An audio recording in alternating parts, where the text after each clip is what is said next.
चालू कर दीजिए मैम कीजिए रिकॉर्डिंग नहीं है तो फिर इसका कैमरा क्यों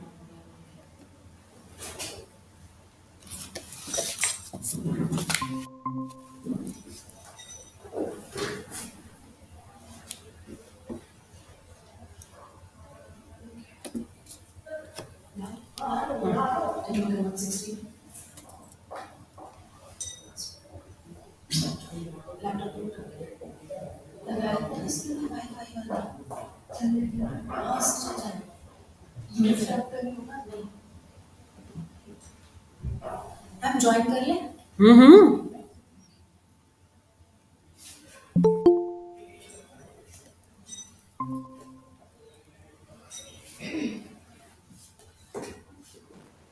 कैमरा पूरे टाइम ऑन रहना है या फिर जब तुम लोग नहीं बोलोगे तो बंद कर देना।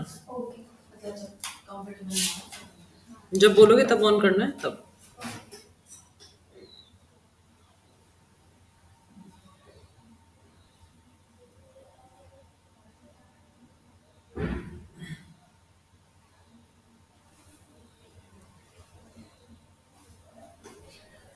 ज्वाइन करने दीजिए प्रेजेंटेशन भी लगा दीजिए मोबाइल पर से स्लाइड।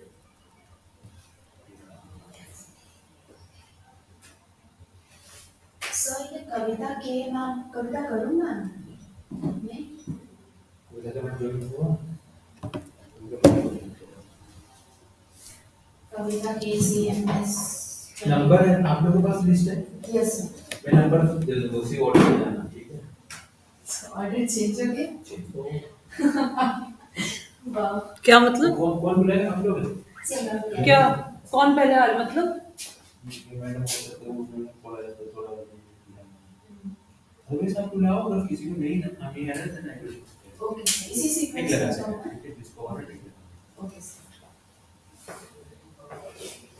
अभी सीक्वेंस में जाएंगे अभी सीक्वेंस में हो अगर किसी को नहीं होता तो मैं उनको कॉल करके ओके सर टाइम दे दूंगा।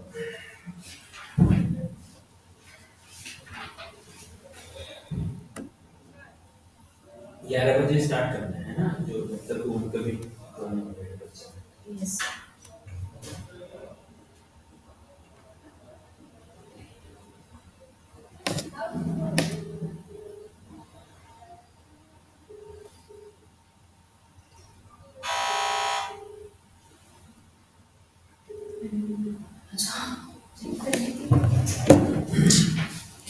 टेस्ट कर सकते हैं आवाज टेस्ट कर लो आवाज आ रही है बोलो इसमें स्पीकर पे बोलो अपना speaker. Hello, am I audible, ma'am? Good morning. आवाज ठीक है? Hello, आ रही है मेरी? ठीक है जो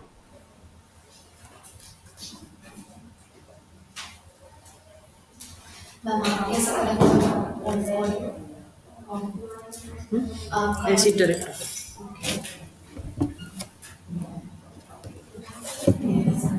नहीं गुड मॉर्निंग हो जाएगा ना मैम गुड ऑब्वियस हाँ ओके मैम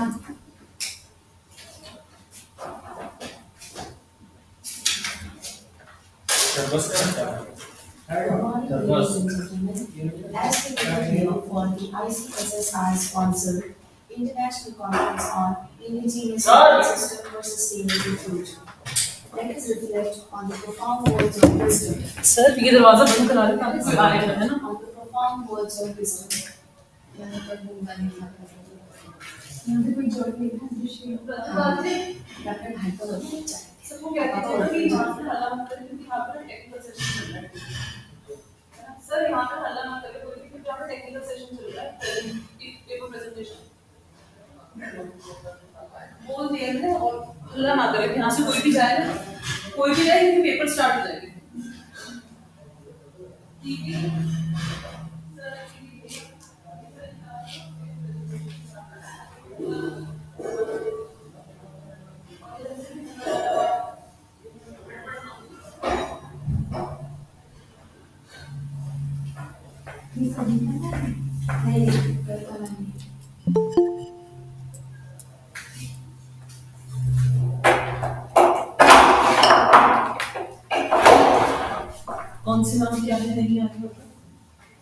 सर ने कहा कि ये सीक्वेंस है, ये चेंज हो गया है, इसका शाखा फिर अच्छा, जो जो नहीं आएगा वो देख लेंगे, है ना?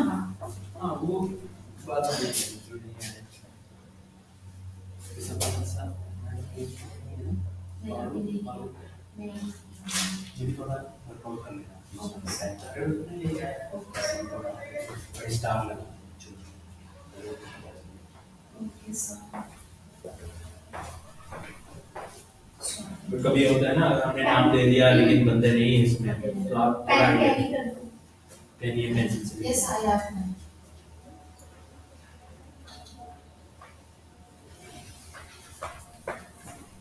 सर जो बाहर में जरा जाएगा, मुझे नहीं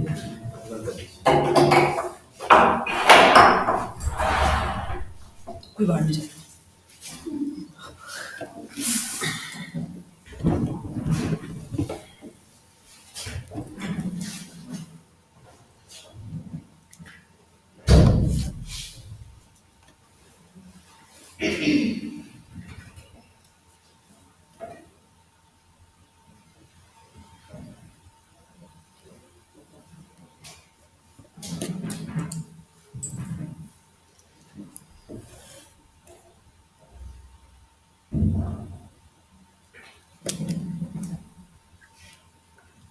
सर 11 बजे डॉट स्टार्ट कर दें सर?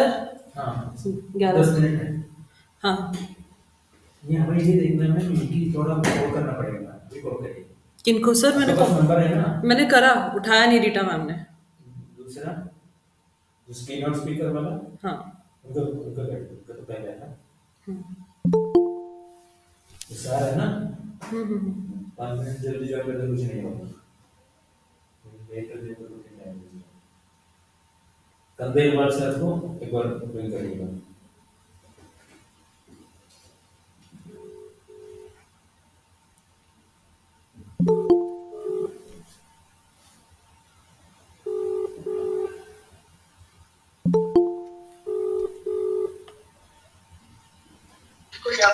हेलो हेलो, नमस्कार सर, मैं देविका नथानी बात कर रही हूँ। हेलो सर, हमारा सेशन स्टार्ट होने वाला है 10 मिनट में। मैंने आपके व्हाट्सएप में वो लिंक भेजा है ना, आप उससे ज्वाइन कर लीजिएगा। हाँ जी सर, आपका आपका 11, हाँ जी सर, आपका 11-10 बजे से आपका एड्रेस होगा। जी सर, थैंक यू सर। अगर कोई भी मुश्किल होगी आप मुझे कॉल कर दीजिएगा। हाँ जी हाँ जी, जी सर, ओके, थैंक यू।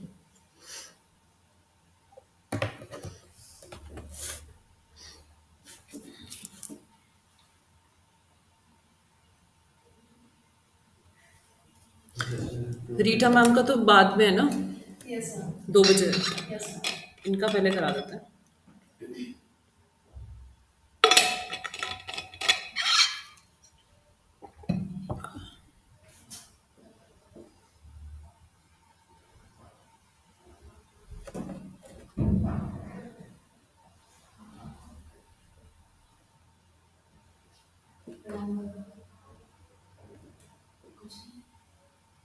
कुछ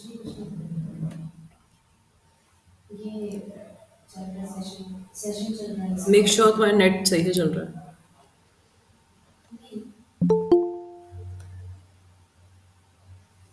आप तो आप ऑफ कर सकते हो।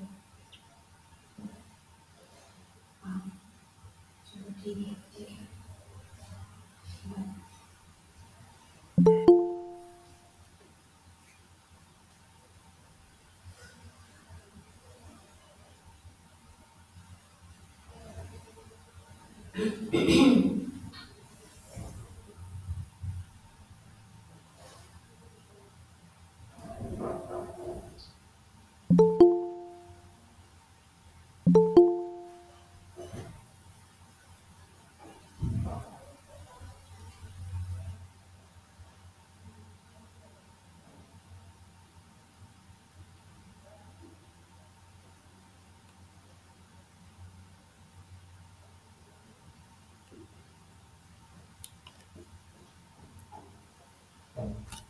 गधा बच्चा।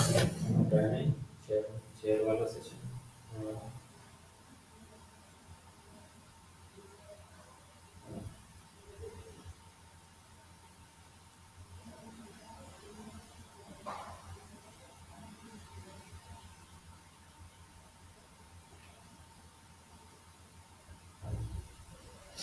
मैम काफी बच्चे हमारे ग्रुप में नहीं है, मतलब व्हाट्सएप ग्रुप में नहीं है इंटरनेशनल कॉन्फ्रेंस वाले।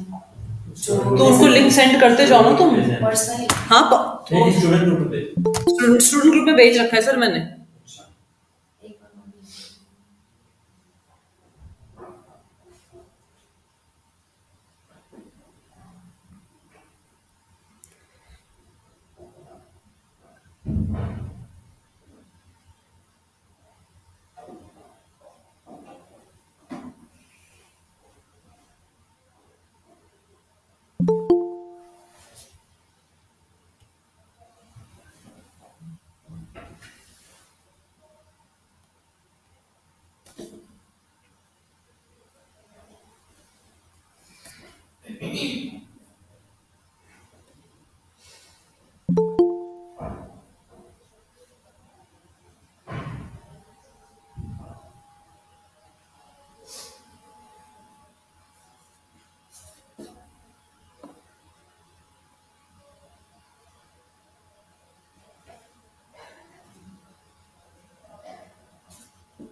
नहीं बैठ जा। टाइम नहीं है। अब हो गया।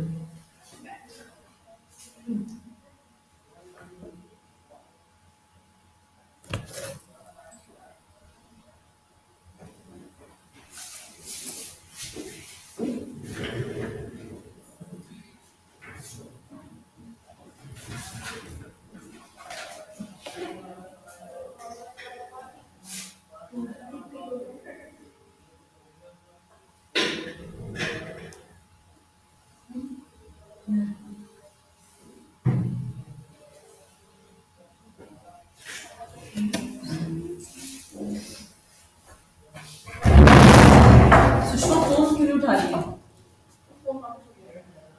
ये सेक्शन में बैठो, ये सेक्शन तो दुकान भी तेरे लगे थी होनी है। जान भी चाहिए ना, जान में प्रेजेंट कौन से अभी किसके भाषण चल रहा है? बीसी का? नहीं राधे से तो स्टार्ट हुआ है। मैम जो कितने लोग आ गए आप वाले में ज्यादा स्टूडेंट ही है ना, आप वाले में स्टूडेंट है ना ज्यादा, वहाँ है स्टूडेंट है ज्यादा परिवार सर दस चाहिए बातें बनी चाहिए।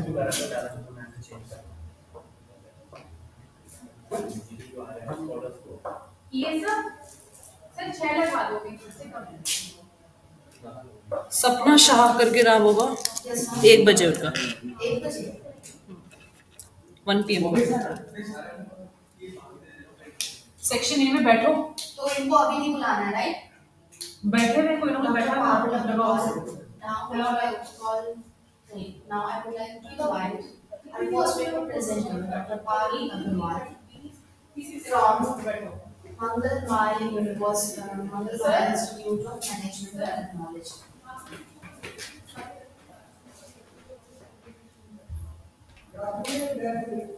क्लासेस भी खुलवा दीजिए, क्लासेस भी खुलवा दीजिए। पहले कोई फटाफट क्लासेस खुलवा दीजिए। असलम भैया ऊपर की क्लासेस खुलवा दीजिए, बच्चे टेक्निकल सेशन में बैठेंगे। हाँ please sir.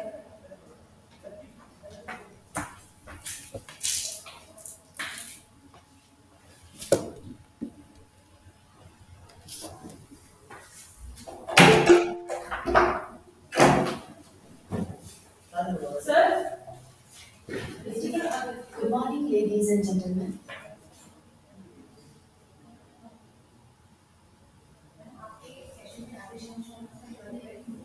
MM sir, MM content work sir, हाँ content work sir. Okay BCE join करेंगे तो थोड़ा सा थैंक यू बोलना है। उन्होंने कितने भेज दिए? वैसे कल आपको पूछ रहे थे, हाँ वो सुनना चाहते हैं उनका सेशन। ठीक है सर, आप शेयर कर सकते हैं। तो आज उनको बुला नहीं है, हमें कुछ नहीं करना, बस वो जैसा चल रहा है वैसे इनवाइट कर। थैंक यू कुछ नहीं करना है। अगर हाँ आने देना और बस थैंक यू बोलना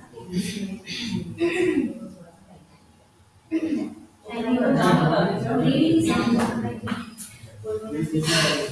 before we go further, good morning, ladies and gentlemen. As we ICSSR sponsored international conference on indigenous knowledge system for sustainable future. Let us reflect on the profound words of wisdom. In the embers of our roots lies a freedom. तुम डराओ मत यार. आपको लगा start कर दिया ना? Without your permission कैसे करेंगे? It's 59. I will note that. Work very soon. Sir, We are going to start. Madam Khandelwal sir आ जाओ. किस पे भेजो? हाँ, तो मेरे इस पे भेज कर रहे हैं तो खा लूँगा. एक हमारा अलग था उससे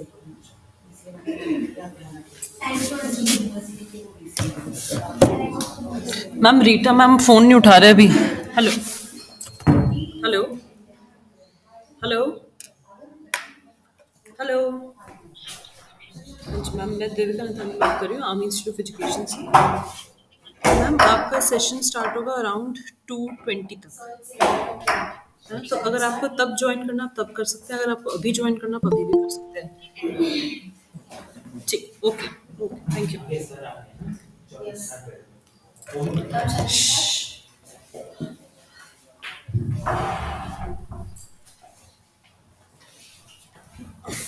स्टार्ट करना. राधे श्याम सर को बोल. वो कौन है वो? एक एनएम खंडेलवाल सर है वो. स्टार्ट करूँ? एक मिनट रुको.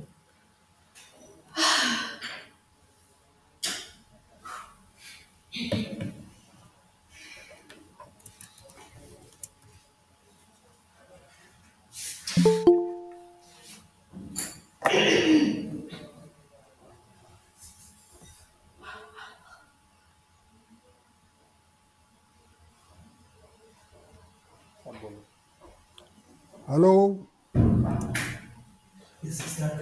Yes sir, you're audible sir. Yes sir.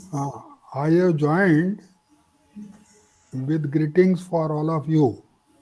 Thank you sir. So we are about to start. Please wait. We shall be starting shortly. No problem.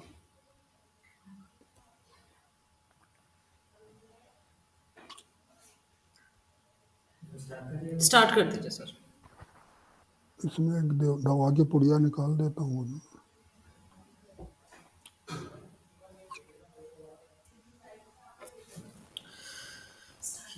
हाँ स्टार्ट करो. Good morning, ladies and gentlemen. As we gather here for the ICSSR-sponsored International Conference on Indigenous Knowledge System for Sustainable Future, let us reflect on the profound words of wisdom. In the embrace of our roots lies the blueprint for a sustainable future. Embracing indigenous knowledge system is not just a recognition of the wisdom of our ancestors, but a pathway to a sustainable future where humanity coexists harmoniously with nature, drawing inspiration from the past to forge a thriving tomorrow. In the next few hours, we will embark on a journey to explore and honor the indigenous knowledge system that hold the key to a harmonious and sustainable future. This conference serves as a melting pot of ideas, experiences, and cultural richness. It is a platform where experts, scholars, and enthusiasts will come together to discuss, share, and celebrate the wealth of indigenous knowledge that paves the way for a sustainable tomorrow. Now, I would like to invite my co-anchor Jyoti Yadav to continue our journey. Thank you, Anjali. Ladies and gentlemen, before we proceed further, let us invoke the blessings and light the lamp symbolizing knowledge and wisdom. I request everyone to join hands for this auspicious moment.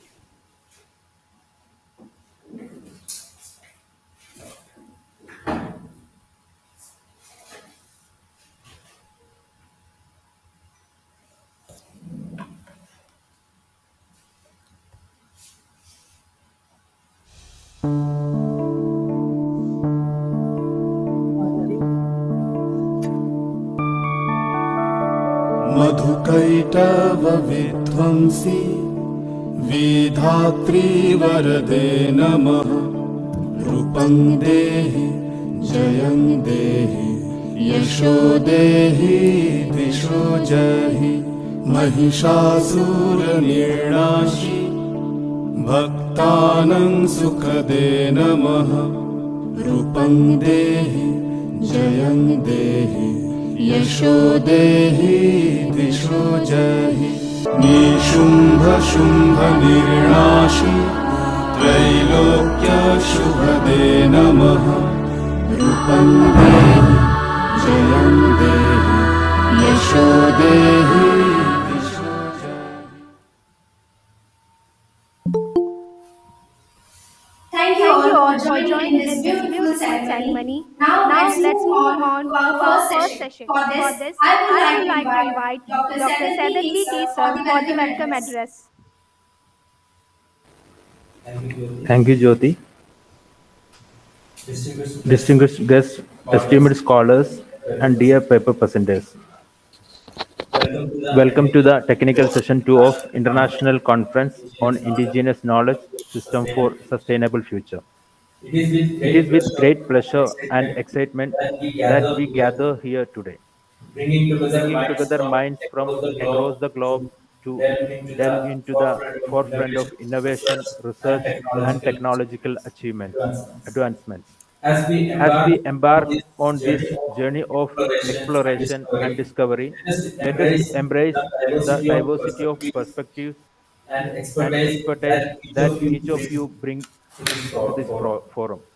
Together, we have the opportunity to engage in thought provoking discussions, exchange groundbreaking ideas, and forge meaningful collaboration that will shape the future of our fields.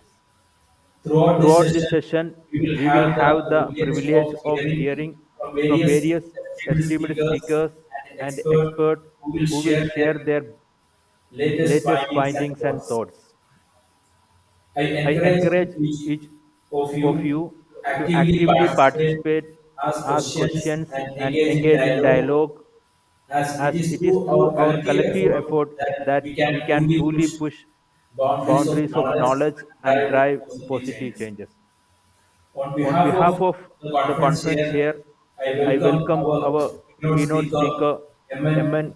Khandelwal Sir, Honorary Director, Ved Vyas Chair, Shri Govind Guru University, Godhra, Gujarat. Welcome, sir. I also welcome this technical session chair, Professor Dr. Nita Arora ma'am, former Dean of University of Rajasthan and Director, School of Education, Jaipur National University. Welcome to ma'am also. And also I welcome all the paper presenters and participants for this session. Jai Hind.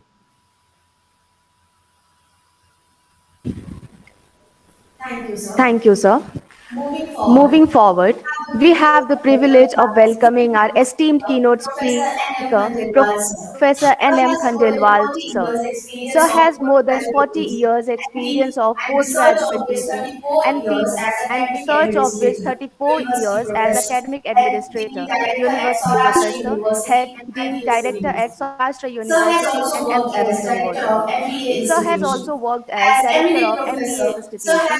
As eminent professor, Sir has been invited as visiting professor, visiting fellow at various universities. Sir has produced 23 PhDs and completed 4 postdoctoral research projects. Sir has written several books, research papers published to his credit. Sir is a renowned author in the area of Indian ethos and values for managers. Sir has visited US universities twice. Sir has been president of Indian Accounting Association and General Secretary, Inter-University Council of Business Education and Research. Currently, Sir is working as Honorary Director, Ved Vyas Chair of Indian Management. Now, I would like to invite Professor N.M. Khandelwal, sir, to share his valuable insights. Over to you, sir. Gurur Brahma, Gurur Vishnu, Gurur Devo Maheshwara, Gurur Sakshat Param Brahma, Tasmai Sri Guruve Namah. इस सम्मेलन में पधारे हुए सभी ज्ञान पिपासु लोगों का मैं हार्दिक अभिनंदन करता हूं।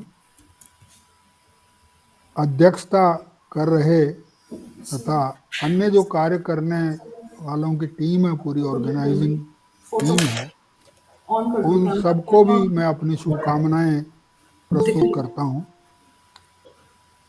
उच्च शिक्षा के क्षेत्र में 60 वर्ष लंबा मेरा जुड़ाव रहा है।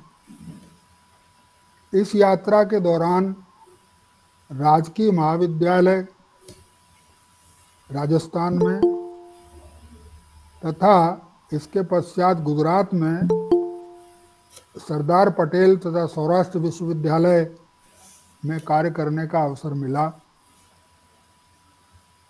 बहुत विलंब से, यूँ समझिए कि रिटायरमेंट के जब 5-6 साल बाकी रह गए, तब महर्षि दयानंद सरस्वती विश्वविद्यालय अजमेर में प्रोफेसर डीन तथा डायरेक्टर के पद पर आने का भी मुझे सौभाग्य प्राप्त हुआ।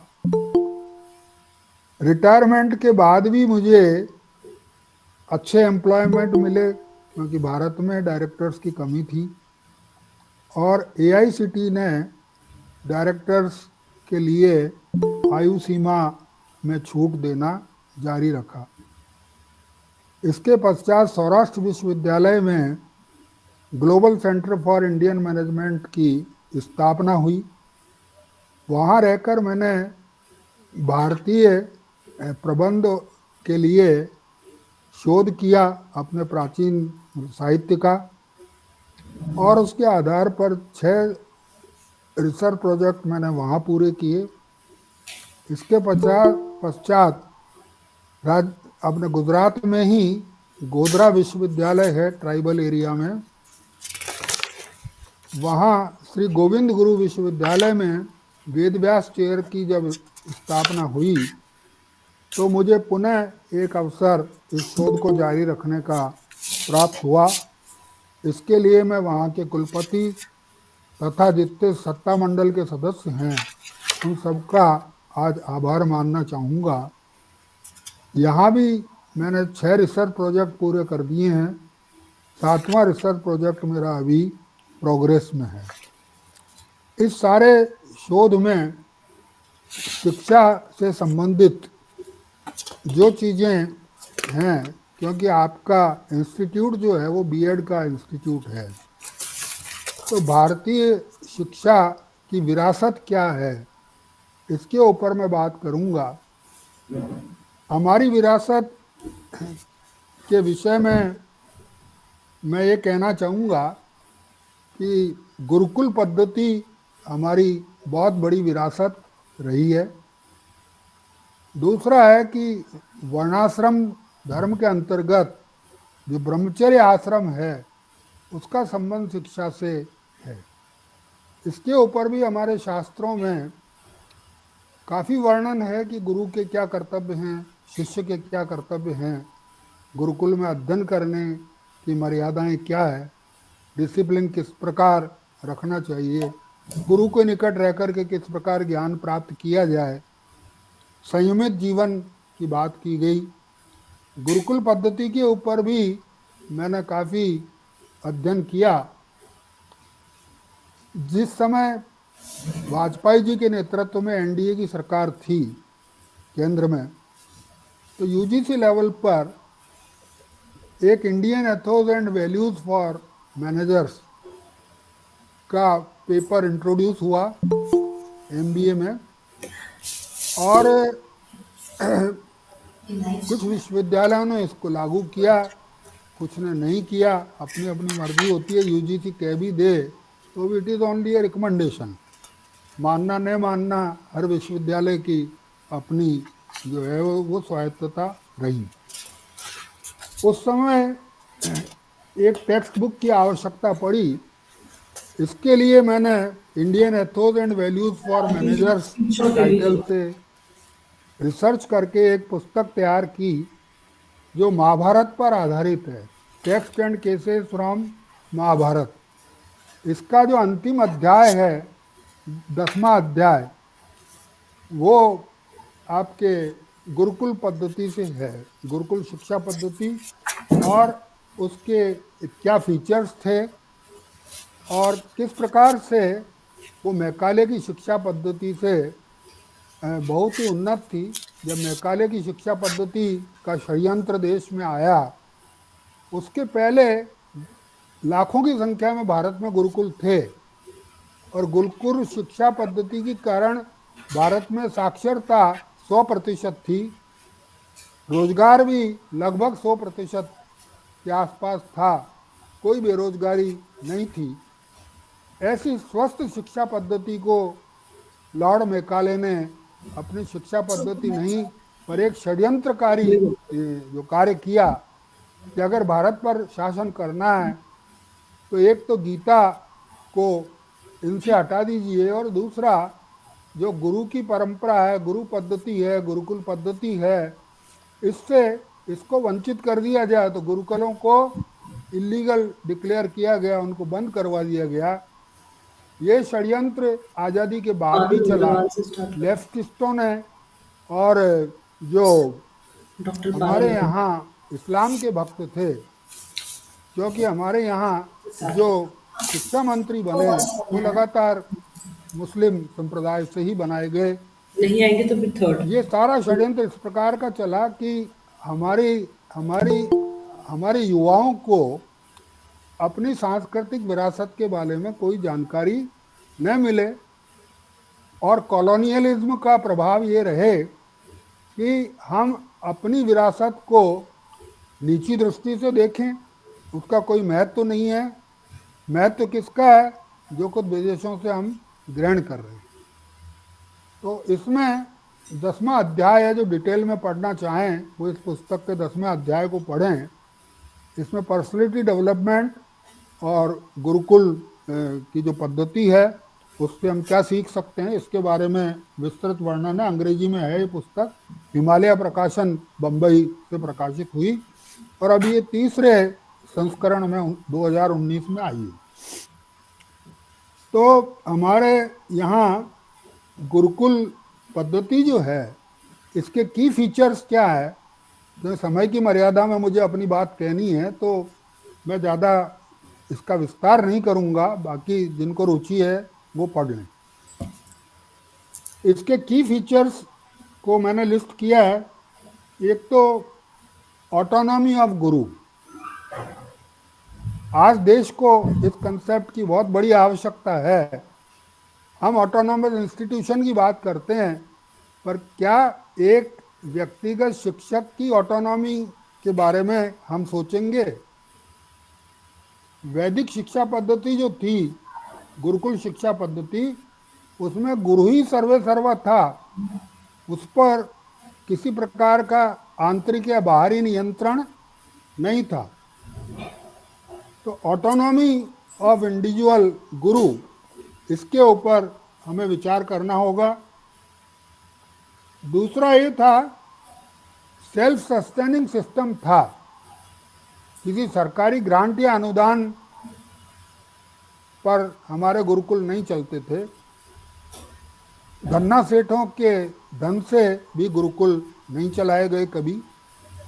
गुरुकुल जो थे सेल्फ सस्टेनिंग थे, मतलब सारा सिस्टम ऐसा था कि विद्यार्थी ही जो है अपनी आवश्यकता की वस्तुओं का उत्पादन करते थे, उसी पर गुरुकुल का काम निभता था। गुरुकुल की लोकेशन शहर से दूर वन में हुआ करती थी, और वहाँ गुरु की देखरेख में, गुरु के निकट बैठ कर के ही विद्यार्थी या ब्रह्मचारी जो थे वो ज्ञान ग्रहण किया करते थे। बड़ी बड़ी बिल्डिंगें, आलीशान बिल्डिंगें ये आज हैं, लेकिन आलीशान शिक्षक के बिना उसका कोई महत्व नहीं है। तो आलीशान शिक्षक उस समय था गुरु, जिसका छात्रों पर भी प्रभाव था और शासन पर भी उसका प्रभाव रहता था। सेल्फ सस्टेनिंग सिस्टम था, किसी से दान लेने की आवश्यकता, अनुदान लेने की आवश्यकता नहीं होती थी। किसी का प्रभाव शिक्षा की नीति पर नहीं पड़ता था। शिक्षा की नीति का निर्धारण गुरु स्वयं करता था। करिकुलम वही डिसाइड करता था कौन विद्यार्थी कितना पढ़ने लायक है, किसके पात्र में कितनी जगह है ज्ञान ग्रहण करने की, ये गुरु निर्धारित करता था कि उसको चारों वेद की शिक्षा दी जाए या किसी एक वेद की शिक्षा दी जाए, अथवा उसके वेद के भी किसी एक भाग की शिक्षा दी जाए, वेदांग में से भी किसकी शिक्षा दी जाए, और बाद में जो बाकी के शास्त्र थे, जैसे अपने तो वार्ता मतलब अर्थशास्त्र, व्यापार वाणिज्य इत्यादि, तो इनकी शिक्षा दी जाए, किसको दंड नीति की शिक्षा दी जाए, किसको शासक बनना है उसको किस प्रकार की शिक्षा दी जाए, घुड़सवारी, हाथी की सवारी, धनुर्विद्या, ये सब भी सिखाया जाता था। सामान्य जनता के लोग जो आते थे उनको 64 कलाओं में से भी शिक्षाएं दी जाती थी। शिक्षा इंटीग्रेटेड थी पूरी, ऐसा नहीं था कि एकेडमिक शिक्षा को अलग कर दिया, प्रोफेशनल टेक्निकल को अलग कर दिया, ऐसा नहीं था सिस्टम। स्किल डेवलपमेंट को कोई अलग से नहीं रखा था, इंटीग्रेटेड था। मुझे खुशी है कि नई शिक्षा नीति इसी चीज को पुनर्जीवित करने जा रही है, ये बहुत ही आनंद का विषय है। इसके बाद इनमें डिग्निटी ऑफ लेबर थी। आश्रम में रहने वालों को शारीरिक श्रम भी करना पड़ता था और उसमें कोई बुरा नहीं मानते थे। आश्रम का सारा कार्य जो है, गुरुकुल का सारा कार्य है, वो युवा छात्र करते थे। तो डिग्निटी ऑफ लेबर आज हम खोते जा रहे हैं हमारी शिक्षण संस्थाओं में, इस पर भी गंभीर चिंतन विचार करने की आवश्यकता है। इक्वलिटी ऑफ एक्सेस, ये बहुत बड़ा गुण था हमारे गुरुकुल पद्धति का, जहाँ फीस का सिस्टम नहीं था, प्रवेश फीस, कैपिटेशन फी वगैरह ये दूषण नहीं थे किसी प्रकार के भी, और शिक्षा सबके लिए सुलभ थी, चाहे वो गरीब हो, चाहे अमीर हो, स्त्री हो या पुरुष हो, अमीर हो गरीब हो कैसा भी हो, और कोई वर्ण भेद भी इसमें नहीं था। आगे मैं आपको चाणक्य के योगदान के बारे में चर्चा करूंगा। वहाँ कहीं नहीं लिखा है कि शिक्षा में ब्राह्मणों का ही प्रवेश होगा या स्त्रियों के लिए शिक्षा वर्जित है, ऐसा कहीं नहीं लिखा है। ये सब भ्रम जो है वामपंथियों ने और सेक्युलर लॉबी के लोगों ने फैलाया है। हमारे यहाँ जो वारसा है शिक्षा का, जो हमारी विरासत है, उसको हम ध्यान से पढ़ें देखें तो बड़ी स्वस्थ विरासत है, बड़ी उच्च कोटि की है और बड़े जीवन मूल्यों और दर्शन के ऊपर आधारित है।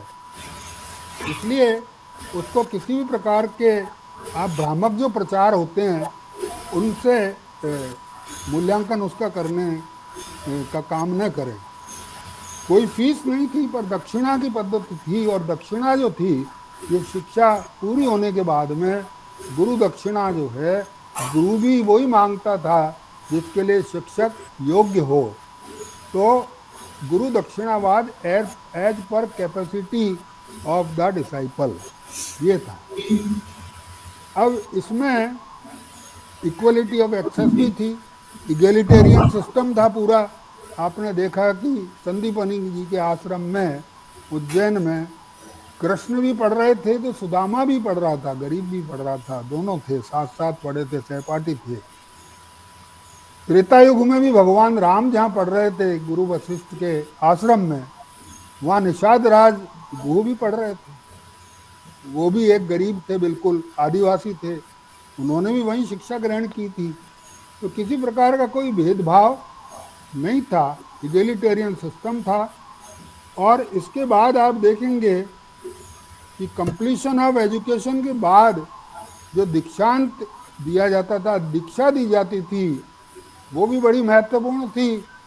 आचार्य देवो भव, मातृपुत्र देवो भव, गुरु देवो भव।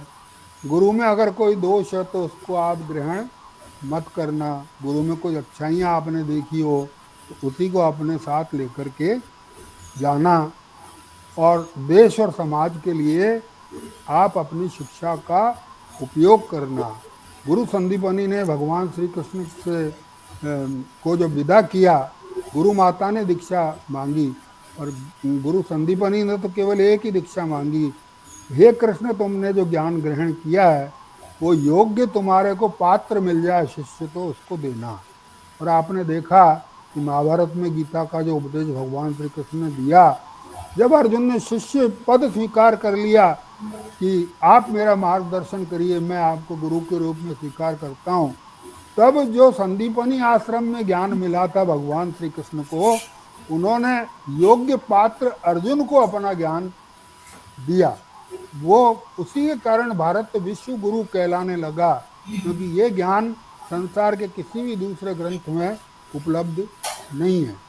मुझे खुशी है कि नई शिक्षा पद्धति के अनुसार जो नीति विषयक निर्णय लिए गए हैं एनसीईआरटी के द्वारा, दूसरी संस्थाओं के द्वारा, उसमें है कि अब शिक्षा के पाठ्यक्रम में गीता का स्कूल लेवल से भी प्रवेश होगा और महाविद्यालय स्तर पर भी गीता का अध्ययन अध्यापन शोध प्रारंभ किया जाएगा। ये बड़ी खुशी की बात है। इसके बाद आप देखें तो उसका एक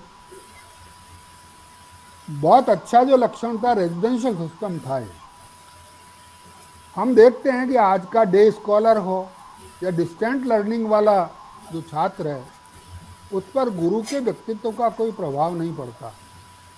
गुरुकुल पद्धति में गुरु आचरण से शिक्षा देता था, इसीलिए उसको आचार्य कहा गया। आचार्य का मतलब यही है कि जो अपने आचरण से हमें शिक्षा दे। अब जो विद्यार्थी मान लीजिए क्लास में भी जाता है, नहीं जाता है, बहुत कम उपस्थिति दर्ज कराता है, अटेंडेंस शॉर्ट भी चलती है उसकी, उपस्थिति भी रहता है तो मन उसका पता नहीं कहाँ कहाँ भटकता है। उसके बाद विद्यालय से आने के बाद में वो किस तरह के वातावरण में घर में रहता है, किस तरह के वातावरण में समाज में वो रहता है। और आज का छात्र जो सोशल मीडिया में इन्वॉल्व है, फेसबुक वगैरह पे लगा हुआ है, इसी प्रकार से मोबाइल से एडिक्टेड है, उसका मन कितना पढ़ने लिखने में करता है, कितने उसकी कैपेसिटी बढ़ जाती है, इस पर भी विचार करने की आवश्यकता है। तो रेजिडेंशियल सिस्टम जो गुरुकुल पद्धति का था, उस गुण को ग्रहण किया हमारे IIMs और IITs ने, जहाँ छात्र को 24 घंटे कैंपस पे ही रहना पड़ता है। चाहे वो लोकल विद्यार्थी हो तो भी उसको वहाँ हॉस्टल में ही रहना पड़ेगा, गुरुओं के नज़दीक ही रहना पड़ेगा। तो वहाँ बड़े हाईली क्वालिफाइड टैलेंटेड जो छात्र हैं उन्हीं को प्रवेश मिलता है और उन्हीं की रक्षा जो है, मतलब रेजिडेंशियल सिस्टम के अनुसार उनकी रक्षा और विकास की व्यवस्था की जाती है। तो रेजिडेंशियल पद्धति ये एक बड़ा भारी गुण था। कोई भी प्रवर्तमान दूषण हो समाज में, उनसे वो बचा रहता था, मीडिया वगैरह से और से उसकी दूरी रहती थी। इसके बाद डिसिप्लिन पर बहुत ज़्यादा भार था, जल्दी सोना जल्दी उठना, जितने भी लाइफ की वैल्यूज़ हैं वो वहीं एक ब्रह्मचारी को गुरु सिखा देता था। गायत्री की उपासना करना, सूर्य को जल देना, अष्टांग योग जो है उसकी प्रैक्टिस करना, ये सारे काम जो है विद्यार्थी को गुरुकुल में सिखाए जाते थे। अनुशासित जीवन, अनुशासन में रहना, ये वहीं से संस्कार मिलते थे। इन सब संस्कारों का अभाव होता जा रहा है। हम आशा करते हैं कि गुरुकुल पद्धति को हम पूरा पुनर्जीवित शायद न कर सके, बाबा रामदेव प्रयास कर रहे हैं काफ़ी गुरुकुल पद्धति के पुनर्जीवन के लिए, अन्य भी लोग लगे हुए होंगे इसमें। लेकिन मान लीजिए कि इतने बड़े विशाल जनसंख्या वाले देश में ये सब आज करना संभव न हो, तो जगह जगह गुरुकुल बनाए जाए और उन्हीं में शिक्षा दी जाए, टोटली रेजिडेंशियल दी जाए, बिना सरकारी ग्रांट के दी जाए। हो सकता है it is a big calling, लेकिन फिर भी मैं इतना ज़रूर कहूँगा कि इसमें से जिन चीज़ों को हम शिक्षा की नीति में समावेश कर सकें, हमारे संचालन में हम इनका समावेश कर सकें, उतना ही देश के हित में होगा। गुरु का और शासन का क्या संबंध था, इस पर भी आप विचार करें। आज की जैसी स्थिति नहीं थी कि वाइस चांसलर जो है एजुकेशन मिनिस्टर से मिलने के लिए 1 घंटा इंतज़ार करे। और वो अपना पद त्याग करके वापस बॉम्बे चला जाए। ऐसा नहीं था, ऐसा भी किया, हिम्मत हुई है। हमारे यहाँ कुलपति की नियुक्ति हुई गुजरात में, आए शिक्षा मंत्री से मिलने बॉम्बे से ज्वाइन करने के पहले तुम सब लोग एक एक अपने अपनी क्या कर्ज की कहते हैं विजिट पर, सर फोटो क्लिक कर लेते हो, ऑन कर लेते लेकिन 1 घंटे शिक्षा मंत्री ने उनको बिठाए रखा। तुरंत उन्होंने अपना त्याग पत्र रख दिया कि साहब मुझे ज्वाइन नहीं करना है, आप किसी दूसरे को बनाइए कुलपति। तो इतने हिम्मत वाले कुलपति आज मिलना बड़ा मुश्किल है। तो देखिए, जब गुरुकुल पद्धति थी तब राजा भी गुरु के पास पढ़ के जाता था, राजगुरु भी बनते थे कई गुरु, और ये सिस्टम था हो गया, कि गुरु आत्मानुशासन हो गया जो जल्दी। सिखाता था, राजा को भी आत्मानुशासन की शिक्षा देता था, सेल्फ डिसिप्लिन, सेल्फ कंट्रोल कैसे रहे, आत्म संयम, आत्मनियंत्रण और आत्म प्रबंधन, ये सिखाया जाता था। इसके बाद राजा शासन के योग्य बनता था, और फिर भी कहीं डिविएशन अगर होने की संभावना भी होती तो गुरु उसका शासन करता, गुरु उसको अनुशासन में रखता था। आज ये सब व्यवस्थाएं तो नहीं है। आज के गुरु जो है बॉस थे तो सरकार के लाउड स्पीकर बने फिरते हैं, उनने अपनी स्वतंत्रता खो दी है, वो निष्पक्ष रूप से किसी बात को कहने की स्थिति में नहीं रहे, तो एक दुखद स्थिति है। तो इसके बाद में एनईपी में वैल्यू एजुकेशन पर जोर दिया गया है। अब तक जो सेक्युलर एजुकेशन के नाम पे शिक्षा दी गई उसमें वैल्यूज को इतना महत्व नहीं दिया गया। कम से कम हमारे जो सांस्कृतिक मूल्य, जीवन मूल्य हैं, उनकी शिक्षा पर तो कतई ध्यान नहीं दिया गया। हमारे संविधान में आर्टिकल 30A का समावेश इसी नियत से किया गया कि हमारी जो वैदिक शिक्षा है, इसके जो जीवन मूल्य हैं, वो विश्वविद्यालय में, शिक्षा संस्थाओं में नहीं पढ़ाए जा सकते। तो ये एक प्रतिबंध लगाया गया भारत जैसे देश में, जहाँ 80% जो है सनातनी मतलब निवास करते हैं यहाँ की प्रजा, लेकिन बाकी 20% को संतुष्ट करने के लिए, खुश करने के लिए हमारे यहाँ शासन ने इस प्रकार का बड़ा पाप किया। इस पाप को भी अब खंडन करने की आवश्यकता है, मैं ये कहना चाहूँगा, क्योंकि ये जो हमारा इतनी समृद्ध विरासत है, इसको अब नई शिक्षा नीति के अनुसार हम शिक्षा में समावेश इसका करने जा रहे हैं। ये बड़ी खुशी की बात है। इसके लिए बहुत शोध की आवश्यकता है और इसके लिए शिक्षकों को भी ट्रेनिंग देने की आवश्यकता होगी। इस पर भी मैंने रिसर्च किया है, वैल्यू एजुकेशन और सेल्फ एक्सप्लोरेशन की जो पद्धति है, क्योंकि आज हम किसी पर थोप नहीं सकते कि हमारे शास्त्र में ये लिखा है और आज के युवा को हम कहें कि भाई ये उपदेश दिया है गुरु ने और इसको आपको जीवन में उतारना होगा। ये जीवन में आपको उसका विलिंग कमिटमेंट जब तक नहीं होगा खुद का, तब तक वो हमारा प्रयास सफल नहीं होता। इसलिए वैल्यू एजुकेशन में छात्र को गुरु जो है वो स्वयं एक्सपेरिमेंट करने का, प्रयोग करने का अवसर दे, चर्चा करने का अवसर दे, डायलॉग होना चाहिए गुरु शिष्य के बीच में, छात्रों के समूह में भी उसकी चर्चा होनी चाहिए, चिंतन होनी चाहिए, और सेल्फ एक्सप्लोरेशन के द्वारा जो जिस निर्णय पे वो आए कि सच बोलना आवश्यक है या झूठ बोलने से जीवन चलेगा मेरा, जब वो एक निर्णय ले ले तो उसके प्रति वो स्वतंत्र निर्णय करे, उस पर कोई निर्णय थोपा नहीं जाए। तो फ्रीडम ऑफ चॉइस उसके पास रहनी चाहिए। जैसे भगवान श्री कृष्ण ने अर्जुन को पूरा गीता का उपदेश देने के बाद 18वें अध्याय में अंत में यही कहा कि मुझे जो कहना था मैंने कह दिया, अर्जुन अगर तेरे कुछ समझ में आ गया हो तो अब तू स्वतंत्र है, तुझे क्या निर्णय करना है ये तू अपने आप कर। उन्होंने कुछ थोपा नहीं, उसके ऊपर मैंडेट नहीं दिया तो आज वैल्यू एजुकेशन जब आप दें तो शिक्षकों की बड़ी जिम्मेदारी है, उसकी पेडागोजी क्या होगी इसको समझना चाहिए। मैंने अपनी पुस्तक में उस पर भी विस्तार से चर्चा की है। इसी प्रकार जब एक बार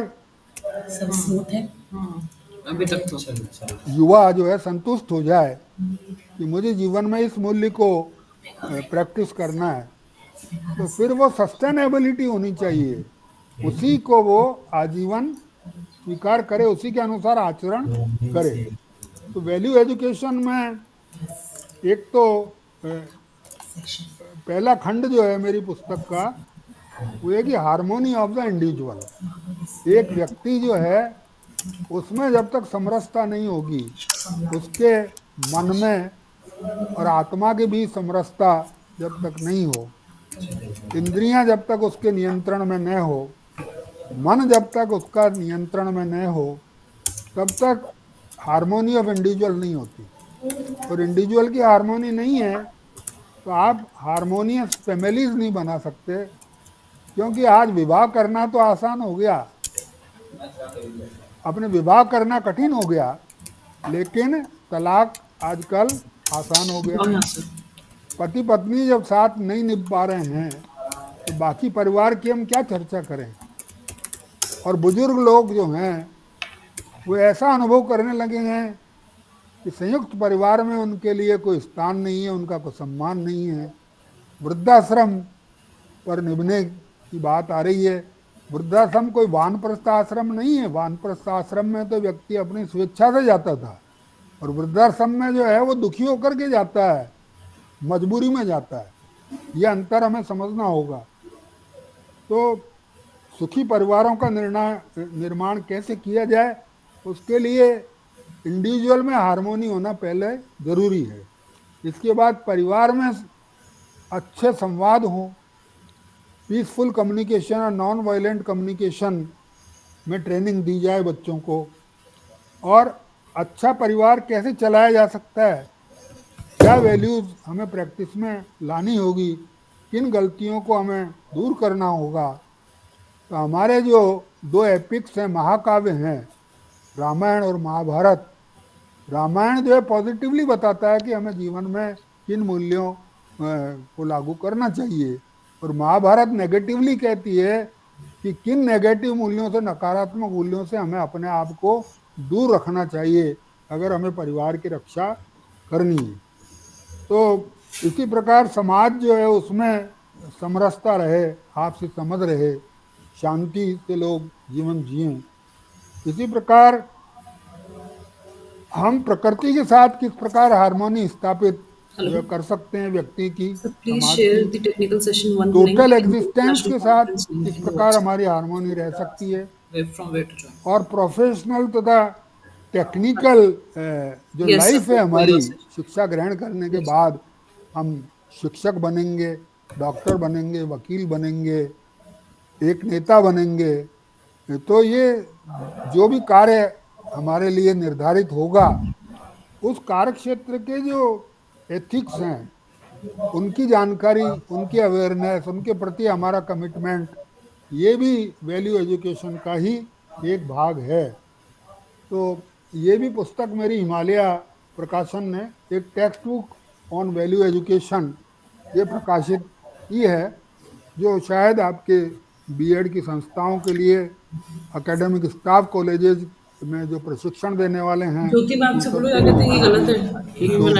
IITs जो है इंडिया के, उनके लिए भी उपयोगी सिद्ध होगी। नहीं हुआ सर, वो ज्वाइन नहीं। और क्योंकि ट्रेनिंग ऑफ टीचर्स बहुत जरूरी होगी वैल्यू एजुकेशन को सफल बनाने के लिए, इसके लिए मैंने एक teachers manual of value and peace education professor M Sulochana के साथ जो है वो डेवलप किया, और ये भी हिमालय पब्लिशिंग हाउस ने ही प्रकाशित की है।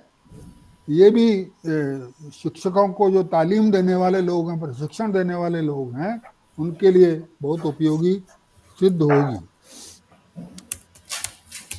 इसके बाद मैं आना चाहता हूँ 2500 वर्ष पहले का जो हमारी विरासत है, जो आचार्य चाणक्य ने दी, तक्षशिला विश्वविद्यालय के जो पॉलिटिकल इकोनॉमी के प्रोफेसर थे, आचार्य थे, जिन्होंने भारत में बड़ा भारी क्रांतिकारी सत्ता परिवर्तन कराया, नंद वंश की जगह मौर्य वंश का शासन प्रारंभ किया, देश में सरदार पटेल की तरह उस समय भी पूरे देश को उन्होंने एक सूत्र में पिरोया और विदेशी आक्रांताओं का मुकाबला करने की क्या कर रहे शक्ति तुम? फिर से ज्वाइन उत्पन्न की करो। देश में। तो ऐसे आचार्य चाणक्य का स्मरण भी आज हमें करना आवश्यक है, उनका अध्ययन अध्यापन भी आप अवश्य करें, ऐसा मैं मानता हूँ। चाणक्य के जो विचार हैं, चाणक्य नीति, इसमें 341 श्लोक हैं टोटल, विभिन्न विषयों पर चाणक्य ने अपनी बात रखी है। उनमें से मैंने 47 श्लोक जो हैं वो चिन्हित किए, जिनका संबंध शिक्षा से संबंध रखते हैं, और उसी के आधार पर प्रिंसिपल्स ऑफ एजुकेशन मैंने डिवाइस किए। ये की प्रिंसिपल्स जो हैं वो मैं बोल देता हूँ पहले, फिर समय होगा तो मैं उनके विषय में चर्चा भी करूँगा संक्षेप में। एक तो एडमिशन ऑन मेरिट की बात करते हैं चाणक्य। वो ये कहते हैं कि शिक्षा के लिए जो योग्य व्यक्ति, योग्य युवा नहीं है, उनको आप अपने गुरुकुल में प्रवेश न दें। आज के टर्म में कहूँ तो आप अपनी संस्था में उनका प्रवेश न दें, जो अनुशासन में नहीं रहना चाहते हैं। एडमिशन ऑन मेरिट की बात कही है उन्होंने। दूसरा उन्होंने कहा कंटिन्यूअस लर्निंग। कंटिन्यूअस लर्निंग केवल छात्र की ही नहीं, शिक्षक के लिए भी उन्होंने कहा है कि शिक्षक का जो सम्मान का आधार है वो उसका ज्ञान है। तो शिक्षक को भी अनवरत जो है नया नया ज्ञान ग्रहण करता रहना चाहिए, अनवरत रिसर्च के माध्यम से नया नया ज्ञान उसको सृजन करने पर भी ध्यान देना चाहिए। हम सब जानते हैं कि नेक एक्रेडिटेशन हो, चाहे कोई इंटरनेशनल लेवल का एक्रेडिटेशन हो, उसमें फैकल्टी के रिसर्च एंड पब्लिकेशन का वेटेज बहुत है, वो बिल्कुल ठीक है। अब अनवरत ज्ञान ग्रहण करने की जो बात है, छात्र के लिए तो हमारे देश में व्यवस्था हो सकती है, पर शिक्षक भी आजीवन नया नया ज्ञान सीखे और नए ज्ञान का सृजन करे। इसके लिए हमें अमेरिकन पद्धति और अन्य कई देशों में जो पद्धति है कि प्रोफेसर इज नेवर रिटायर्ड, जो योग्य प्रोफेसर हैं उनको पूरा इंफ्रास्ट्रक्चरल सपोर्ट दिया जाता है, और भारत से जाकर के रिटायर होकर के प्रोफेसर वहाँ जाके प्रोफेसर बनता है। अमेरिका में 104 वर्ष की आयु में नोबेल पुरस्कार लेकर के आता है। ये हमारी आंखें खोलने वाला है कि भारत में नोबेल पुरस्कार क्यों नहीं ले सका वो, उसको हमने राइट ऑफ कर दिया 60 वर्ष की उम्र में। मैं गुजरात सरकार तथा गुजरात में जो कुलपति हैं प्रोफेसर प्रताप सिंह चौहान, उनको उनके प्रति आभार व्यक्त करता हूं कि जिन्होंने रिटायरमेंट के मेरे 20 साल बाद भी अभी मेरे लिए शोध कार्य करने की व्यवस्था वेदव्यास चेयर खड़ी करके अपने विश्वविद्यालय में की। मैं उनका आभारी भी हूँ। ये बहुत बड़ा सत्कार्य उनके द्वारा हुआ। देखिए, जो और सिद्धांत हैं आचार्य चाणक्य ने बताए हैं, उनमें मेरिट ऑफ टीचर की बात उसने कही है कि टीचर की नौकरी भी मेरिट से ही होनी चाहिए और उसका प्रमोशन वगैरह भी सब मेरिट के आधार पर ही होना चाहिए, उसमें किसी प्रकार का कॉम्प्रोमाइज नहीं किया जाए। यूनिवर्सल एजुकेशन की बात की है चाणक्य ने कि शिक्षा सबके लिए अनिवार्य है बिना किसी भेदभाव के। 100% एजुकेशन के विषय में उन्होंने बात की है और सबको समान शिक्षा मिले, ये उन्होंने कहा। समान शिक्षा, यूनिवर्सल एजुकेशन, ये अभी हमारे देश के लिए सपना है। इसके विषय में हमारे नीति निर्माताओं को बहुत कुछ सोचना पड़ेगा। स्टूडेंट डिसिप्लिन के बारे में शिक्षक के डिसिप्लिन के बारे में भी उन्होंने बहुत कुछ लिखा है। इस सिद्धांत को भी कहा कि अनुशासन के बिना शिक्षा का कोई महत्व नहीं। आचार्य चाणक्य कहते हैं स्टूडेंट जब शिक्षा पूरी कर लेता है तो उन्होंने एक सत्य को स्वीकार किया कि वो अपने गुरु से डिस्कनेक्ट हो जाता है। उनका कहने का आशय है कि गुरु शिष्य के बीच में संबंधों को शिक्षा पूरी होने के बाद किस प्रकार से मेंटेन किया जा सकता है। एलुमनाई एसोसिएशन वगैरह कितने एक्टिव है नहीं है ये अलग बात है, लेकिन गुरु शिष्य के बीच का संबंध किस प्रकार से रहे। मैं तो बहुत भाग्यशाली हूँ कि मेरे शिष्य आज भी मेरे को याद करते रहते हैं, बराबर संपर्क में रहते हैं। मार्गदर्शन चाहिए तो मेरे पास फ़ोन भी आते हैं उनके, तो संबंध हमारा विच्छेद नहीं हुआ। मैं अपने आप को सौभाग्यशाली मानता हूँ। चाणक्य ने एक सिद्धांत दिया टीम लर्निंग का, कि स्मॉल ग्रुप में बैठ करके विद्यार्थी लर्न करें। इसको आजकल हम टीम लर्निंग को सिंडिकेटेड डिस्कशन के नाम से जो पुकारते हैं, एमबीए में ऐसा सिस्टम है। इसके बाद आचार्य चाणक्य ने सिद्धांत दिया है कि ज्ञान जो है उसको अगर हम प्रैक्टिकल लाइफ में अप्लाई नहीं कर सकें या देश और समाज की समस्याओं का कोई समाधान देने में उपयोगी नहीं हो तो ज्ञान व्यर्थ होता है। तो एक्टिव और अप्लाइड लर्निंग के ऊपर उन्होंने जोर दिया है कि केवल वन वे ट्रैफिक नहीं होगी, गुरु बोल रहा है और शिष्य सुन रहा है या नहीं सुन रहा है, दोनों कान का उपयोग कर रहा है, मन उसका उपस्थित है या नहीं है, वो नहीं है। तो इफेक्टिव एजुकेशन के लिए उन्होंने सिद्धांत दिया है कि लर्न बाय डूइंग, आप करिए भी और सीखिए भी। जो सीखो उसको प्रयोग भी करिए। ग्लोबल इंटेलेक्चुअल कैपिटल का कंसेप्ट चाणक्य ने आज के 2500 साल पहले दिया। वो कितने विजनरी थे। वो कहते हैं कि intellectual is the global property. विद्वान को और व्यापारी को देश विदेश जहाँ भी जाना हो वहाँ जाना चाहिए, उसको भ्रमण करना चाहिए, अपने ज्ञान को अधिक से अधिक बांटो, दूसरे देशों के भी आर्थिक विकास में आप सहयोग दो। आज इस विषय में तो हमें खुशी है, इंटेलेक्चुअल कैपिटल भारत ने बहुत अच्छी तैयार की है। $60 बिलियन हर वर्ष विदेशी मुद्रा, अमेरिकन डॉलर।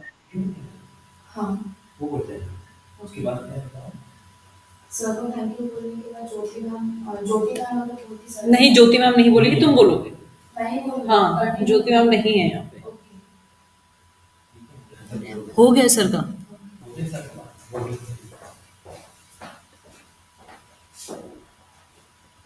बोल रहे हैं सर? हाँ सर बोल रहे हैं। Yes ma'am. एंटर कर दीजिए मैम।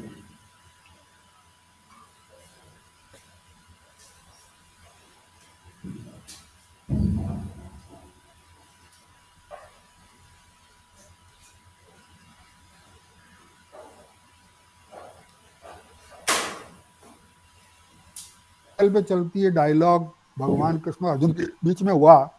शायद अर्जुन ने जो बात कृष्ण को प्रश्न पूछते समय कह दी, ये कृष्ण तुम मिश्रित वचन क्यों कहते हो, मुझे और ज्यादा संशय होता है, तो आप क्या चाहते हो ये मुझे स्पष्ट कहो, मुझे क्या करना चाहिए वो स्पष्ट कहो। क्या आज के गुरु इतना नैतिक मनोबल रखते हैं? समझ आ रही है ज्योति? पूरी क्लास के सामने उनका कोई शिष्य खड़ा होकर के कहे कि गुरुजी आप जो पढ़ा रहे हो मेरे समझ में नहीं आ रहा। आप कब बोलोगे सर? चाणक्य यही कहते हैं कि आप अपने छात्र को पूरी स्वतंत्रता दीजिए अपना प्रश्न करने की, और प्रश्न का समाधान भी अवश्य दीजिए। इसके बाद ज्ञान में कभी पूर्ण विराम नहीं होता, रिसर्च में कभी पूर्ण विराम नहीं होता। कभी भी एक शोधकर्ता को, शिक्षक को ज्ञान के मामले में पूर्ण विराम लगाने की आवश्यकता नहीं है। ज्ञान कहीं से भी मिले, आप लेने का प्रयास करिए, देश से मिले, विदेश से मिले, जहाँ से भी अच्छा ज्ञान मिले मैम उसको अभी प्राप्त सर्वर करिए। खत्म होगा, सबसे पहले फिर आपका ही। इसके बाद आचार्य चाणक्य ने जैसे ही सर्वर सिद्धांत खत्म दिया है होता जॉब है। ओरिएंटेशन हाँ, और पर आप एम्प्लॉयमेंट अभी रेडी आपका, एजुकेशन। हाँ आपका फर्स्ट हमारी है। शिक्षा पद्धति फर्स्ट ऐसी हो जो कि छात्र को फ्री 12 क्लॉक किसी तक भी आई जाए एम्प्लॉयमेंट, सब पैसे, स्वरोजगार उसके अथवा बाद आ रोजगार के जाएगा, लायक कोई करेंगे। बनाए। तो प्लीज स्किल वेट। डेवलपमेंट की बात हो या जॉब के लिए तैयार करने की बात हो, मैं समझता हूँ कि आज इसका भी पालन करने के लिए नई शिक्षा नीति जो है वो जोर दे रही है इस बात का भी कि लेटेस्ट जो टेक्नोलॉजीज हैं उनको हमारी शिक्षा पद्धति से जोड़ा जाए और उनकी भी शिक्षा देने की व्यवस्था की जाए। इंटरडिसिप्लिनरी शिक्षा हो, इस पर भी जोर दिया जा रहा है। तपस्या इन लर्निंग, चाणक्य ने अगला सिद्धांत दिया है कि जो आराम पसंद हैं, जो मौज मस्ती करना चाहते हैं, वो शिक्षा की आशा न करें, और जो शिक्षा ग्रहण करना चाहते हैं उनको ब्रह्मचर्य और तपस्या का जीवन जीने के लिए तैयार रहना चाहिए। इसके बाद बुद्धि की शुद्धि पर भी जोर देते हैं वो, प्योरिटी ऑफ इंडिविजुअल इंटेलेक्ट। क्यों कि अच्छी शिक्षा तो आपने प्राप्त कर ली, पर आपकी बुद्धि अगर शुद्ध नहीं है, आपने जीवन का मिशन अगर जो है केवल मनी को ही बना रखा है, तो आप समाज के लिए डेंजरस साबित होंगे। वैल्यूलेस जो एजुकेशन है वो राक्षस तैयार करती है, और ये राक्षसों का नंगा नाच हमने कई बार देखा, अनुभव किया अपने जीवन में। अभी जब कोरोना की स्थिति थी तब किस तरह से जनता को लूटा गया कॉरपोरेट हॉस्पिटल्स के द्वारा, किस प्रकार से हमने कई अवसरों पर देखा है जहां विश्वविद्यालय के 3-3 कुलपति एंटी करप्शन ब्यूरो के द्वारा अरेस्ट करके अपने ऑफिस से ले जाए जाते हैं। उनके ऑफिस में ही रिश्वत का पैसा भी बरामद होता है। ये सारी जो घटनाएं हमने देखी है, जब कोई रिसर्च गाइड जो है एक छात्रा से उसकी इज्जत मांग लेता है, एक न्यायाधीश जब न्याय देने के लिए एक स्त्री से उसके सेक्स की डिमांड करता है, तो लगता है सस्टेनेबिलिटी नहीं हुई। अभी समाज भी सस्टेनेबल नहीं है, शिक्षा भी हमारी सस्टेनेबल नहीं है। कुछ भी गलत होता है, कहीं न कहीं शिक्षक का भी दोष आता है, शिक्षा की जो पद्धति है उसका भी दोष आता है। ये हमें स्वीकार करना होगा। क्यों आज आवश्यकता पड़ी कि यूजीसी को ये कहना पड़ा हर विश्वविद्यालय में विजिलेंस ऑफिसर या ऑम्बड्समैन की आवश्यकता है? क्यों कि हमारे शिक्षा के मंदिर जो सरस्वती के मंदिर होने चाहिए, वो भी कहीं न कहीं जो है वो दूषित होते जा रहे हैं। और इसका जो एक मैक्रो इंडिकेटर है वो ये है कि हमारा वैल्यूज़ का जो वारसा है, जो विरासत है, वो तो बड़ी समृद्ध है, लेकिन हमारी प्रैक्टिसेस बहुत कमज़ोर हैं। यही कारण है कि भारत दुनिया के टॉप 10 करप्ट कंट्रीज में माना जाता है।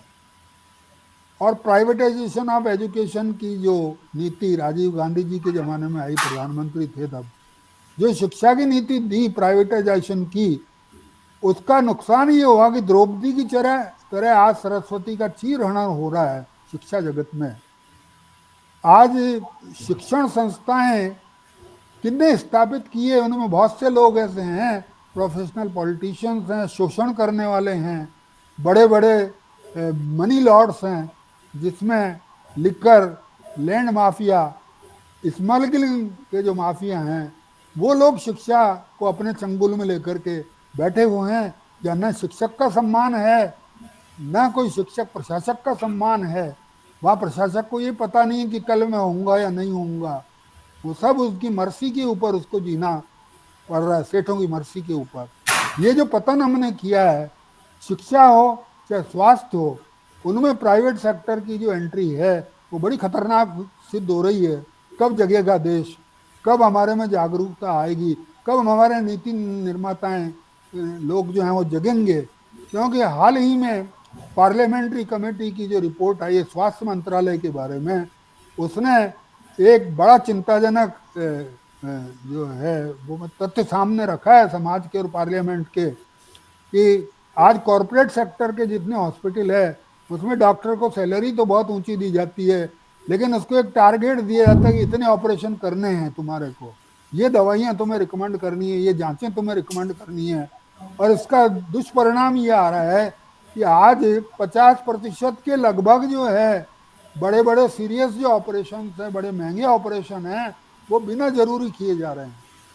तो ये तो भाई सस्टेनेबिलिटी नहीं हुई, समाज की भी नहीं हुई और शिक्षा की भी सस्टेनेबिलिटी नहीं है। ये बड़ा भारी चैलेंज हमारे सामने है, जिस पर हमें बहुत गंभीर चिंतन मनन करने की आवश्यकता है। इसके बाद चाणक्य ने जो सिद्धांत दिया है वो ये है कि आप अपनी भाषा से प्रेम करें, ये तो ठीक है, लेकिन आवश्यकता के अनुसार विश्व की अनेक भाषाएं सीखने पर भी ध्यान दें। तो फॉरेन लैंग्वेज की फैसिलिटीज़ भी हमें क्रिएट करनी चाहिए अपने शिक्षण संस्थाओं में, ताकि देश विदेश में भी हमारे इंटेलेक्चुअल्स जो हैं वो जा सकें, संवाद कर सकें, रिसर्च कर सकें। इसके बाद विविध भाषाओं के ज्ञान पर उन्होंने जोर दिया। इसके पश्चात जो है वो उन्होंने ये कहा कि फुल टाइम रेजिडेंशियल एजुकेशन का ही उन्होंने सपोर्ट किया है और डाइवर्स पेडागोजी को अपनाने का उन्होंने कहा कि भाई छात्र जिस तरह समझ सके उस तरह उसको समझाने का प्रयास करे शिक्षक।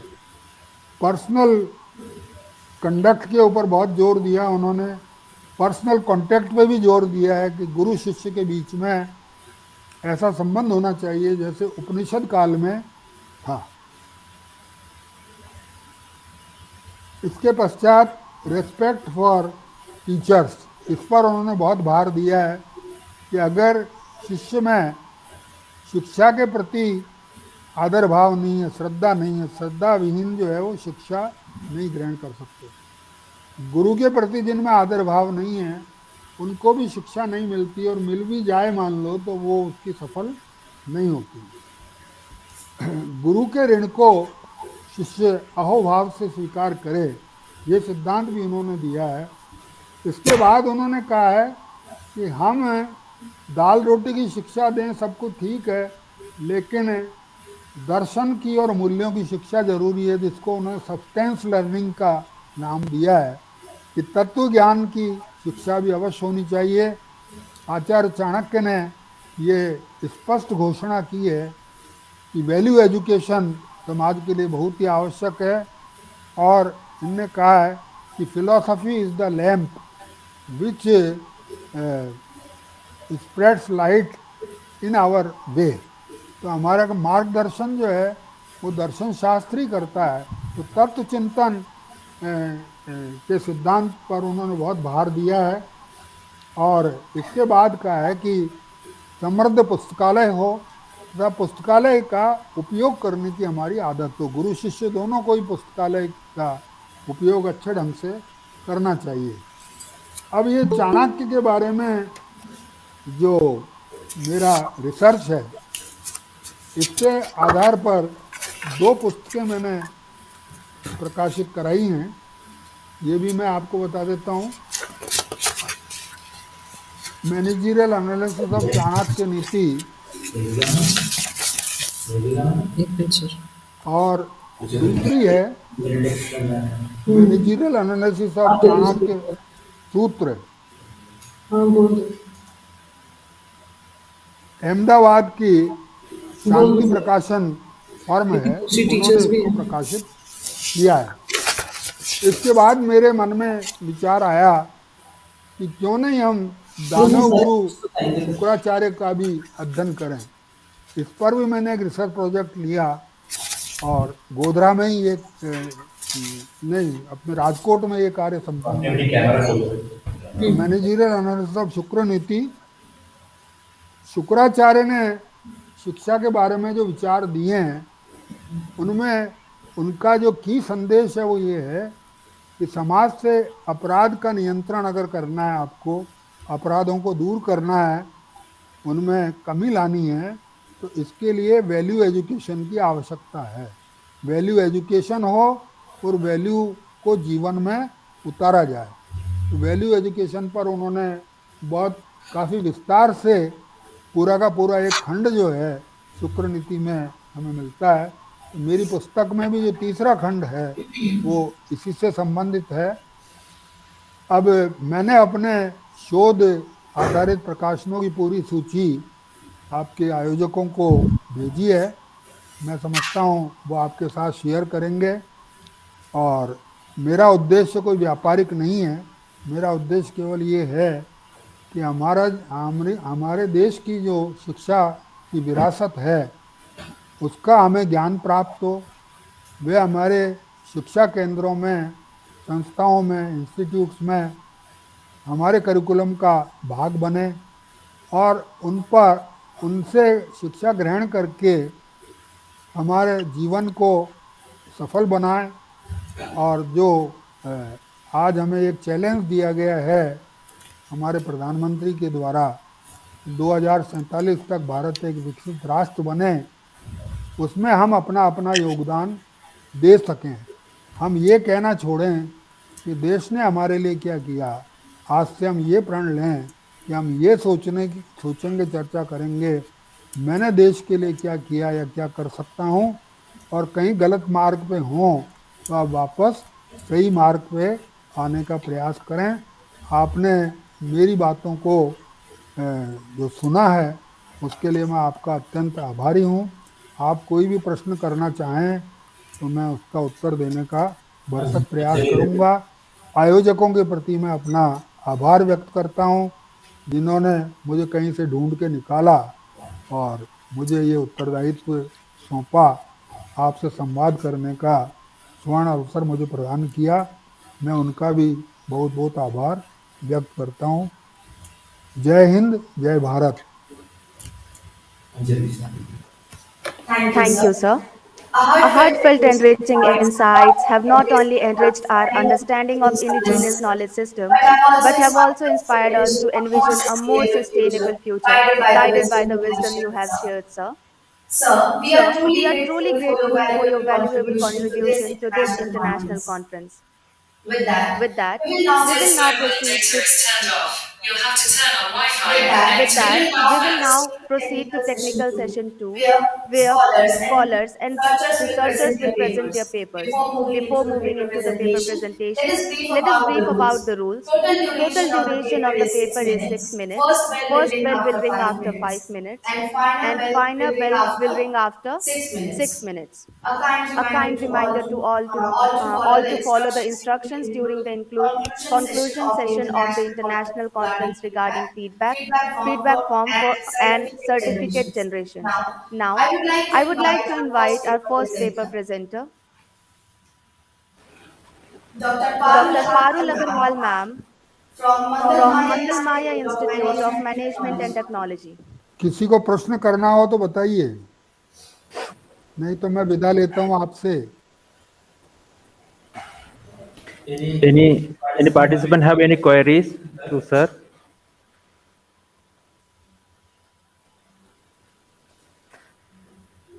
Yes, I have a question. Yes. Okay, please. Welcome. Please. Sir, thank you so much for today's enriching session. Sir, मेरा प्रश्न था, जैसे आपने बताया कि एडमिशन जो है मेरिट पे दिया जाए, ऐसा आचार्य चाणक्य जी ने कहा, और साथ ही साथ उन्होंने ये भी कहा कि यूनिवर्सल एजुकेशन भी दी जाए। तो ये साथ साथ कैसे प्रैक्टिस की जा सकती है कि जो योग्य है और यूनिवर्सलाइजेशन भी हो? प्रश्न आपका बिल्कुल सही है और इस पर चिंतन विचार करने की आवश्यकता है। मेरिट पर एडमिशन की बात जो उन्होंने कही है वो ये है कि जो छात्र डिजर्व नहीं करते हैं शिक्षा ग्रहण करना, उनसे संस्था को बचाया जाए। वो आके अनुशासन को बिगाड़े यहाँ, इसके बजाय वो बाहर रहें तो ही ठीक है सिस्टम से। ये उनका कहने का तात्पर्य है। और प्रत्येक कोर्स में क्या है, मापदंड तो होते हैं, हम भी जानते हैं कि भाई मिनिमम 50% लाया हो या फर्स्ट क्लास लाया हो तो भी उसको एडमिशन देते हैं, उसमें भी मेरिट से ही एडमिशन होते हैं। लेकिन ये है कि शायद उस जमाने में रिजर्वेशन वगैरह की बात नहीं होगी, उसकी आवश्यकता भी नहीं है, क्योंकि उनने जो दूसरी बात कही है वो ये कही है कि शिक्षा से किसी को वंचित न रखा जाए। यूनिवर्सल एजुकेशन की बात जो कही है वो उसी तरफ संकेत देती है कि शिक्षा की और व्यवस्थाएं भी होनी चाहिए, पैरेलल सिस्टम्स भी होने चाहिए, कोई जरूरी नहीं है। पर जो रेजिडेंशियल शिक्षा है उसके लिए तो जो योग्य हैं उन्हीं को ही आप दीजिए, क्योंकि वो सिस्टम बहुत महंगा होता है, उसमें बहुत लागत आती है। तो उसमें तो अनुशासन से नहीं रहे और आकर के आईआईटी में या आईआईएम में आप देखते हैं तो सारा मेरिट से ही होता है। किनका पे एडमिशन होता है वहाँ 96 परसेंटाइल, उससे नीचे नहीं होता। श्री राम कॉलेज ऑफ नई दिल्ली में 99% वालों के ही एडमिशन स्टॉप हो जाते हैं। तो ये सब है। तो इतने बड़े देश में इतनी बड़ी जनसंख्या में ये तो संभव नहीं है कि आप लोगों को डिनाई कर दें शिक्षा के लिए। तो जो पैरेलल सिस्टम्स हो सकते हैं वो भी चलेंगे साथ में, तो शिक्षा यूनिवर्सल हो, लेकिन जो अच्छे संस्थान हैं उनमें प्रवेश जो है मेरिट के आधार पर ही होना चाहिए। ये उन्होंने Thank you, Thank sir. you. I wish to express my gratitude to sir for his enriching lecture. Sir have highlighted about the Gurukula system and the dialogue method, how it we will help to enrich our education system, sir. Thank you, sir. So now we have a number of participants, paper percentage. We have around I 33 take the paper lead. percentage. Thank you. Thank you, sir. Thank you, sir. We have 33 paper percentage. So for that we have our technical session chair, Professor Dr. Rita Arora ma'am, former professor and Dean of University of Rajasthan, Jaipur, Director School of Education, Jaipur National University. So I welcome ma'am formally on behalf of the seminar chair, Principal ma'am. So without delaying, ma'am, with your permission, can we go for the presentation, because we have a huge number of people. And after that, your valuable input will take, ma'am. Namaskar. Yes, looking to the paucity of time, we should proceed and we should invite the paper presenters.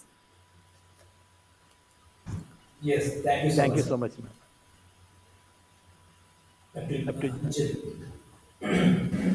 Now, I would like to invite our first paper presenter, Dr. Parul Agarwal ma'am from Mangalmaya Institute of Management and Technology. Kindly share your paper, ma'am. Ma'am, your speaker. Ma'am, Switch on your mic. Switch on your mic, ma'am. Good afternoon, everyone. Myself, Dr. Parul Agrawal from Mangalmay Institute of Management and Technology. I am assistant professor here. Today, my paper topic is preservation of indigenous knowledge. And firstly, I would like to thank everyone in AI. And now I would like to start my presentation. And I'm sharing my screen and showing PPTs. Sir,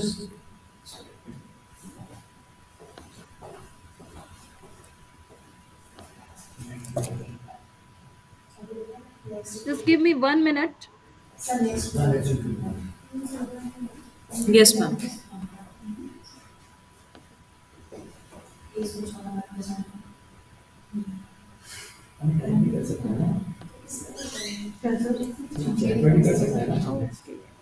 I'm facing some issue in showing my PPTs. You have backup of my PPTs? I'm trying from my side.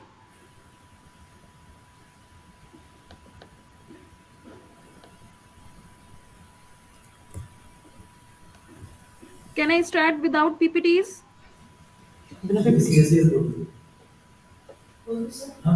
Yes, ma'am. Sure. You can start. Can you share my PPTs? If I'm trying to share, but the screen is not visible from my side. Ma'am, it's okay. You can start. Okay. Okay. Before starting my PPTs, I would like to share one thought or one shloka from Sanskrit language. Actually, अगर बात indigenous knowledge की होती है तो हम लोग जो हमारी culture है बहुत rich है. तो मेरा सबसे पहले मैं यही कहना चाहूंगी, जिस कल्चर से हम बिलोंग करते हैं वो अपने आप में ही इतनी स्ट्रांग है, इतनी नर्चर करने वाली है कि हम उससे आगे अगर हम देखना चाहें तो हम अपने जो हमारा पास्ट है उससे हम बहुत कुछ सीख सकते हैं. तो जैसे आप लोगों ने सुना ही होगा, हम वसुदेव कुटुंबकम में बिलीव करते हैं. अयम निजय परोवेति गणना लघु चेत साम उदार चरिता नाम तो वसुदेव कुटुंबकम. तो वसुदेव कुटुंबकम हमारी जो है परिपाटी रही है, और इसी के बेस पर इंडिजिनस नॉलेज की अगर हम बात करते हैं तो इंडिजिनस नॉलेज अपने आप में एक स्ट्रॉन्ग क्राइटेरिया, एक स्ट्रॉन्ग हमारा कल्चर है जो जिसको हम आगे की तरफ ले जाना चाहते हैं. अब सबसे पहले indigenous knowledge. What is indigenous knowledge? Indigenous knowledge is the knowledge system possessed by various communities across the globe, and it is usually include all the community agriculture knowledge such as manner of cultivation, environmental knowledge and knowledge of natural medicines.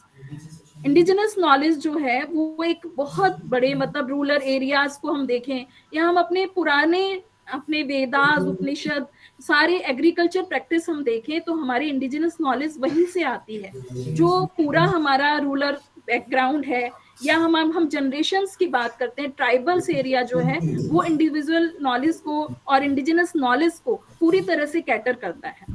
अब अगर हम बात करें अपने जो education system है, क्योंकि हमारी जो एजुकेशन सिस्टम है एनईपी के बाद बहुत चेंज हो गई है. एनईपी के अकॉर्डिंग भी इसमें बोला गया है कि हमें इंडिजिनस नॉलेज को भी आगे बढ़ाना है, क्योंकि पास्ट से हम अपने फ्यूचर को बेटर कर सकते हैं और पास्ट से ही हम अपने फ्यूचर को नर्चर कर सकते हैं.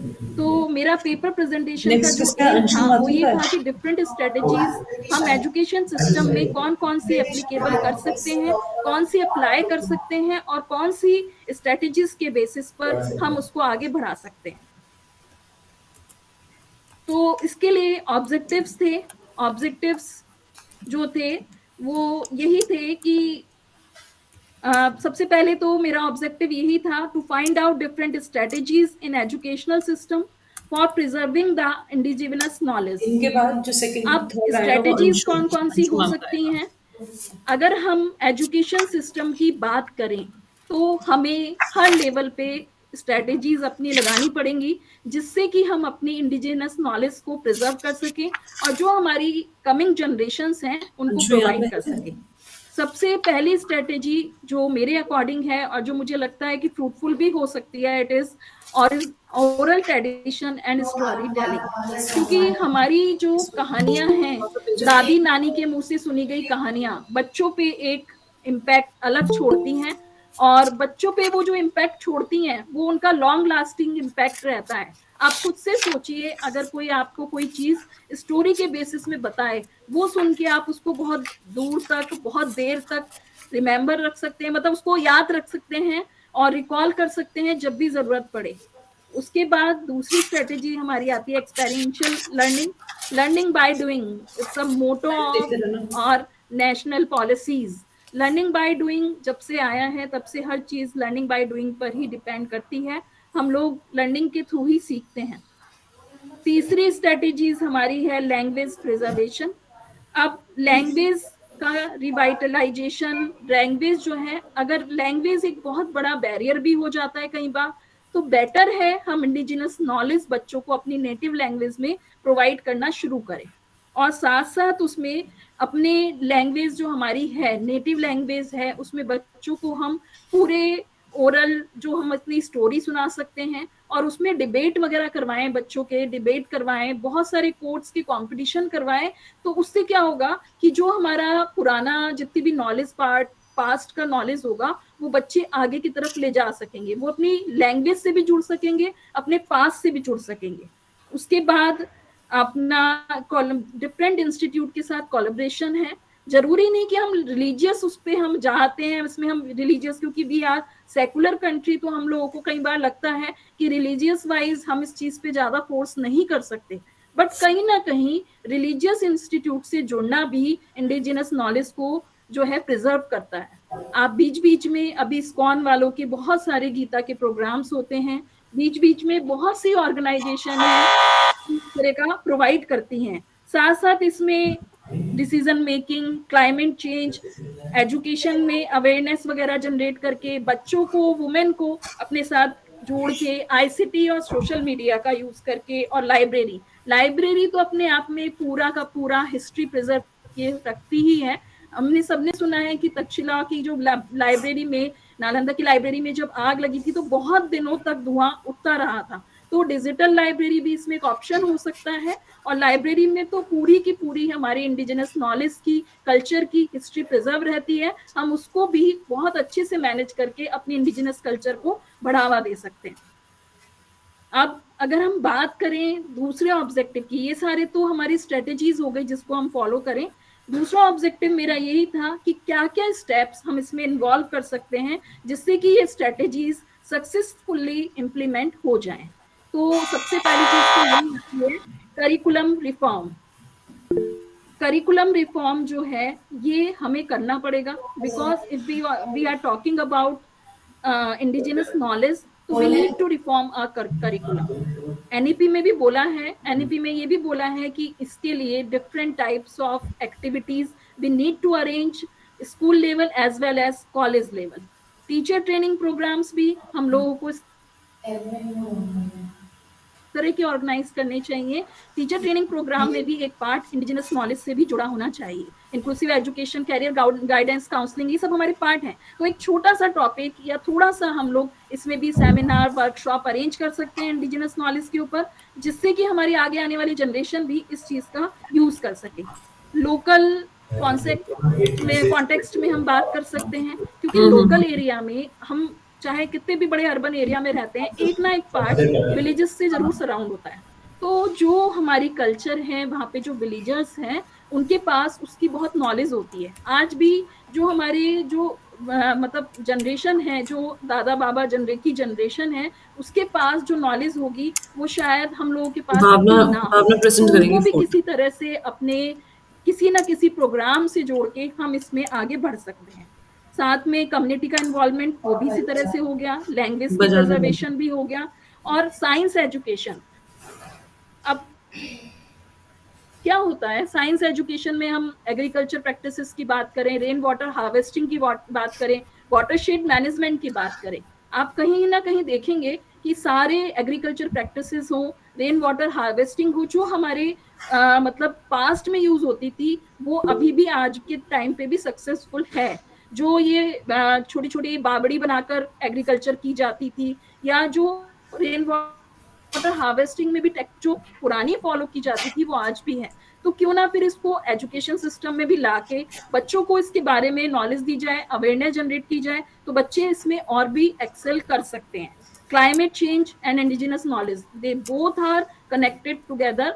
अगर हम बात करें क्लाइमेट की, पहले के टाइम में क्लाइमेट इतना गंदा नहीं होता था जितना अब पॉल्यूशन ब्रेक भी एक होने लगा। तो इन सब बातों को भी हम इंडिजिनस नॉलेज के साथ जोड़ सकते हैं और उनको हम वहां से प्रोटेक्ट कर सकते जाओ हैं। बेटा, अब इसके बाद और थर्ड बोलो ऑब्जेक्टिव मेरा था कि टाइम सजेशंस किस लिमिट तरह इज के हम दे सकते हैं इंडिजिनस नॉलेज को स्कूल लेवल मेंटेन करने के लिए।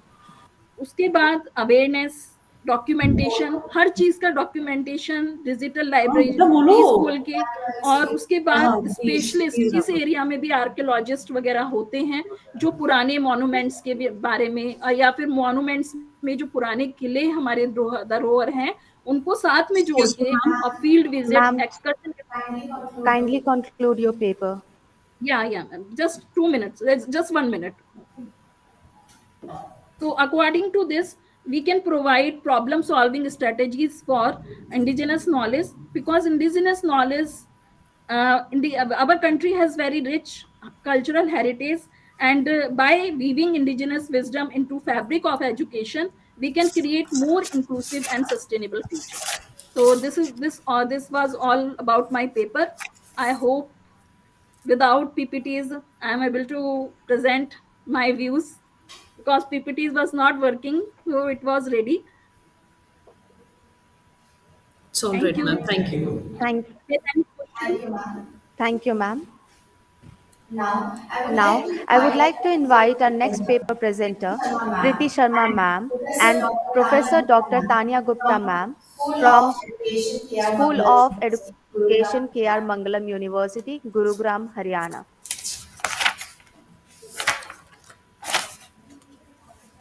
Tanya, na? Tanya, ma'am. I repeat. I repeat. I repeat, Our next paper our next paper Yeah, I'm presenter. presenting. Good morning, everyone. I'm presenting my screen. Is it visible? Yes, ma'am. Yes, Yes, ma'am. ma'am.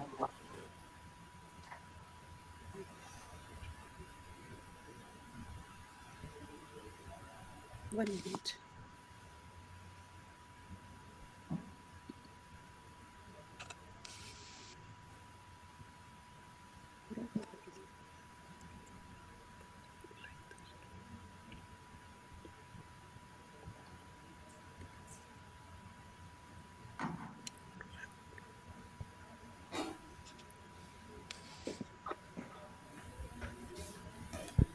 Good morning, everyone. Is it visible? Yes, ma'am. Yes, ma'am. Okay. So, good morning, everyone. I'm Preeti Sharma, and I'm a research scholar from K.R. Mangalam University. And I'm doing my work under the guidance of Dr. Tanya Gupta. Thank you, AI. First of all, thank you, AIE, for giving us an opportunity to present our paper here. And thank you, Tanya ma'am, for her continuous guidance. So, my topic is role of indigenous leaders in youth empowerment. And I'm especially giving reference to Swami Vivekanand. So, firstly, this is an abstract of my work. Indigenous leaders are individuals from indigenous communities who play prominent roles in advocating for the rights, well-being, and empowerment of their respective communities. These leaders often work to address issues such as land rights, अभी हम cultural अभी इनके preservation, बाद education, ये third है healthcare, ना हमारी and social justice. Second Indigenous leadership can take Priyanka ma'am various हाँ forms, प्रियंका मैम की including third political, cultural, and grassroots activism. So, in this qualitative study, we will analyze the role of contribution of फिर Swami 15 को बुला Vivekanand लेंगे in youth सिद्धांत को empowerment, and we'll also study the relevance of his fifth teachings बोल in देती हूँ current madam times. By doing fifth a बोल देती हूँ फिफ्थ comprehensive आप है ना literature analysis and develop its context in light of the Indian knowledge system and the National Education Policy NEP 2020. So, Swami Vivekananda's role in youth empowerment lies in his teachings that inspired individuals to realize their potential, pursue education and character development, face challenges fearlessly, engage in social services, explore spirituality, and promote unity and inclusivity. His influence continued to inspire सिद्धांत sir youth है सिद्धांत empowerment initiative worldwide. आपने This is a मतलब brief introduction. So often referred, fourth फिर fifth Swami है ना Vivekananda was often referred as the wandering monk of India. But Swami Vivekananda earned acclaim not only amongst saints and seers, but also resonate with the scientific minds of his era. He became अच्छा more Preeti popular after his historical speech in the Preeti Parliament of Sharma ma'am World's Religion at Chicago, USA in 1893. Most people understand that Parliament of the World's छोड़ दो अब जो आ रहा है अब इनकी religions इतना मत देखो was attended only by religious persons from all हाँ over अभी the फिफ्थ world. करते हैं But अभी very इसको few चलने knew दो the अब fact that the इनके great बाद ये scientists बुलाओ फिर of उसके that बाद era अपने हिसाब were से also launch part of the audience. वरना ये मैं Swami कंफ्यूज कर Vivekananda's teachings span various facets time of देखते रहना science, Jyoti religion, spirituality, education, time philosophy, and social issues, emphasizing character building. Presenting Vedantic views in a scientific language, Swamiji discussed concepts ranging from atoms, energy, matter, to space time, dark energy, and the fundamental questions of the universal creation. He envisioned from Vedanta that the micro world and the macro world both are follow the same building scheme, emphasizing the unity of existence. He always believed in unity of existence. Swami Vivekananda modernized Vedanta to make it accessible and appreciable even for scientifically minded individuals. His vision surpassed mere economic prosperity, stressing the importance of comprehensive जब bell development बजाओगे ना that तो बोलना balances please both the start material concluding and spiritual बोल aspects देना of life. So methodology of my जब study is बोलोगे bell it's a बजाओगे तो बोलो theoretical start study conclude her and सबको qualitative in nature. And here I have taken references from some second primary level and second secondary level sources. Second level पे The start limitations of my studies are like it's studies limited with the views of Swami Vivekananda only, and Vivekananda's only views about youth and education has been cited here. Some of the literature reviews. The time is short. I think I should go brief. So objectives of the study are to study Vivekananda's view about role of youth in nation development, impact of Swami Vivekananda's teaching on youth empowerment, the fusion of the Indian knowledge system with the teachings of Swami Vivekananda, and the teachings of Swami Vivekananda and its impact on NEP program. So firstly, I would briefly explain the views of Swami Vivekananda about youth. He always emphasized on youth, as India is like 65% of our population is of below 35% of age, 35% of age, and India is the youngest country. So youth is very important for the development of a nation. For youth, Swami Vivekananda gave the views like he always stressed on self-realization, and he was the advocate of education. He always believed in fearlessness and social services and community. He was in the belief that if one has to die, why should not it is best to use himself or herself for the social service. Spiritual awakening. He was always believer of spirituality, promotion of unity and inclusivity, and legacy in youth organization. Swami Vivekananda's impact on youth empowerment lies in his teaching that inspired individuals to recognize their potential, pursue education and character development, confront challenges fearlessly, engage in social service, explore spirituality, and promote unity and inclusivity. His influence continues to inspire initiatives worldwide dedicated to empowering the youth. Secondly, relevance of Swami Vivekananda's teaching on youth in present time. Swami Vivekananda's teaching provide a timeless guide for navigating the challenges and opportunities of the present time. His principles of self-realization, tolerance, service education, global citizenship, ethical leadership, and mindfulness after a holistic approach to personal development and societal contribution, making them enduring and relevant for today's youth. Sorry to disturb you, ma'am. Sorry to disturb you, ma'am. Kindly conclude your paper. Yeah, sure. So these are some of the conclusions. In essence, Swami Vivekananda's teachings serve as a timeless and comprehensive guide for the youth of the present time, and his principles of self-realization, tolerance, service education, global citizenship, ethical leadership, and mindfulness collectively contribute to a holistic approach to personal development and societal contribution, making them enduring and relevant for today's dynamic and complex world. These are my references, and thank you so much. Next Thank you, ma'am. Our Thank you, next ma'am.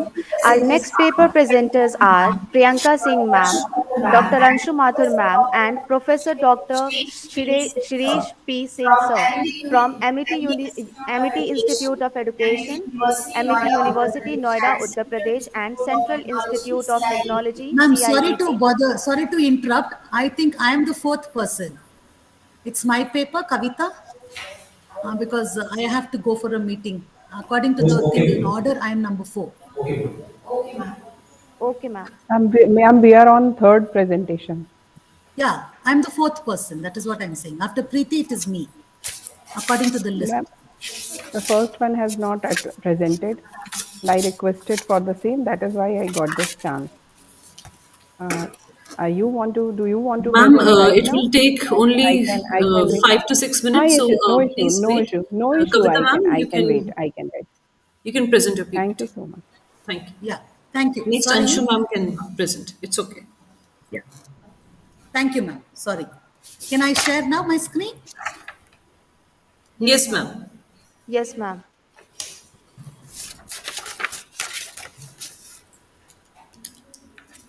Can you see my screen? Yes, ma'am. Yes, ma'am. Okay.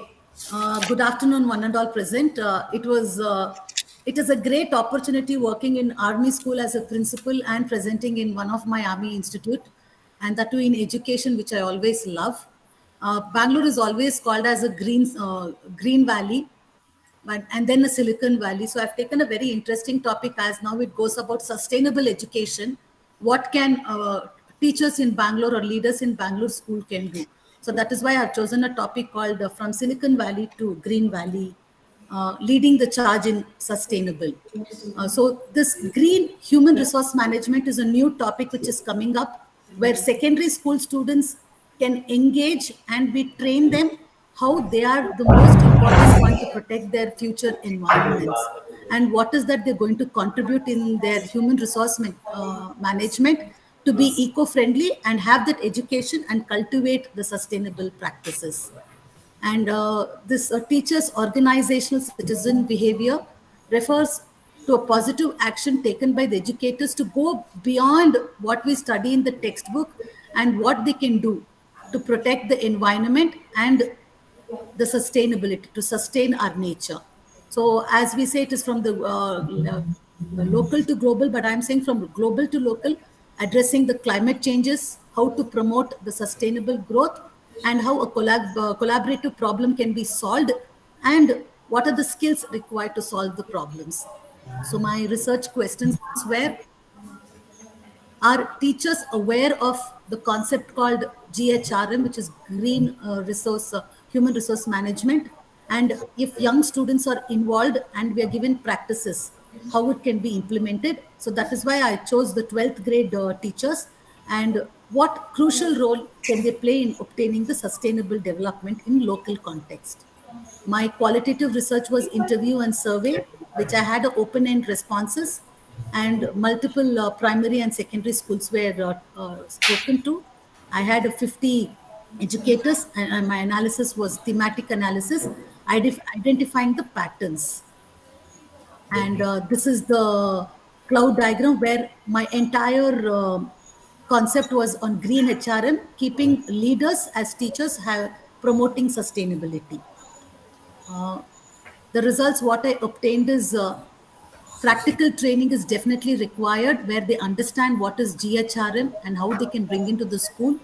What is that next generation should be conscious about, and how education should actually concentrate on GHRM and start instilling right from the younger age. And this has an impact on employee productivity, where correlation is increased where when GHRM practices is also increased. And eco-awareness and interviews were definitely required. Environmental awareness, recruiting the green criteria, then green education, that is training on education, skill development, how they can sustain eco-friendly, what all initiatives to do the diversity and inclusion, workplace culture, eco-friendly, and employee training.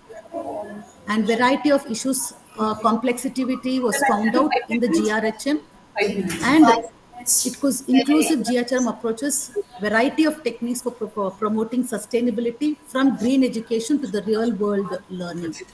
And about all this in detail, it is there in my paper. For the presentation, I have taken only few points, and the suggestion is, as I said, environmental performance and identifying the areas for improvement, actually educating right from the educators to students about the GHRM from the school environment, because the school gives the foundation, which in turn they take up to the graduation level, and they can train and they know how to protect and sustain our earth. So training, educating the staff, and talk about the environmental issue, work on the waste management, how to use energy efficiently, and how we can recycle almost each and everything without going into waste management. And that is all a very small presentation, because I wanted to keep it to the time limit of 5 minutes. And thank you so much. Thank you. Ma'am, sorry, I had to barge in. I'm It's sorry, okay, ma'am. Thank you, ma'am, so much for your valuable time. Yeah, thank you. Thank you so much, ma'am. Thank you, ma'am. Thank you, ma'am. Now I would like to invite our next paper presenter, Dushyant Pal sir Dushyant Pal sir and Deepti Ahuja ma'am from Amity Institute of Rehabilitation Sciences, AUUP. I repeat, I repeat. Hello. Can I share my screen? Yes. Yes, sir. Hello. Okay. Just give me a minute. Yes, you may, please. Please Okay. share your screen. Anjali, इसके बाद भी अगर वो जो ma'am थी ना, Anshu Mathur ma'am, उनको बुलाओ प्लीज। हाँ, नहीं, अब उनको अभी अभी उनसे बहस हो गई थी ना, तो उनको बुला दो पहले इनके बाद। इसके बाद अंशु मैम को बुलाओ, फिर दिव्यांश, फिर इसके बाद। Is my screen visible to all? Yes, sir. Yes, sir. Okay. Good morning to one and all. I am Dushyant Pal from MIT Institute of Rehabilitation Science, MIT University, Noida. Today I will be presenting my topic, which is concept map as an indigenous technology and innovation, a literature review. Under my guide is Deepti Amity. Ahuja ma'am, who is also my guide in my dissertation. Okay, and under the theme of indigenous knowledge system for sustainable future. First of all, I'm going to highlight what is concept maps and what is the सब importance मैं of जानती concept नहीं map in education. Concept maps are the graphical representation of concepts where pieces of information are linked through nodes and lines. Okay, and my literature review will be revolve around the अब students with Anshu ma'am को disabilities, बुलाना, and because I ठीक am a है, student doctor of Anshu Mathur. rehabilitation science, in today's 21st century classroom, the students are not just studying in school but also मैं racing in a बुलाऊंगी, competition to वैसे be कुछ on the नहीं। top. Now the curriculum has been diversified, बंद but the करो पहले, students having वो learning बंद disabilities करो। such as dysgraphia, dyscalculia are still having बंद problem करो। in understanding the basic concepts. Here concept maps plays a very important role because it makes the concept easier and visually appealing. By focusing on the main keywords and avoid the unnecessary information, which not just saves the time of the learner but also helps to grasp the knowledge and the concept faster. Also, concept maps can be easily developed, tailored, and prepared according to the need of the learner. Okay. First of all, this is a review literature introduction. The 21st century education landscape emphasizes on the understanding of concepts rather than rote learning. Introduction to concept maps can help to explain the complex concept in a clear way. Concept maps serve as a powerful tool for knowledge preservation, intergenerational learning, and cultural revel- revitalization with indigenous societies. This study delves into the transformative potential of indigenous knowledge in education, specifically addressing students with SLD, which is specific learning disabilities. Concept mapping skills are transferable to many real-world situations. The ability to organize, communicate ideas effectively is valuable in both academic and professional settings. Okay. Okay, I have in my PPT, I have taken only 4 ROL, but in my Dushyant, extended, you can yes, ma'am. skip the ROLs. You can Okay, skip the thank you, ROLs. miss. All right. Okay. So my objectives of this ROL review is to investigate the impact of integrating indigenous perspective into the curriculum on the social and creative development of students with SLD, which is again specific learning disability. Okay. Investigate how concept maps can be tailored to different learning style and preferences, and whether they are more effective for visual learner, auditory, or kinesthetic learner. Okay. There is a huge comparison in all of these three learners in my extended paper. To explore the transformative potential of indigenous knowledge within the educational context, emphasizing its role in holistic development. Okay.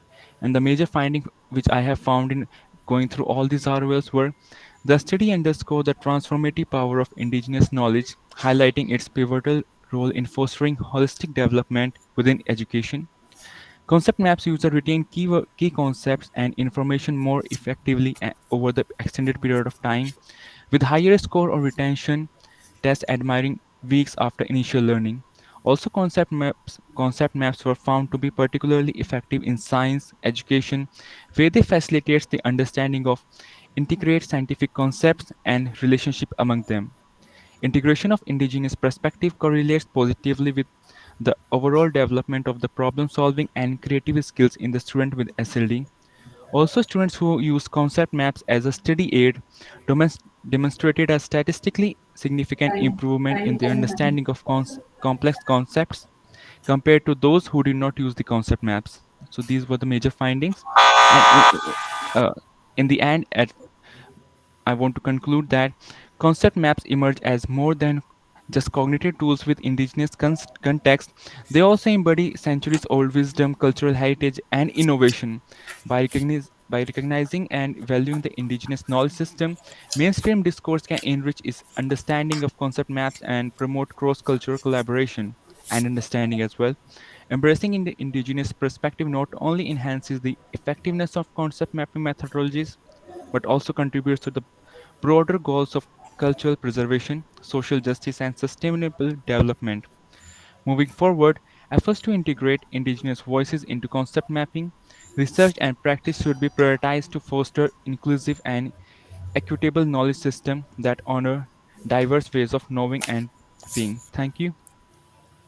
Thank you, If you have Priyanka. any questions or queries, you can ask to me. Thank you, sir. Thank you, Miss. Now, I would Now, like to I would invite like to invite our next paper presenters, Priyanka Singh ma'am, Priyanka Singh ma'am, Anshu Dr. ma'am, Anshu Mathur ma'am from MIT University, MIT Institute of Education, MIT University, Noida, Uttar Pradesh, Professor and Dr. Professor Shri Dr. Singh Shirish P. Singh, sir, from Central from Institute Central of Technology, Institute of CIET, Technology, National CIET, Council of National Council Educational of Research Educational and Research and CERT, Training, New Delhi. NCERT, New Delhi. Kindly present your Thank paper. you Kindly so present your much. paper, ma'am. Thank you so much. I, Dr. Anshu Mathur from Amity Institute of Education, is going to present the paper. Though the paper is authored by three people: Priyanka Singh, the research scholar, me, and Dr. Professor Shirish Pal Singh Sarji. And we have actually this paper is conceptual paper, and I would like to keep it short and simple for my presentation so that you can come to know what review of literature says about when we talk about the integration of technology with the Indian knowledge system, which is the buzzword nowadays. Revitalizing the Indian knowledge system curriculum through digital pedagogy integration. This is the topic of the conceptual paper. And the author tried to conceptualize the idea of the technology integration in the Indian knowledge system in the era of rapid technological progress and digital creativity.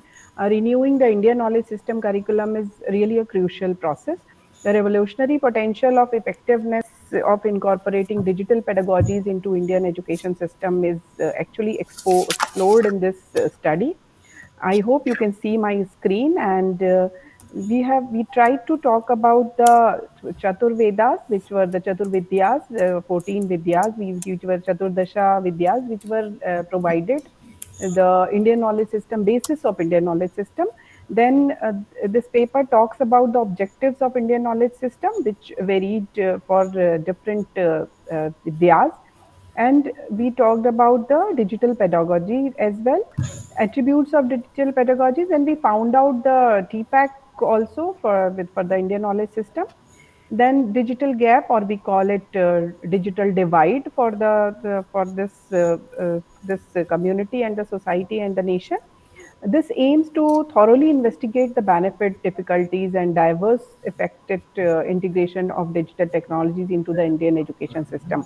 Because of the large gap, digital divide in the approaches towards the ICT, we found that this is really difficult to have this. But once having this technology integrated with the Indian knowledge system, it would be beneficial for the masses. It explores how to use various digital tools effectively to create a dynamic and inclusive learning environment, and the growing importance of online resources and creative teaching methods in the with the help of digital tools. The study also took this idea of traditional Indian knowledge system which has been modified to match the needs of the digital age, and how we can implement effectively it into the student learning process, teachers, practices, and policymaker approaches. And then this study also offered comprehensive analysis and suggestions to successfully integration of the digital pedagogy in the education system. Here we talked about the core competencies of the benefit of the digital technology when it integrated with the Indian knowledge system. And we concluded the study by saying the integration of Conclude the report. digital pedagogy into the curriculum of the Indian knowledge system signifies a revolutionary step in the direction of renewal, because we are all facing changes and trying to implement the NEP 2020. And by integrating technology as ally in education and bridging this ancient and modern gap is very important. The tools can be helpful, And by introducing digital tools into the classroom, educators can create a more dynamic, inclusive, and flexible learning environment, what NEP is required. Thank you so much for the time provided to me for the presentation. I hope a good learning through this platform. Thank you so much. Thank you, ma'am. Thank you, ma'am. Now I would like Now to I would invite like our next to paper invite our presenter, next paper Priyal Verma presenter, ma'am, and Priyal Verma ma'am, Dr. and Sampurna Guha ma'am Dr. from Sampurna MIT Guha ma'am Institute of from Rehabilitation Amity Sciences, Institute of MIT Rehabilitation University, Uttar Sciences, Pradesh. Amity University, Kindly Uttar present your Pradesh. paper, ma'am. Kindly present your paper, ma'am.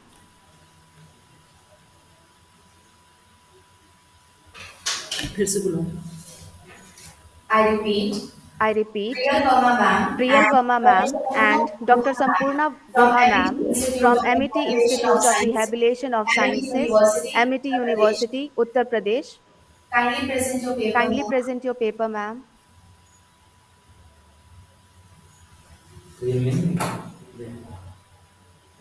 Yes.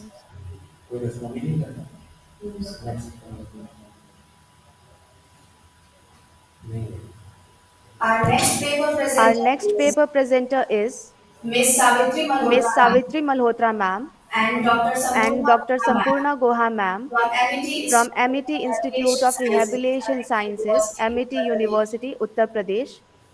Kindly present your Kindly paper, present ma'am. your paper, ma'am. I repeat, I repeat, Savitri Malhotra Savitri ma'am Malhotra and Dr. ma'am and Sampurna Dr. Guha ma'am Sampurna Guha from ma'am MIT Institute from of Amity Rehabilitation Institute of Sciences, MIT Rehabilitation Sciences, University, Amity Uttar University, Pradesh. Uttar Pradesh. Kindly present your paper, Kindly ma'am. present your paper, ma'am. नहीं है. Next सिद्धांत Mohan. Next paper. सिद्धांत Mohan. Our next paper Our presenter next paper presenter are Siddhant Mohan sir and Siddhant Mohan Dr. sir Bindu and Kumari ma'am Dr. Bindu Kumari ma'am from Maharishi from Dayanand Maharishi University, Dayanand Rohtak. University, Rohtak. Kindly present your Kindly papers. present your paper, sir. Hello, Yes, sir, you am I are. audible? Yes, sir. Yes, sir. So can I present my slide? Yes, sir. Yes, sir. Okay, give me a.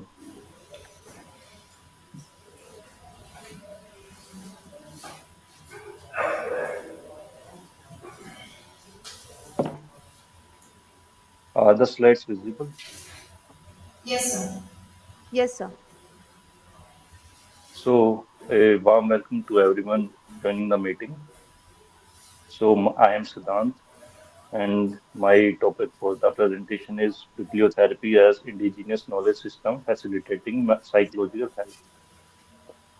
Here we have two authors in this paper. So, first is me and second is Dr. Bindu Kumari, who is assistant professor at Department of Psychology, MDU. So let's start with the definition section. So in starting, I have taken three words as keywords. First is bibliotherapy, second is indigenous knowledge system, and third is psychological health. So bibliotherapy was first coined by Samuel Crothers in 1916. It is defined as the guided reading of written materials in gaining understanding or solving problems relevant to a person's therapeutic needs. Now let's shift on to indigenous knowledge system, which is defined as the cumulative and dynamic body of knowledge, practices, innovations, and cultural insights developed and transmitted across generations within indigenous communities. Indigenous knowledge system is currently evolving in India as a emerging field. Now let's shift on to psychological slash mental health. The WHO defined mental health as a state of well-being in which the individual realizes his or her own abilities and can cope with the normal stresses of life, can work productively and fruitfully, and is able to make a contribution to his or her community. So the rationale of the study is bibliotherapy as a recognized form of psychological intervention involves the use paper of भी है ना. literature to promote सब भी emotional दो and घंटे mental उसमें well-being. बता दिया ना क्योंकि So उनका basically, this study posits the combination of bibliotherapy with indigenous knowledge system as its potential to enhance the effectiveness of psychological interventions within indigenous communities. Basically, I have taken four objectives for the study. First is to explore the empirical studies of bibliotherapy in Indian context, and then to understand the insights existing studies offer on the intersection of bibliotherapy and indigenous knowledge system, and further like the effect of bibliotherapy on mental health, and to assess the common themes, challenges, and implications identified in the literature.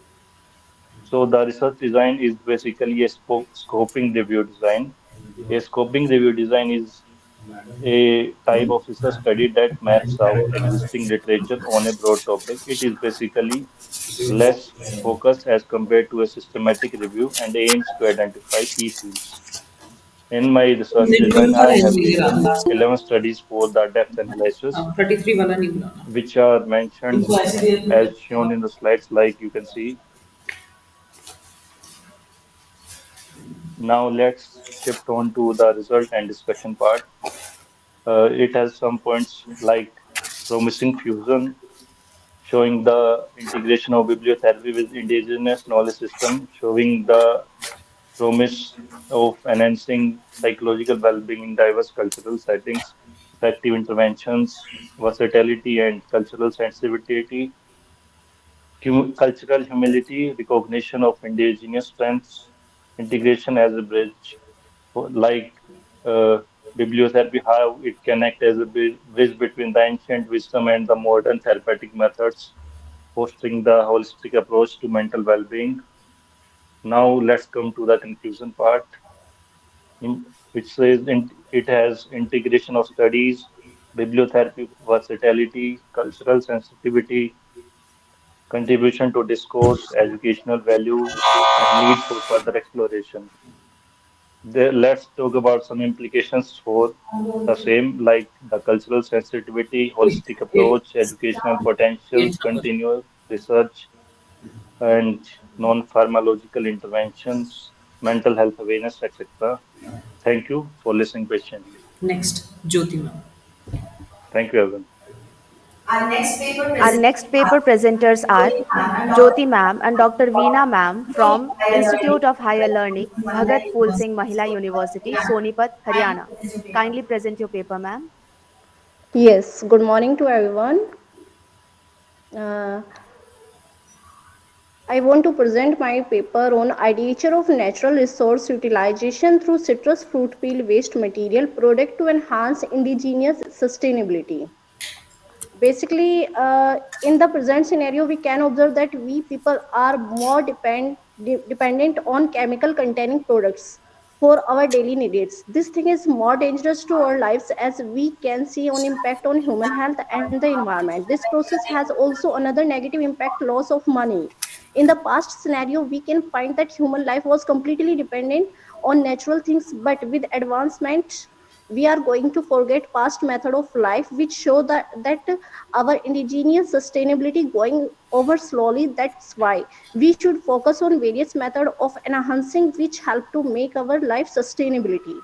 Now I want to show you that picture in which you can see that utilize how can we utilize basically citrus fruit products, byproducts we can use in food sector and non-food sector also. Basically, as you can see here, I represent non-food utilization in pharmacy drug, bioadsorbent and biofuels, packaging materials, skin care products. And in food utilization, we can use citrus fruit peels waste in food additives and many more things, and in many more things. Now I want to represent my methodology. This methodology was based on citrus fruit peels waste utilization, and the area of the study was Institute of Higher Learning, Bhagat Phool Singh Mahila Vishwavidyalaya, Sonipat, Haryana. And in this research study, six products were developed. Three products were prepared in powder form, and another three products were prepared in pill forms from organic citrus fruit peels, powder, and spices. Now, what we can use of products? Different products were prepared from organic citrus fruit peels powder for various purpose, which improve digestibility, smooth blood circulation, and antioxidant properties. And most important is free radical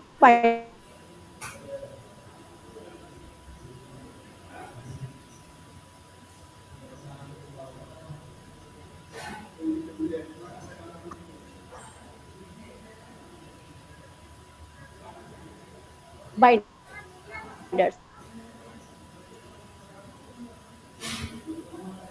And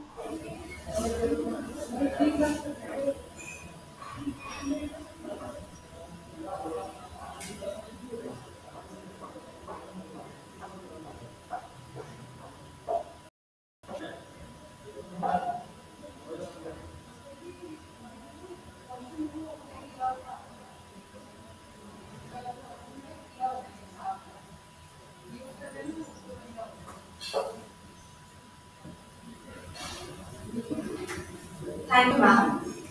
Now, I would like to invite our next paper presenter, Shalini Mishra ma'am, from Mahatma Gandhi Kashi Vidyapeeth Varanasi.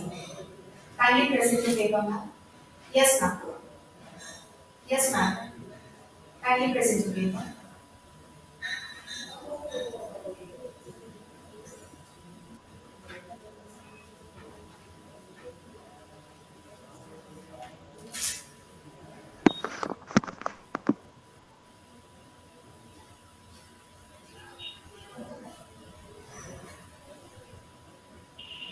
Ma'am, my screen is sharing. Yes, ma'am. Your screen is Ma'am, visible, ma'am. Yes, ma'am. Your screen is visible ma'am, now. visible. Okay, ma'am. You can My start, name ma'am. is You can Shalini start Misra, now. and I am a research scholar in Mahatma Gandhi Kasi Vidyapeeth from Varanasi. My research topic is वर्तमान परिदृश्य में स्वदेशी शिक्षा की प्रासंगिकता। भारतीय ज्ञान परंपरा प्राचीन काल से ही ज्ञान और आध्यात्म में दुनिया में सर्वोच्च शिखर पर रही है। यहाँ की शिक्षा व्यवस्था लौकिक तथा पारलौकिक दोनों ही दृष्टि में अति महत्वपूर्ण रही है। स्वदेशी ज्ञान प्रणाली के माध्यम से ही भारतीय सभी क्षेत्रों में अग्रणी भूमिका में दुनिया में रहे हैं। यहाँ की समृद्ध विरासत ने ही बाहरी लोगों को आकर्षित किया। स्वदेशी शिक्षा व्यवस्था में सभी प्रकार की शिक्षा की व्यवस्था की जाती थी, जिसमें मुख्य रूप से थी गुरुकुल में रहकर बच्चे आत्मनिर्भर बनकर बाहर निकलते थे। गुरुकुल में धार्मिक, सांस्कृतिक, आध्यात्मिक, तकनीकी आदि की शिक्षा की व्यवस्था की जाती थी। वर्तमान में भी Shalini ma'am, okay. स्वदेश की बांग्लादेश की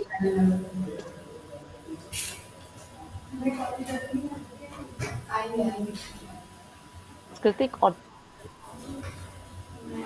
तकनीकी ज्यादा बाहर से ज्ञान का संरक्षण और ज्ञान प्रणाली देश की आत्मनिर्भरता समाज में इस प्रणाली की महत्वपूर्ण में उसको लाभ और सामाजिक आर्थिक पहलुओं पर ध्यान केंद्रित कर सकती है। इस प्रणाली में उपयोग होने वाली स्थानीय तकनीकी ज्ञान ने विभिन्न क्षेत्रों में नई और स्वदेशी समाधानों की रचना की है। इसके माध्यम से उद्यमिता को प्रोत्साहित किया जा सकता है और नौकरी की दृष्टि से भी इसमें योगदान मिल सकता है। स्थानीय तकनीकी ज्ञान का संरक्षण और उनका समुचित प्रशिक्षण देशवासियों को उच्च स्तर की नौकरी से तैयार करने में मदद कर रहा है। इसके साथ ही स्वदेशी तकनीक में उत्पन्न उत्पादों का अधिक प्रचार प्रसार होने से देश की आर्थिक स्थिति में सुधार हो रहा है। इसलिए स्वदेशी ज्ञान प्रणाली तकनीकी क्षेत्र में सहायक है और यह देश को एक नए ऊर्जावान स्वास्थ्य सेवाएं और नई तकनीकी उत्पादों में नेतृत्व करने में मदद कर रही है। स्वदेशी ज्ञान प्रणाली को वर्तमान में लागू करने के क्या क्या चैलेंजेस हैं वो बताने वाली हूँ।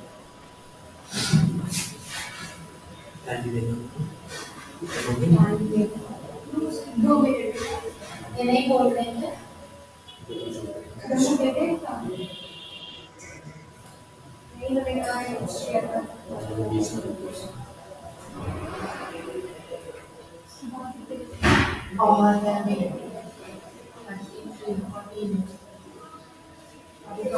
Shalini ma'am, are you speaking? Shalini ma'am, are you speaking? उन्होंने कहा थोड़ी देर वेट कीजिए। एग्जाम के बाद ये यूके हुआ है ना, शालिनी जी तो हो गया ज्योति ज्योति पड़ा मैम को हो गया। शालिनी मिश्रा मैम अभी प्रेजेंट लागू कर रहे करने हैं। भावना मिश्रा भी और संरेखण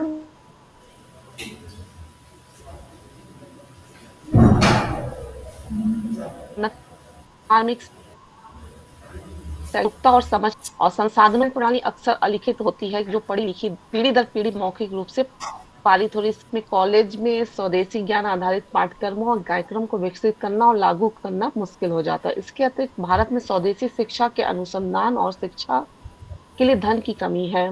परिवर्तन का विरोध, कुछ लोग कॉलेज में स्वदेशी ज्ञान को लागू करने के विचार के प्रति प्रतिरोधी हो सकती है, क्योंकि हमारी शिक्षा व्यवस्था औपनिवेशिक काल की रूप में इस वर्तमान समय में है। औपनिवेशिक विरासत, भारत में ब्रिटिश औपनिवेशिक शिक्षा प्रणाली को भारतीय ज्ञान प्रणालियों को पश्चिमी ज्ञान प्रणालियों से बदलने के लिए डिजाइन किया गया था। इस विरासत ने भारतीय शिक्षा प्रणाली में स्वदेशी ज्ञान के प्रति पूर्वाग्रह पैदा कर दिया। पश्चिमी ज्ञान प्रणालियां, भारतीय शिक्षा प्रणाली अभी भी काफी हद तक पश्चिमी ज्ञान प्रणालियों पर केंद्रित है। मैं उस पे कंक्लूजन पे आ जा रही हूँ।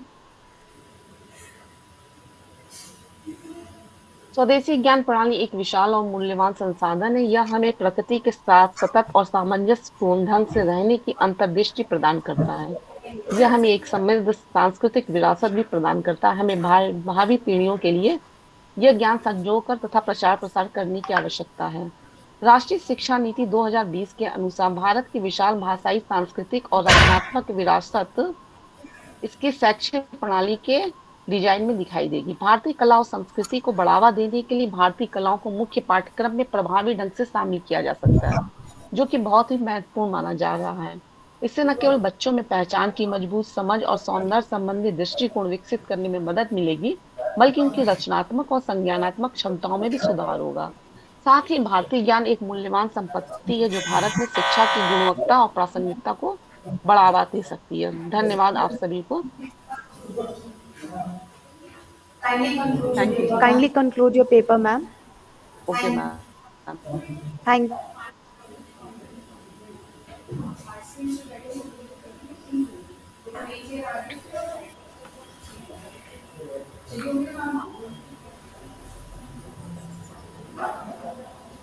Thank you, ma'am. Thank you, ma'am. राष्ट्रीय Thank शिक्षा you, ma'am. नीति दो। Okay ma'am, thank you. Next question.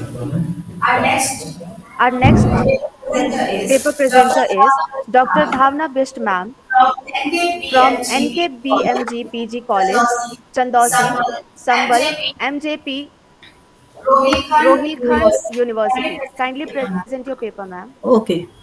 I hope I'm audible.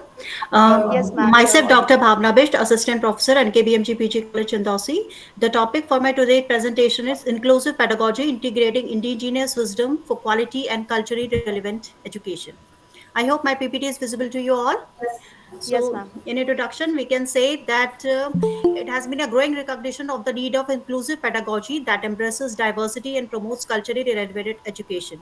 This paper explores the integration of indigenous wisdom into pedagogical practices to enhance the quality and culturally relevance of education. By understanding and valuing indigenous knowledge, educators can create inclusive learning environments that respect and celebrate diverse cultural perspectives. In this slide, you can see the objective of my research was to investigate the impact of inclusive pedagogy that integrates indigenous wisdom on the quality and cultural relevance of education. That the integration of indigenous wisdom into pedagogical approaches will positively influence the quality and cultural relevance of education. Methodology which I adopted in my study was, first of all, I have conducted a literature review, then I've studied some case studies, I have conducted a surveys and interviews with the educators, students.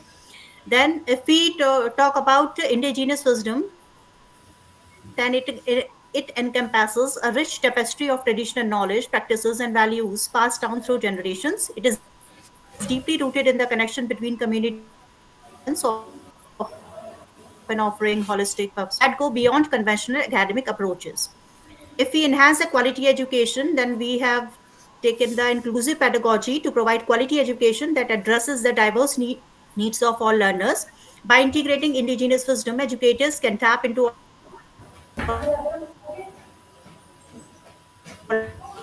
alternative ways of understanding and solving complex problems, ensuring experiential learning, students can engage in experiential learning Cultural relevance in education. One of the primary goals of inclusive pedagogy is to make education culturally relevant for all students. Recognizing and incorporating indigenous wisdom into the curriculum helps create a more inclusive and representative education environment. If we talk about challenges and consideration of my research, then despite the benefit, integrating indigenous wisdom into educational poses challenges. They include resistance from traditional educational systems, a lack of culturally sensitive teaching materials, and the need for ongoing collaboration with indigenous communities. Case studies and success stories. Examining successful case studies where inclusive pedagogy has been implemented can provide valuable insights. Communities that actively participate in the design and implementation of educational programs tend to see positive outcomes. If we integrate indigenous wisdom in the curriculum, then it goes beyond tokenistic representation. It involves embracing the richness of indigenous perspectives, knowledge, and values. Teaching strategies for inclusive pedagogy includes holistic principles, integrating the spiritual, emotional, mental, and physical aspects of learning, experiential learning in nature and community settings. Cultural competence for educators requires introspective self-reflection and awareness of diverse cultural perspectives and the ability to adapt teaching practices to promote inclusivity and accommodate diverse students' needs.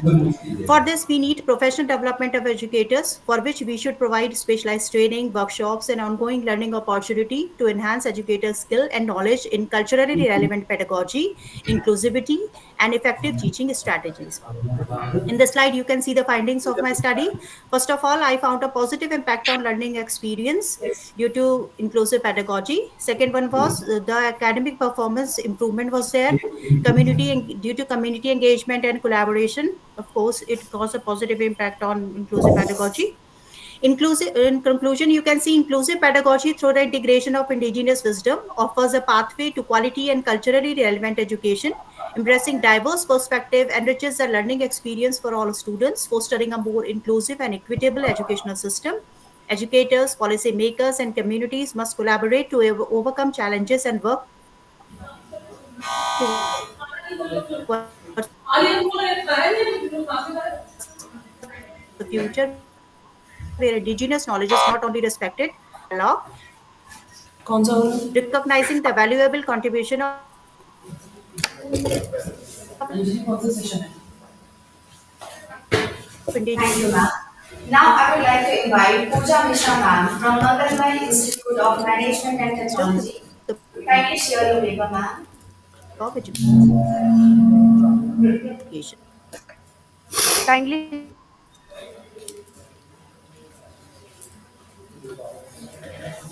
फिर से बुलाओ. She's messaging. share your Join.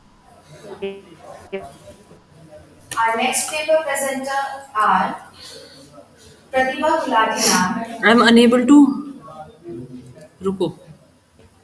Wait. Pratibha Gulati ma'am. रुक जाओ पूजा मिश्रा रुक जाओ.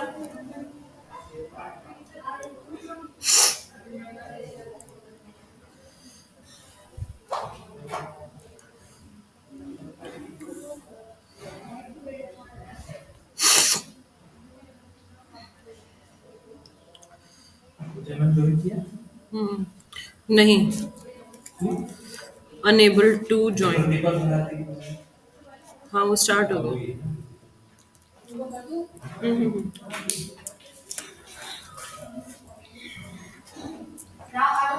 Now I would like to invite our next paper presenters, Pratibha Gulati ma'am, Professor Dr. Harish Kumar Tyagi sir, Professor Dr. Rajendra Pal sir from MIT Institute of Education, MIT University, Noida, and Media Production Division, Central Institute of Educational Technology, NCERT, Delhi. Kindly present your paper, ma'am. Good afternoon. Just wanted to know, is my screen is visible? Yes, ma'am. Okay, thank you so much. My topic is the power of learning in a classroom through toy-based pedagogy. I'm a PhD scholar in MIT University of Education. So, color toys, my child. I understand why there is such a play of colors on the clouds, on the water, and why flowers are painted in the tints.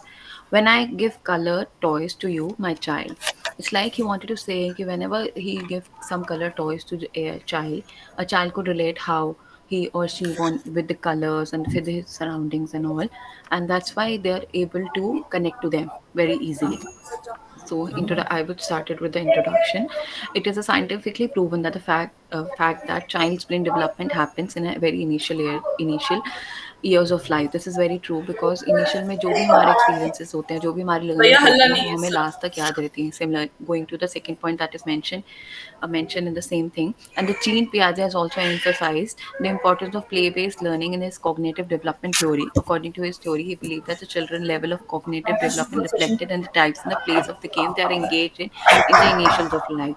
Similarly, the psychologist Albert Bandura has also emphasized in their observational learning that the Bobo doll experiment revealed that the children intimate the behavior of the adult, emphasizing the influence of the observational learning on the behavior at an early stage of life. Most of the children are more engaged in play-based मुस्कान है, learning. This is very true because वो बच्चों को मुस्कान in a very है, early stage they are into the play games. They want to play games, they want to do. हम भी जब छोटे होते थे हमें भी यही होता था कि हम लोग गेम्स खेलें, और उन गेम से हमें नहीं पता होता था हम कौन सी लर्निंग सीख जाते थे, but we used to learn it a very long very good things like collaboration, team learning, or many अपना other ये things phone that were learned. तुम खाना So बना। these are the two psychologists I have wrote about just who worked on play-based learning and observational thinking, that एक job how करेगा they कहते हैं work. Cell अभी sir के साथ job. Moving on to the बस बात अंशु है। अपना ये point, बजर दे दो, same फोन और बजर कहाँ से जमाना है? point as I जाओ फटाफट सामने interest फटाफट। concentration, house construction, all these games, rotation, cooperation, ऐसे पकड़ के famous है गेम प्ले, बहुत फेमस है, इनकरेज सर पे रखा हुआ ना इसका। ये बहुत इन्होंने डाउनफॉल देखा है and change in the scenario for the tower based game. क्यों? Because these were not emphasise right now. Pooja Mishra previously को इतनी टीचिंग्स होती थी, बट थ्रू दीज गेम्स और द टॉय बेस्ड लर्निंग. इसलिए NEP 2020 also educates that such a pedagogy must be evolved to make education more experiential, holistic, integrated, inquiry-driven, discovery-oriented, learner-centered, praise discovery-based, दिया sir flexible, and of course enjoyable. Jyoti. Enjoyable है तो games और play का होना necessary है. That's why they'll be able to more enjoy and more learning or more joyful. Meaning of toy-based pedagogy. I'm talking about the toy-based and the toy-based. What is the toy-based? Toy is basically the indigenous and the local toys available in that particular region जिससे बच्चे खेलते हैं, क्योंकि उनसे जितना ज़्यादा खेलेंगे उनसे उतनी जल्दी सीखेंगे. And the play is the child engagement with the indigenous or the local toys. Play हम गेम खेल रहे हैं कोई भी, बट आसपास की जो भी हमारी चीज़ें होंगी उससे हम लोग खेलेंगे. So this can make the teaching learning process more interesting and the more powerful. If we'll be including the local toys and the indigenous toys, then only the teaching learning process can be more powerful. अब अगर एक state की दूसरे state से हम लोग कर रहे हैं, but if you are not emphasizing on the local state, then लोग बच्चे खेलेंगे but they'll not know the emphasis कि उनका क्या, उनके region के क्या games थे, तो that can make more interesting. Oxford dictionary में बोला है टॉय बेस्ड पेडागॉजी के लिए जॉयफुल लर्निंग. जॉय क्या है उसमें? Joy is a feeling of great pleasure and happiness. किससे होती है toy based pedagogy? This innovative tech pedagogy, if used in classroom appropriately by the teacher, then definitely creativity, exploration, imagination, decision making, problem skill, and observational skills can be enhanced of a child.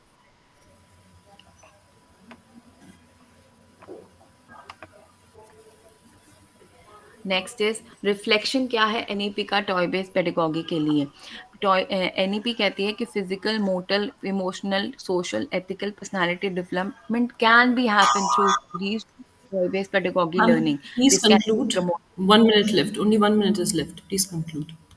Okay.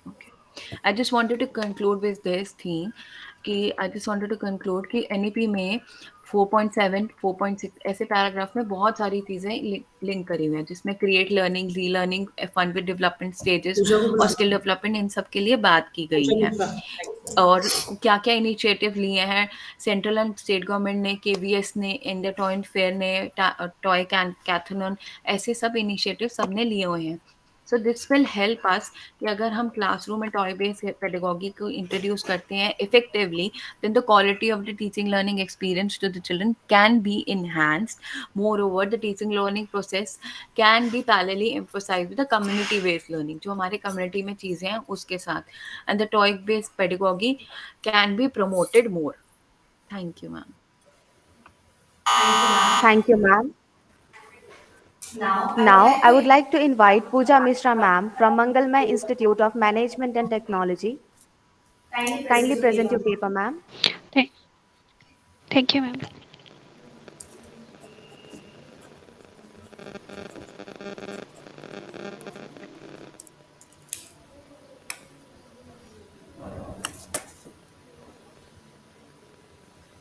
My screen is visible.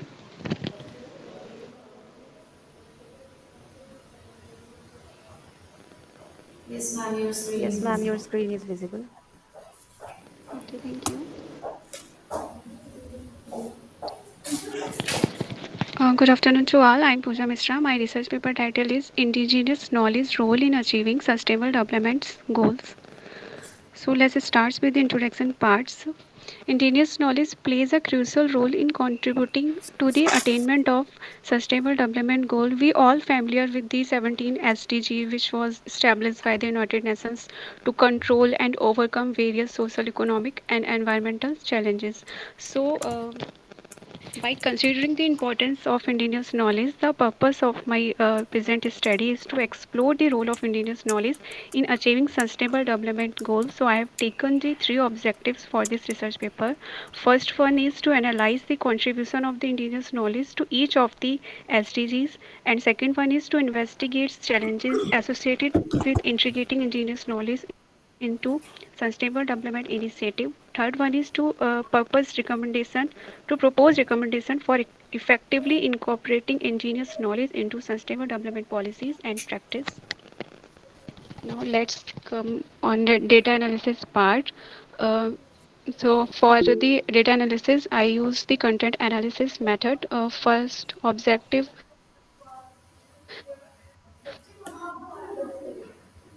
आवाज आ रही है?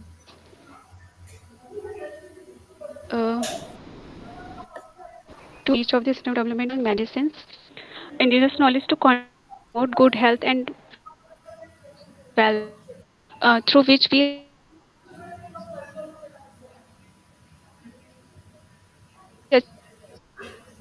achieve medicine offering holistic, through which as we see that case use Masai rotational grazing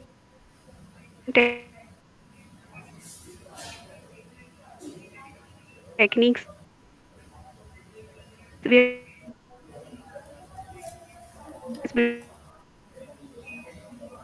conservation in India all are helping achieve in and SDG 13.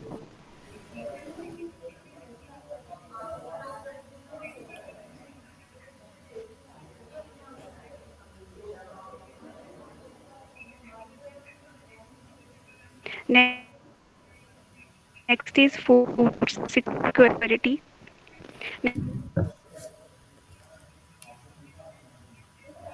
Management, conservation and waste reduction efforts contributing to clean water and sustain SDG 4 and responsible consumption and protection SDG 12.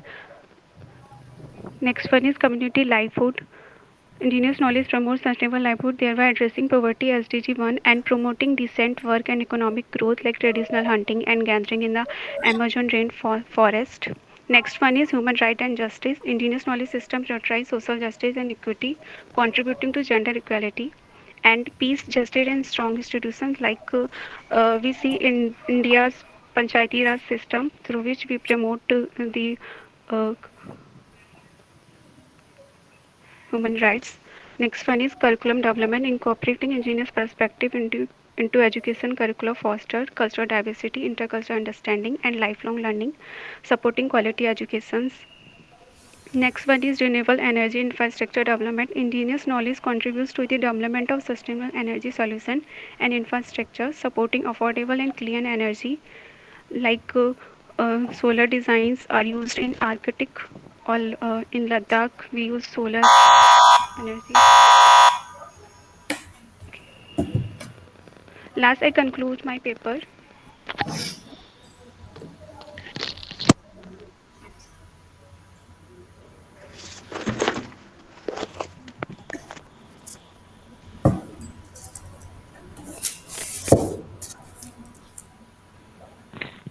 In conclusion, I would like to say integrating indigenous knowledge into sustainable development is important because it can help solve many big problems like making sure everyone has enough food, taking care of the environment, helping communities, and making sure everyone is treated fairly. But there are challenges like some people are not respecting indigenous rights, not listening to their ideas, or not sharing the benefits. We can overcome these challenges by working together, respecting indigenous culture, and making sure everyone is included in the conversation. Thank you. Thank you, Thank you, ma'am. ma'am. Now I would Now I like would to like to invite invite our next paper presenter, Vidushi Vidushi Singh ma'am ma'am from from Meerut Meerut College. College, Meerut. Kindly Kindly present present your your paper, paper, ma'am. ma'am. Am I audible to you all? Yes, ma'am.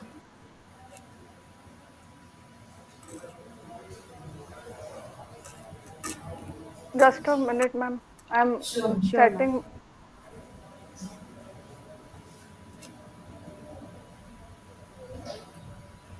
A very warm greetings to all present here. Today, my topic for the presentation is exploring the role of indigenous knowledge systems in higher education in India.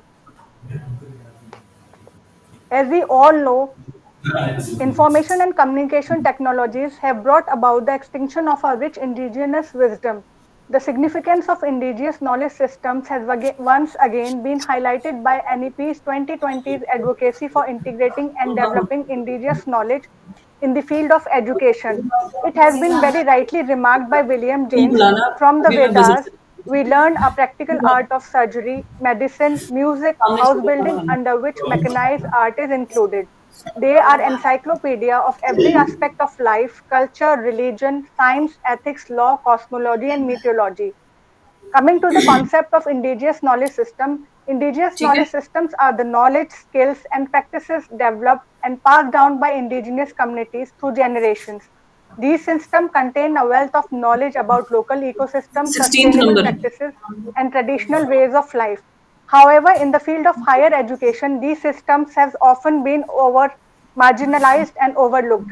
With the recent implementation of the new education policy 2020 in India, there is a renewed focus on promoting indigenous knowledge systems in higher education. My paper article delves into the concept of indigenous knowledge systems and their promotion in the field of higher education in India as envisioned by the National Education Policy 2020. The article also provides insights into the significance of incorporating indigenous knowledge systems in India higher education.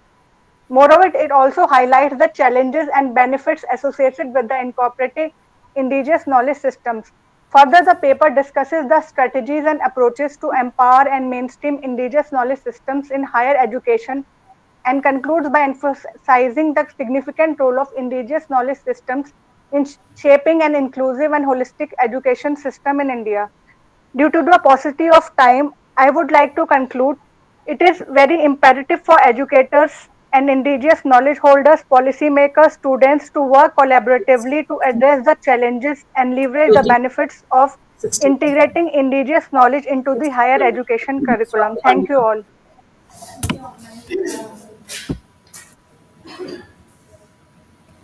Now I would like to invite Swati Pandey, from Faculty of Education and Allied Science, MGP Rokhilkhand University, Bareilly. Good afternoon, everyone. Am I audible, ma'am? Yes, ma'am, you're audible.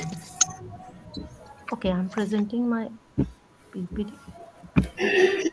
Is my PPT visible? Yes, ma'am, it is visible.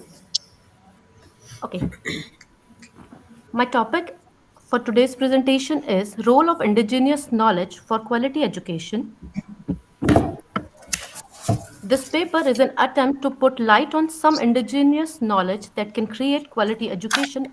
As the foundation of this research paper, we use secondary data, a variety of relevant books, journals, websites, newspapers, and personal collections were used to compile the data. The requirement for achieving the objective guided the data collection. India has a vast and varied cultural heritage that has developed over thousand of years and is unique to each religion. Vedas and Upanishads are the first word that spring to mind when we consider knowledge traditions. India has been renowned for its cultural traditions and knowledge. India, Indian knowledge has been acknowledged by ancient civilization. Indian traditional knowledge dates back thousands of years and has been transmitted orally through manuscripts, through classical texts, and through other media. When we discuss knowledge, we discuss language, philosophy, folklore, scriptures, and the inevitable nature of knowing. Operational definition in my research is indigenous knowledge. In this research, indigenous knowledge means a collection of observation, innovations, practices, written and oral traditions and belief that have been found in form of Vedas and Upanishad. Quality education. By quality education, I mean education system that place a strong emphasis on concentrating on five key components: high quality students, high quality learning environment, high quality content, high quality procedure, and high quality outcomes. The objective of the study is to study the concept of true education in Vedas and Upanishads, to know the various indigenous way of providing quality education to students, to conserve the indigenous knowledge of Vedas and Upanishads to gain quality education. The research questions are: what are the basic concepts of true education in Vedas and Upanishads?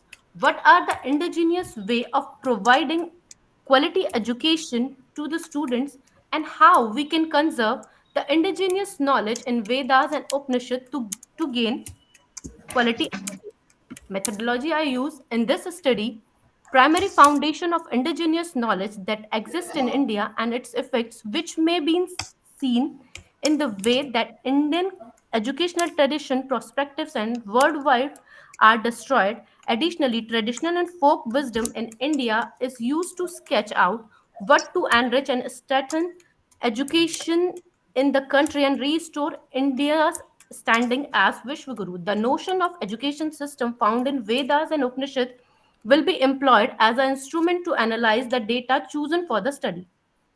Given that it is an ideological investigation, my first research question is: what are the basic concept of true education in Vedas and Upanishad? Astoma Sadgame, Tamsoma Jyotirgame, Mrityorma Amritam. These are the basic concepts of true education in Vedas and Upanishad that tells us, lead us from falsehood to truth, lead us from darkness to light, lead us from death to immortality. Ancient India convinced an immediate relationship between education and life. It looked upon education as preparation for life and considered life as a process of continuing education. It studied life in all aspects and attempt to apply psychological principle and truth of life to education. One important consequence was to fix education certain lifelong objectives. My second research question is: what are the indigenous way of providing quality education? There are three ways of providing indigenous knowledge: is Shravana, Manana, and Nididhyasan. I explain these topics in my paper also. The third research questions are: how we can conserve the indigenous knowledge of Vedas and Upanishad to gain quality education. The first one is we should raise awareness, then documentation, digital libraries, identifying the indigenous knowledge specialist, establishing the value of indigenous knowledge, capacity building programs are the ways to gain indigenous knowledge. Then finally, I could conclude results. After all the discussion, still I wondered that why was it we Indians always look at what wrong with India and never appreciate what is great about our country. As a nation, we have survived a test At the Kindly end, conclude, ma'am. okay, I'm concluding this. At the end, it's time to rethink and revamp our education system and take benefits from the tremendous indigenous knowledge from the scriptures of Sanatan Dharma and create a quality education system that can lead India as well as world toward the peace and prosperity. Thank you all. Next. Thank you so much, ma'am. Now I would like to invite Shalini Saxena, ma'am, and Dr. Gaurav Rao, sir, from Department of B.Ed Amid, IASE, MJPRU, Bareilly, and Department of B.Ed Amid, IASE, Faculty of Education and Allied Science, MJP Rokhilkhand University, Bareilly.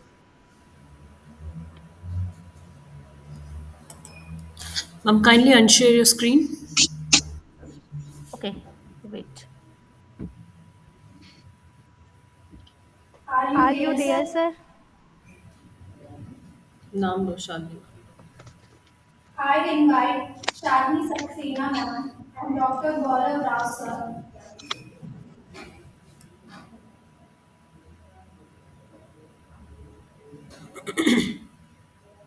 Next. Next mandate. Next, Deepa Vyas.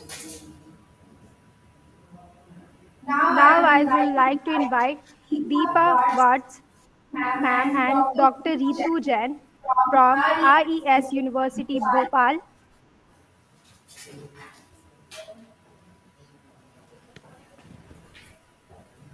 Are you there, sir, ma'am?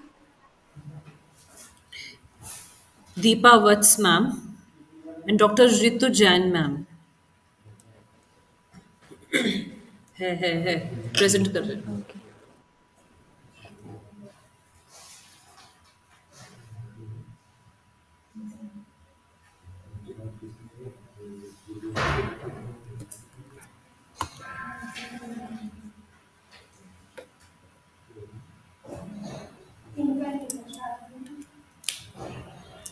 Yes, am I audible?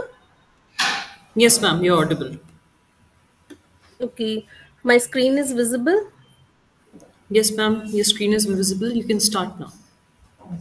Okay, not visible to me. Just a second.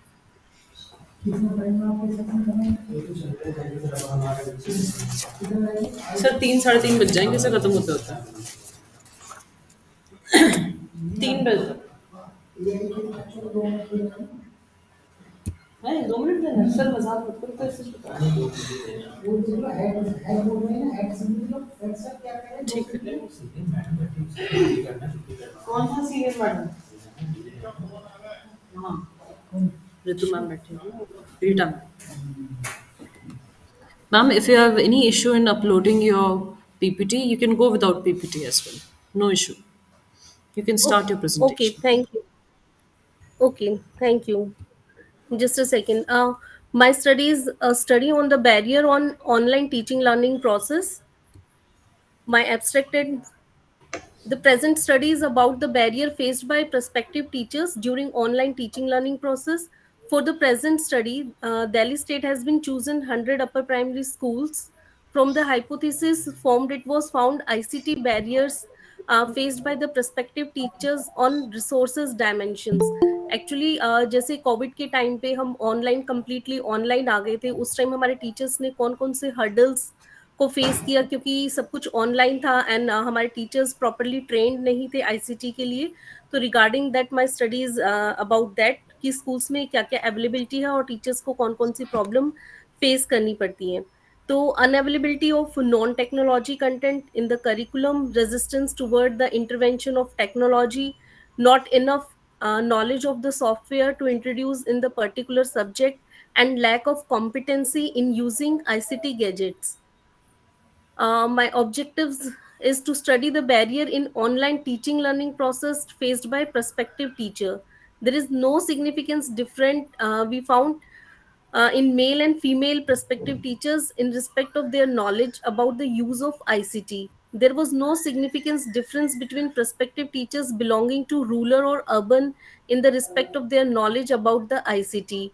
and highly experienced and moderately experienced teachers in respect to their knowledge about the use of ICT, and highly experienced and low experienced prospective teachers in respect to their knowledge about the use of ICT. These are the objectives.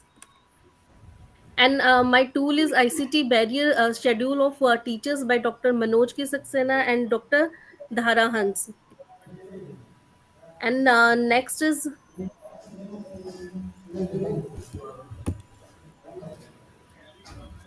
इसमें analysis जब हमने किया इसमें, तो हमें कोई significance difference नहीं मिलता है male and female perspective teachers में to their knowledge about the use of ICT.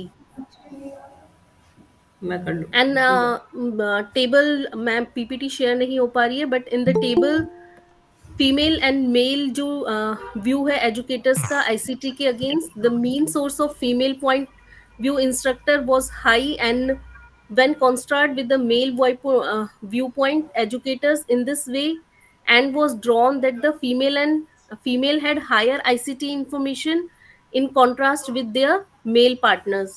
In the finding, the review was like Saxena and Kaur and Rajshekhar and Raja. They uncovered that the female utilized ICT more than guys, but इसमें हमें थोड़ा सा difference देखने को मिल रहा है. And then next is second, there is no significant difference between prospective teachers belonging to rural and urban in respect to their knowledge about the use of ICT. तो इसमें हमें अपनी टेबल में डिफरेंस दिखाई देता है कि रूरल और अर्बन में डिफरेंस ऑब्वियसली हमें दिखाई देता है, क्योंकि इनके मीन स्कोर्स काफ़ी डिफरेंट है. On computer knowledge and e resource dimension there was significant difference found expect on internet dimension of ICT knowledge questionnaire. The finding of the study was similar to Saxena and Core, and which reported that the urban teachers had more knowledge than the rural teachers. Next हमारा था highly experienced and moderately experienced prospective teachers in respect to their knowledge about the use of ICT. तो there is a difference, इसमें table में हमने elaborate किया है. No significance difference was found between the groups, both groups of the prospective teachers on ICT knowledge questionnaire. इसमें Perriers and Petegum put forward that more ICT skilled teachers were more competent. तो मैं इसमें conclusion में बताना चाहूंगी कि जो मेरे कंक्लूजन्स आए हैं, ICT barrier faced by the prospective teachers on resource dimension. The most prevalent barrier in lack of availability of appropriate software of own subject, lack of proper internet connectivity. Teachers agreed on the lack of properly maintained hardware and lack of practical session on ICT in the training, lack of properly maintained ICT based environment system in the campus. So ICT barrier that prospective teachers faced on awareness dimension in lack of knowledge for the introduction of the ICT in the pedagogy, where 58% teachers agreed lack of awareness of the technical skills to use ICT in teaching, availability of known technology content in the curriculum, resistant toward the intervention of the technology, not enough knowledge of the software to introduce in the particular subject, and lack of competency in using the ICT gadgets. Thank you, ma'am. Next block. Thank you so much, ma'am. Now I would like to invite Rakshita Karen Vincent, ma'am, and Dr. Ram Shankar Saxena from Amity University of Rehabilitation Science, Amity University, Dr. Uttar Pradesh, Noida.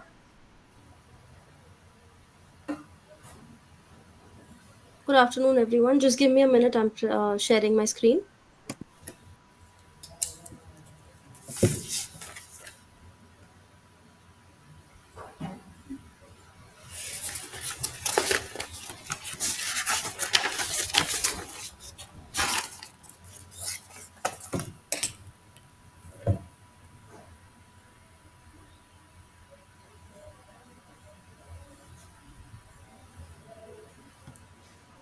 Is my presentation visible? Yes, ma'am, your presentation is visible. You can start now. All right. Okay, so the topic of my presentation is the tapestry of indigenous knowledge system and persons with disabilities. an integrated view from the perspective of Vedic education. So basically, my review study is based on how persons with disabilities were viewed during the Gurukul, I mean during the Vedic period, and what all facilities were available for persons with disabilities or students with disabilities, the inclusion criteria, the education system, what all resources were provided for students with disabilities during the Gurukul system of education, and so on.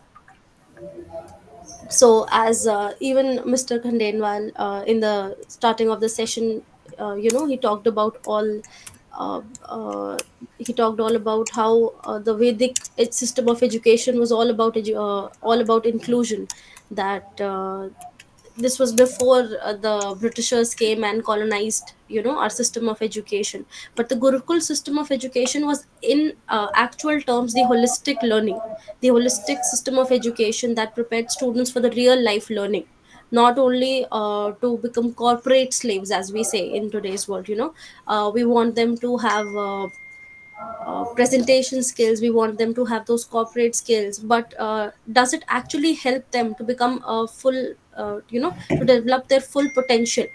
So this is what I have tried to understand from the view of Vedic education, that how that system of education helps students at that time bring out their best interests and put it into use. So like Indian knowledge systems have been existing, I've said this enough, it has always been there. And as mentioned by other presenters as well, NEP 2020 has stated that why we need to bring our indigenous knowledge, our Indian knowledge system back into the education for holistic learning, for value education, for moral principles, ethics, so that students are not only prepared for the academic but also उसके बाद सुमित का है, फिर the Shweta Kumari outside का, Latesh world, the Latesh real life learning. Start हो रहे 3-3 minute है. uh, Now, as educators, as teachers, it is very important for us to first understand how we can incorporate all these strategies, these methods into our learnings methodology, so that I can as a teacher prepare my learning environment in such a way that is totally inclusive for all the students based on their needs and interest in the classroom. Now this is simply uh, we have, since the time that I've started understanding about the life of persons with disabilities, it has always been a very hard life, very tough life for them. Why? Because as I've written here, during the 19th century the German law passed that pe- people with disabilities were not deemed fit to be a part of the society, so they were either exterminated or they were secluded from the mainstream population. And yes, we have come a long way from the exclusion to integration to finally inclusion, but that is a very theoretical concept. In practical terms, this is a very far-fetched thought. This is something we really need to um, work towards. And apart from that, so the objective of my study was to understand, like I said, how persons with disabilities were moved from the point of You have education. 2 minutes more, ma'am. 2 minutes more. 2 minutes, okay, I thought it was over. All right. So yeah, and how indigenous knowledge can help flourish the educational needs for persons with disabilities or students with disabilities while imparting value education. Now when I say value education and moral responsibilities, it goes both the ways, not only for the neuro diverse population, that is the people with disabilities, but also people like us, people without any disabilities, a neurotypical population, because it is very important for us to understand the meaning of inclusion, the our moral responsibilities towards people with disabilities. And this is a review study, I will not go into the reviews that I've put. Yes, and I've already discussed this, but I'll say One that it minute is more. very important for, sorry. 1 minute more, ma'am. Okay, so it is very important in today's life that we incorporate traditional Indian values, not only in our children, in our youth, but also us as adults, because it is very important that we understand and go back to our Indian values. um, and yes, through the review I understood and I discovered that the learning environment of the child is very significant. So it is very important to incorporate the like we have studied about the Indian knowledge centers that are set up after the NEP 2020. And the main idea behind this is to provide students with realistic learning experiences based on values and models. So that's it. These are the references that I've added. Hope I was able to deliver it. Thank you so Thank much, you so ma'am. much, ma'am. Now Like to I would invite like to invite Prachi Sharma ma'am and Anu Srivastava sir from Amity Institute of Rehabilitation Science, Amity University, Uttar Pradesh. Good afternoon to one and all present here. Um, I'm sharing my screen.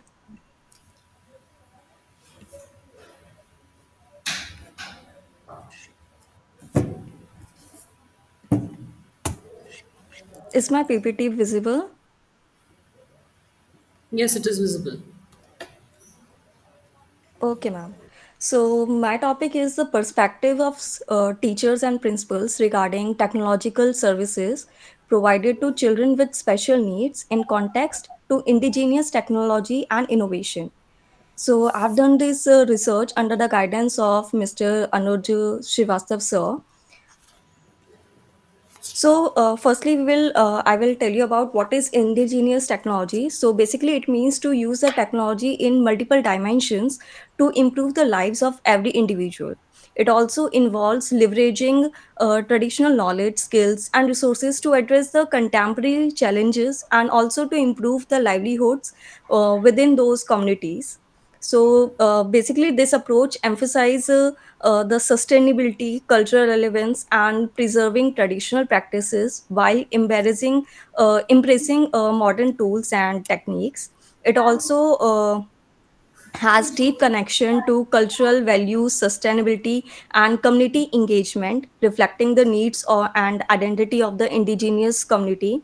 So basically, this all involves the developing and applying technological solutions and maybe creative ideas that originate from and are influenced by the traditional traditions, expertise, and life experiences of a specific indigenous group or culture.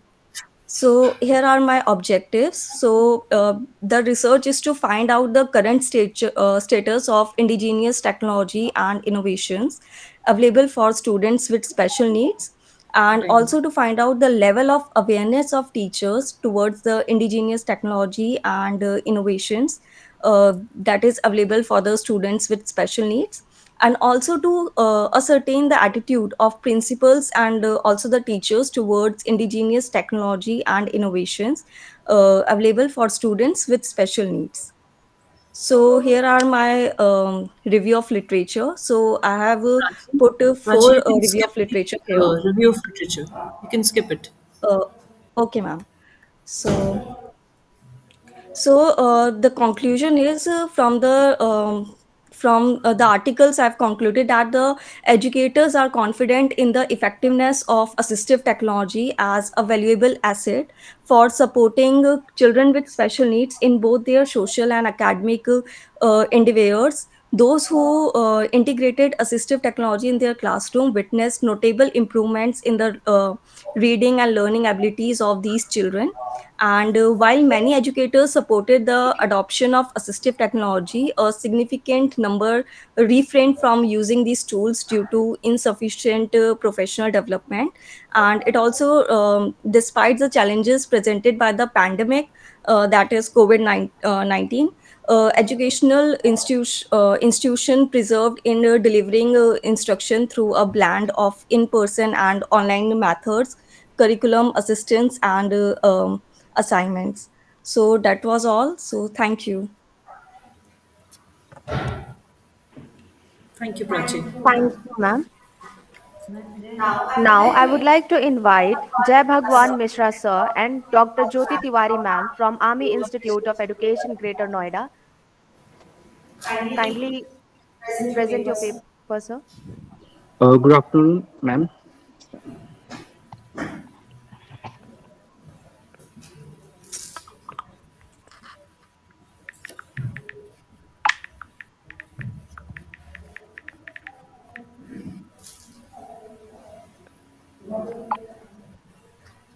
You can start, Jai Bhagwan Mishra sir. Yes, ma'am. Good afternoon, one and all present over here. Today, I, Jai Bhagan Mishra, student of Army Institute of Education, presenting a paper on the topic of Bhagat Singh leadership and its impact on youth empowerment under the guidance of Dr. Jyoti Tiwari ma'am, Assistant Professor, Army Institute of Education. Now, I am presenting my presentation with the introduction.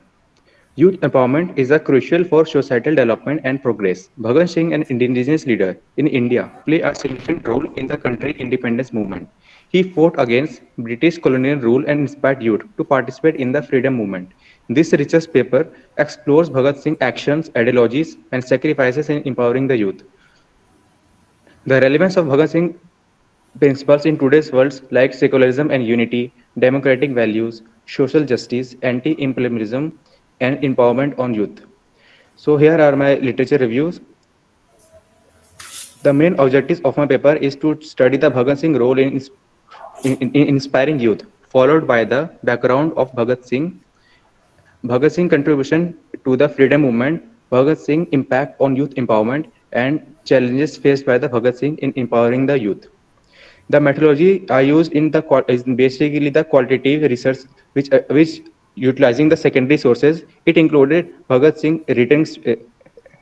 It included Bhagat Singh writing speeches, letters, scholarly articles, books, and documentaries. This analysis is focused on the Bhagat Singh strategies to empower the youth, their responses to his leadership, and impact on their involvement in the independence movement. In my paper, I find that Bhagat Singh roles in inspiring good. He inspired by following the justice and equality in the freedom movements. He fought for the labor rights for the downtrodden section of society. Also, he impacted in the youth empowerment for the fight for their rights and believe in the power to bring the change in the society. He faced a lot of challenges during his he faced that the lack of education infrastructure and resources which the British Raj neglected to maintain population control. He also faces various political challenges in advocating for the youth empowerment. So here are my gaps and recommendations. So I end my presentation with the conclusion as the Bhagat Singh as an indigenous leader played a pivotal role in India's youth empowerment. His dedication to his country and his fight for independence inspired many young people to join the freedom struggle. Bhagat Singh ideologies and actions showcase the power of youth in bringing about the change and challenging the status quo. Bhagat Singh efforts to promote education and awareness among the youth contributed to the development of a generation ready to fight against injustice and fight for a better future. Bhagat Singh's legacy continues to inspire and motivate young individuals to be active citizens and agents of change in their communities. So I ended my presentation. Thank you for your attention. Thank you, sir. Now, I would like to invite Sumit Kumar Singh, sir, from Army Institute of Education, Greater Noida. Kindly present your paper, sir. Yes, wait.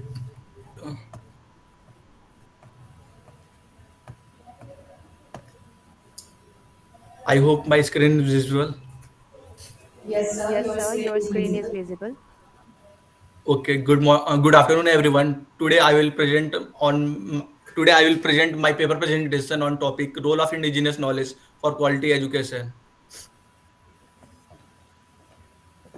So, indigenous knowledge refers to the wisdom, skill, and practices that are passed down from generation to generation within specific communities.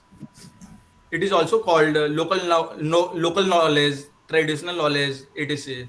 For example, Ayurveda, yoga, traditional agriculture practices, etc. need and significance of indigenous knowledge, com- community collaboration, holistic technique, holistic teaching technique, evaluation and assessment, language preservation. Objective of my study to evaluate how incorporating indigenous knowledge affect community well-being, cultural preservation, and student accomplishment. To offer educational policies that support and encourage the incorporation of indigenous knowledge, developing teacher capacity and providing training to educators so they may incorporate native information into instructional method. So I have selected for literature review. Castell, he published his paper on year 1999. In his paper, he tells us about indigenous knowledge exists not only in the formal education but also in oral tradition and that experiences of indigenous communities. Excuse me, sir. You can skip literature review. Okay, ma'am. My findings are preservation of culture heritage, bridging the gap between formal and informal learning, empowering indigenous communities, and promoting intercultural understanding. Gap analysis include indigenous knowledge in evaluation process, recognize the success and challenges encountered in bringing indigenous knowledge into the standard of training, offer equipment and material for use in the school and other educational setting. Recommendation and suggestion for policymaker. Establish policy that support curriculum development and educational institute incorporation of indigenous knowledge, providing funding for studies on the benefits and difficulties of teaching indigenous knowledge in the classroom. Recommendation and suggestion for teachers. Utilize chances for professional development to gain understanding about indigenous knowledge, culture, norm, and pedagogies. Develop curricular material and lesson plan for variety of courses that include indigenous knowledge. So I will move to conclusion part. Indigenous knowledge acknowledges the wisdom and expertise of indigenous communities and integrate their traditional practices, values, and belief into the educational system. It plays important role in promoting quality education by offering a holistic and culturally relevant approach to learning. This can achieve through curriculum development, teacher training, community engagement, and inclusion of indigenous perspective and voice in educational policies and practices. It key role in promoting quality education in holistic, culturally relevant learning. So here I finish my presentation. Thank you, sir. Thank you, sir. Now, I would like Now, to I would invite like to invite Shweta Kumari ma'am, Kumari Latesh ma'am, and and Dr. Dr. Sedalvi, Sedalvi sir, from sir from Army Army Institute of Institute of Education, Education, Greater Greater Noida. Noida. Kindly Kindly present your present your paper. paper, ma'am. Good afternoon, everyone.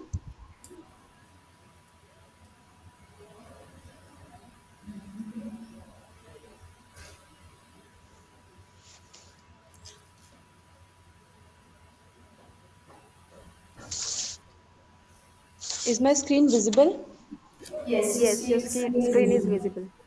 You can You start. can start. Okay. Good afternoon, everyone.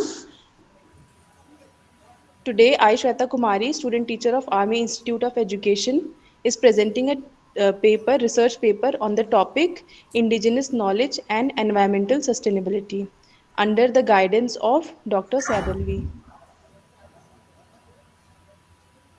Um, indigenous knowledge refers to the collective wisdom of native people encompassing customs, traditions, and ways of life.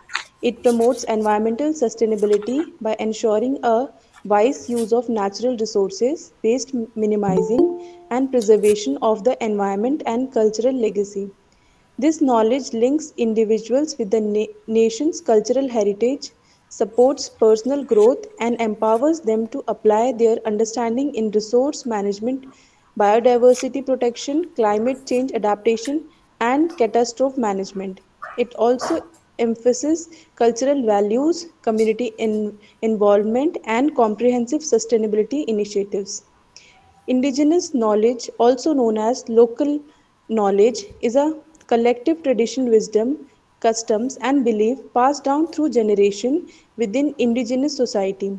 It encompasses ecological knowledge, medical procedures, spiritual beliefs, cultural customs, and environmental understandings, providing valuable insights into resource management, biodiversity preservation, and social and environmental concerns. The objectives were examine how indigenous knowledge system relates to environmental sustainability from a historic and cultural perspective, examine how modernity and globalization has affected indigenous tribes' ability to preserve their traditional ecological knowledge, to enhance the recognition and protection of indigenous knowledge within global environmental preservation and sustainable environment framework, to improve indigenous environmental stewardship by fostering collaboration and alliance among indigenous communities, decision makers, and environmental organizations. The methodology we used the survey method to carry out the research. A total of 114 participants were surveyed. We used Google Form to collect the data. Analysis of the data was done through the graphs generated by the Google Form.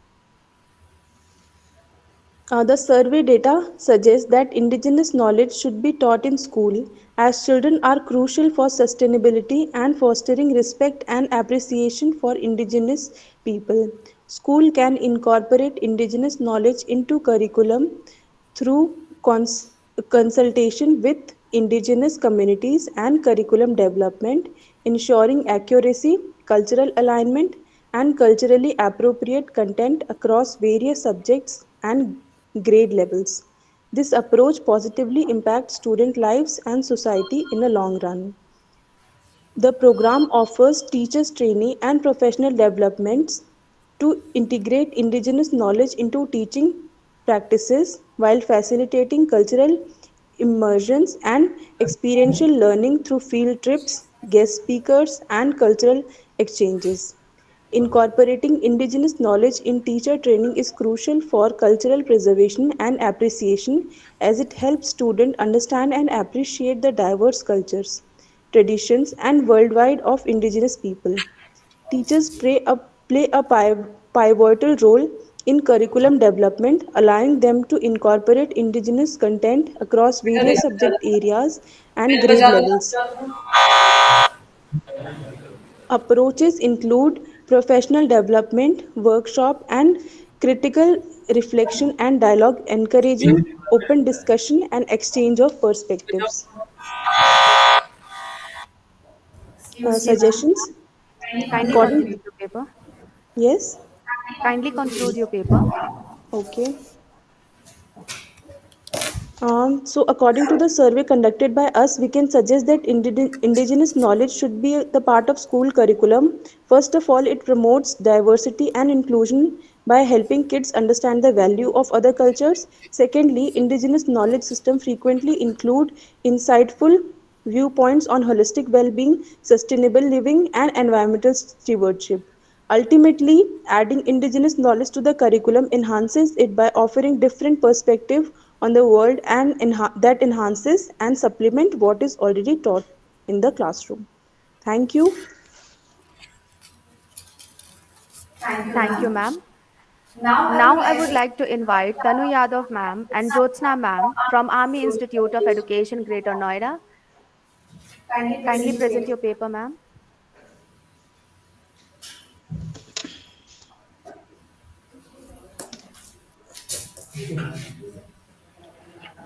Good afternoon, everyone present here. I, Tanu Yadav, a student of Army Institute of Education, is going to present my paper on the topic Integrating Vedic Indigenous Knowledge for Quality Education under the guidance of Jyotsna Ma'am, Assistant Professor, Army Institute of Education. So here I am going to present with the introduction of my paper.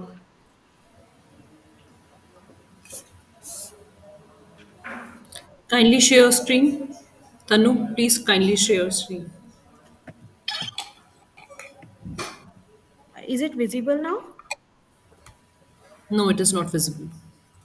Okay, ma'am. I am doing this, but it is not. Okay. Now it is. Yes. Yes, now it is. Okay. Introduction. Integrating Vedic indigenous knowledge for quality education signifies a bridge between ancient wisdom and contemporary learning paradigms. The integration of Vedic indigenous knowledge into modern educational practices represent a unique opportunity to enrich learning experiences and foster holistic development among students. Vedic knowledge provides a comprehensive perspective that accentuates unity, harmony, and equilibrium. These principles, found in Vedic texts, can greatly support critical thinking, imagination, and a comprehensive grasp of the world for the students. This integration fosters a holistic understanding of the universe and human existence, nurturing critical thinking, cultural appreciation, and ethical values among learners. Objectives of this research paper: exploration of Vedic knowledge in education, examine the significance of Vedic teachings in contemporary classrooms, determine methods for incorporating Vedic wisdom into teaching practices, develop curriculum plans that incorporate Vedic indigenous knowledge, assess the training requirements for educators to effectively integrate Vedic knowledge, evaluate the impact of Vedic teachings on student learning outcomes, identify potential obstacles and opportunities when integrating Vedic knowledge into formal education, foster inclusive and culturally sensitive education by acknowledging the importance of Vedic indigenous knowledge. Importance: it provides a holistic approach to education, incorporating spiritual, moral, and practical elements, which can enhance the quality of education by nurturing the overall development of students. By integrating Vedic principles into education, learners can gain insights into traditional wisdom, ethics, and values, fostering a deeper understanding of the interconnectedness between individuals, society, and the environment. Vedic indigenous knowledge offers timeless wisdom and practical solutions for addressing contemporary challenges, promoting critical thinking, creativity, and sustainability in education, thus contributing to the attainment of quality education goals. Now, come to the conclusion. The integration of Vedic indigenous knowledge into modern educational frameworks offers significant potential for improving the quality of education. The Vedic tradition, renowned for its extensive wisdom across various domains, provides holistic insights and timeless teachings that align with contemporary educational principles. This fosters a transformative learning experience where students not only acquire theoretical knowledge but also cultivate practical skills essential for navigating real world challenges. Encouraging a lifelong passion for learning, Vedic education ensures continuous growth and development beyond the classroom. The integration of Vedic indigenous knowledge into formal education systems presents challenges such as cultural adaptation, pedagogical alignment, and institutional support, requiring collaborative efforts from educators, policymakers, and communities to devise effective implementation strategies. Thank you for your attention. Thank you, ma'am. Thank, thank you. Now, I would like to invite Nirali Zala, Anjali Kumari, and Shweta Das ma'am from Army Institute of Education, Greater Noida. Kindly present your paper, ma'am. Good afternoon, ma'am.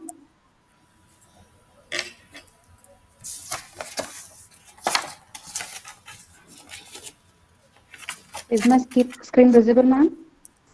Yes.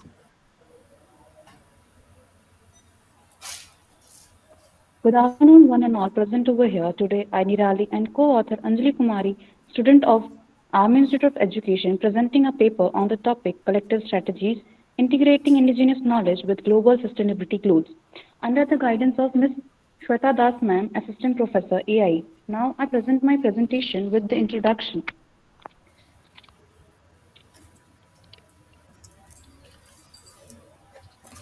Collective strategies or coordinated plans or action undertaken by the group of individual or organization working together to achieve goals internally upon targets aimed at addressing straining environmental, social, and economic challenges to ensure the well-being of current and future generations by preserving the planet's resources and ecosystem.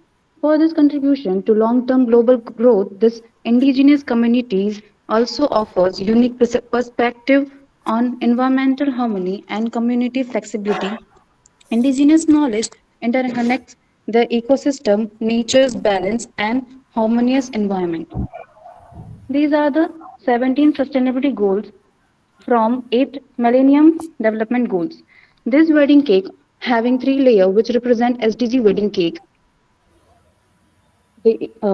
This three layer represent the environment which supports the society and society supports the economy. Need and importance implementing SDG for indigenous knowledge system involves recognition, inclusion, integration, capacity building, and collaboration. Finding moving from MDGs to SDG, which approaches of global sustainability challenges and practical implementation by planning and initiatives from MDGs and SDGs. MDGs which is from 2000 to 2015 and SDGs from 2015 to 30. Now, gaps and collective strategies explore the challenges and opportunities in integrating indigenous knowledge with global sustainability goals. Now, the conclusion of this paper, finally, the study highlights the potentially transformative effect of combining traditional wisdom with international environmental goals, emphasizing the importance of inclusive, fair, and cultural aware approaches. Stakeholders may use the the understanding of indigenous individuals to address urgent environmental and socio-economic issues while promoting resilience, biodiversity, and future generation well-being by embracing the concept of respect, reciprocity, and cooperation. Through suffered efforts at partnership and conservation, therewith we may develop path towards a more only viable and peaceful world for all.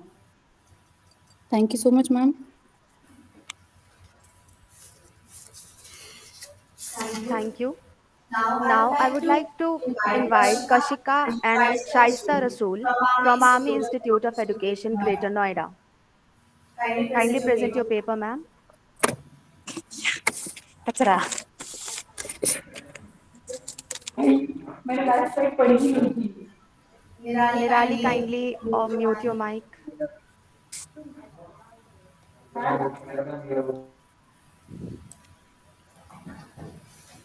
Is it visible?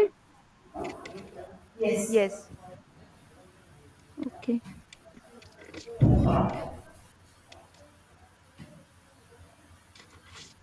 Okay. Good afternoon, everyone. Today, I, Kashika Singh, student teacher of Army Institute of Education, presenting my research paper on the topic of role of indigenous knowledge for quality education. So, let's move on the topic introduction part first. We have seen in recent years like a growing recognition of the critical role of indigenous knowledge in education, and indigenous knowledge encompasses the collective wisdom, customs, and beliefs of indigenous peoples linked to the natural environment and cultural traditions, or it incorporation into education fosters inclusivity, cultural diversity, and respect, enhancing the learning experience. Indigenous knowledge transmitted through the oral traditions and first-hand experience provides unique perspectives on environments, cultures, and social structures also. And in its inclusion promotes high educational standards, tolerance for other cultures, and critical thinking skills. There is a rising movement to integrate indigenous knowledge into high quality education, acknowledging its value and promoting culturally responsive teaching. And the inclusion of indigenous knowledge supports social justice, cultural relevance, and holistic learning for students from diverse backgrounds, fostering a stronger sense of belonging. Now, these are the needs and significance. Quality education empowers individuals by providing them with knowledge, skills, and critical thinking abilities necessary for personal and social advancement. It plays a crucial role in economic growth by equipping individuals with the skills needed for the workforce and fostering innovation and productivity. It also promotes social justice by providing equal opportunities for all individuals regardless of their background, thus reducing disparities in society. And education enables individuals to realize their potential, pursue their passions, and lead fulfilling lives. And it also leads to better health outcomes, increased income potential, and overall improved quality of life for individuals and communities. Also plays a key role in promoting sustainable development practices by raising awareness of environmental issues and fostering responsible citizenship. Now, these are some findings. Quality education should be accessible to all, regardless of socioeconomic background, gender, ethnicity, or geographical location.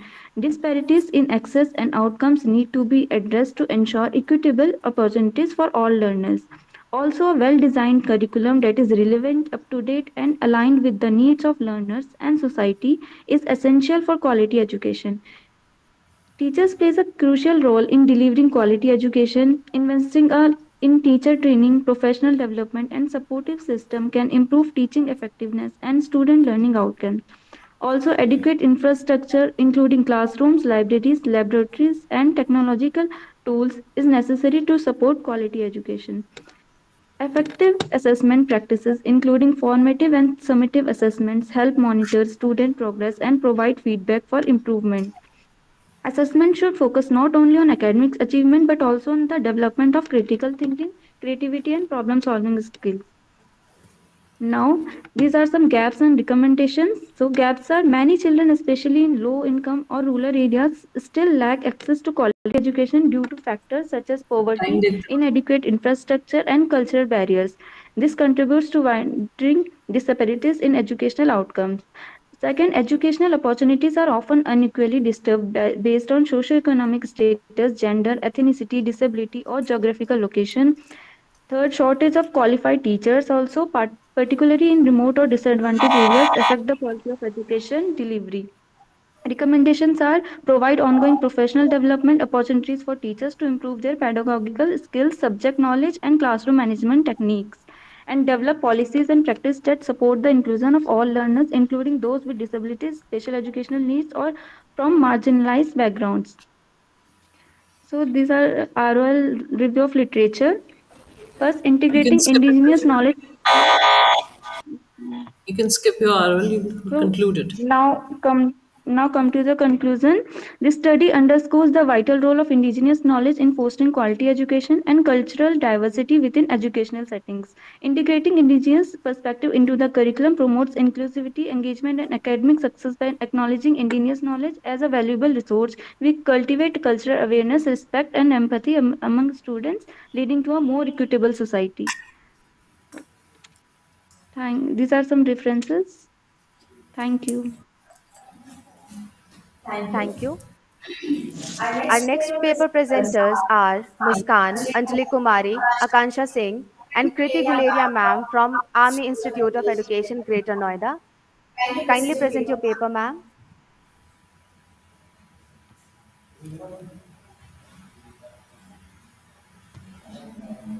Muskan, Anjali Kumari, and Akanksha Singh. Please present your paper. Okay, so good afternoon, everyone. Is my PPT visible? Yes. Okay, so good afternoon, everyone. My name is Muskan, and I'm the student teacher of AIE, and I'm presenting on the topic Indigenous Knowledge and Awareness Sustainability, a case study on Army Institute, Greater Noida.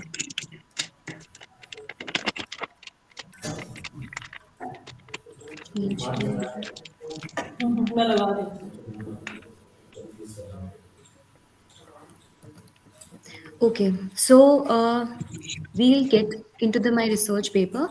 So in the recent year, the discourse surrounding the sustainability has expanded to encompasses not only the specific and the technical innovations, but also the native knowledge. The indigenous community have developed intricate relationship with the environments, relying on the traditional practices and the ecological wisdom to ensure the well-beings of both now and the future generation. As a global community grapples with the environmental challenges like climate changes, biodiversity losses, and the resource depletions, the value of indigenous knowledge in advancing sustainability solution is increasingly acknowledged. Incorporating the indigenous knowledge into the sustainability initiative holds the particular relevance with the educational institutions where the future leaders and change makers are cultivated. The Army Institute in Greater Noida serves as a fertile grounds for the exploring the intersections of the indigenous knowledge and sustainability awareness. This research aim to examine the role of indigenous knowledge in shaping the sustainability awareness and practices that happens in the the Army Institute, Greater Noida, advancing a more comprehensive understanding of sustainability and opening the doors for the knowledgeable, culturally awareness, approachable to the environmental in the educational context. The objective of this study is aimed to the explore of the impact of indigenous knowledge on the Army 1 minute Institute more, community in Muskan, the then you can conclude. Okay, so these are the finding that integrating indigenous knowledge into the educational curriculum and institutional practices is the crucial for promoting the sustainability, empowering the local communities to preserve and share traditional knowledge. Ongoing research and collaborations are necessary to explore the further and promote the indigenous knowledge system. Now we'll come to the conclusion now. So basically, in conclusion, we say that the importance of integrating indigenous knowledge system in the educational curriculum and the institutional practices empowers of local communities to preserve and share traditional knowledge. Need for ongoing research and collaboration between the academic institutions and the communities. Initiatives include documenting and disseminating indigenous knowledge system, empowering the communities, and incorporating indigenous knowledge system into the national development planning. These are the some research, and thank you so much.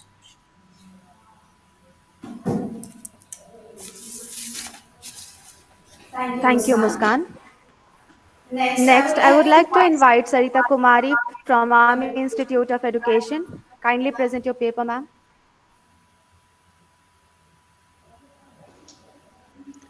A very warm good afternoon to all of you present here. Myself, Sarita Kumari.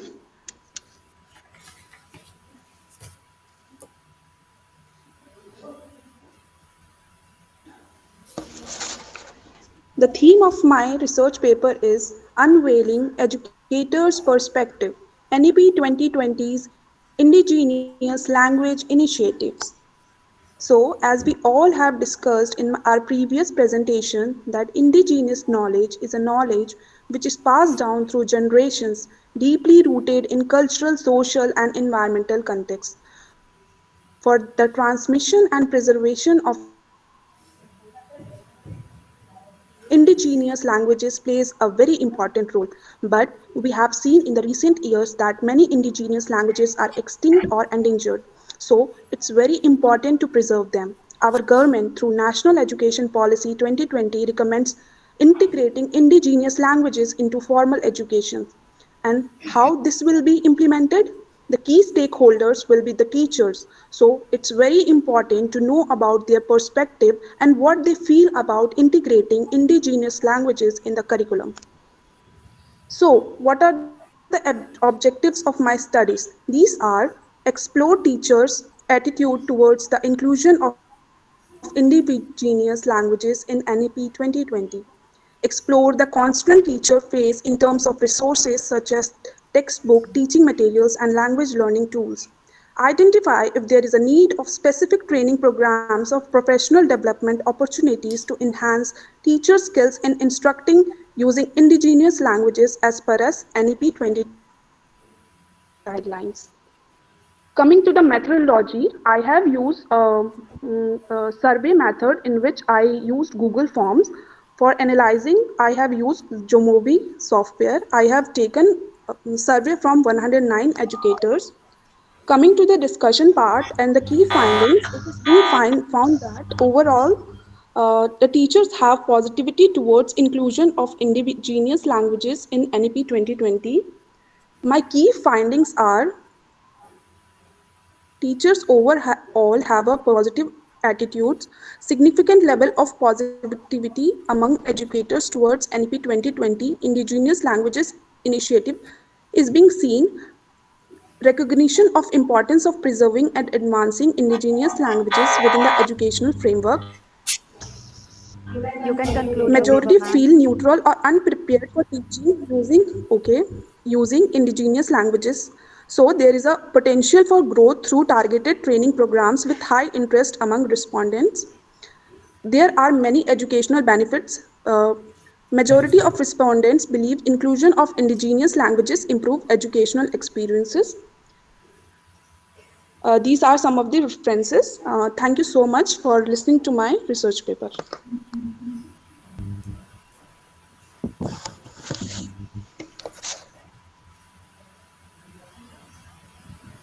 Thank you, ma'am. Now, I would like to invite Janvi Singh, Sushma Singh, and Jyotsna ma'am from Army Institute of Education. Kindly present your paper, ma'am.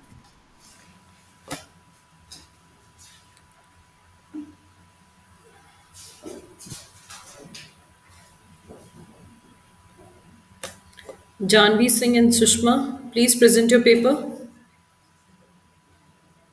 Are you here in the session?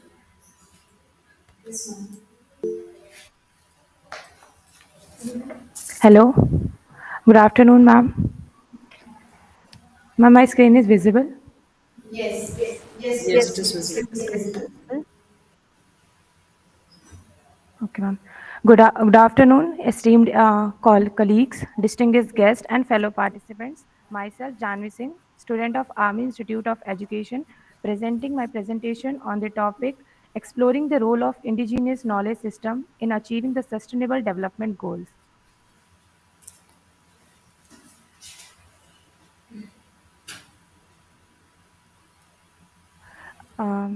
We all know that indigenous knowledge plays a crucial role in the sustainable development for the several reasons. First, it gives one's insights into the ecosystem, biodiversity, promotes community resilience by preserving traditional practices, fosters general social inclusion and empowerment. The need and significance of this Anjali, indigenous bring your knowledge, it offers the resource management practices and gives you the one's insights of the local ecosystems and biodiversities and the community engagement in preserving the sustainable development and society. Third, integration of indigenous knowledge in the development initiatives creates a greater social inclusion and sustainability of the projects. The literature review of my qualitative paper is SDG2, which talks about the zero hunger, which contributes and the You indigenous can knowledge. skip literature review. Okay, ma'am.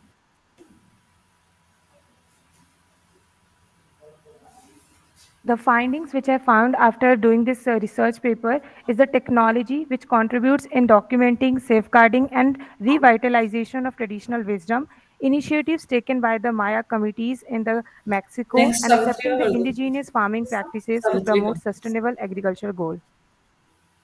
The challenges which I have found is cultural and socio-economic dimensions, absence of well-defined framework, limited access to resources, and language barriers are the additional hurdles.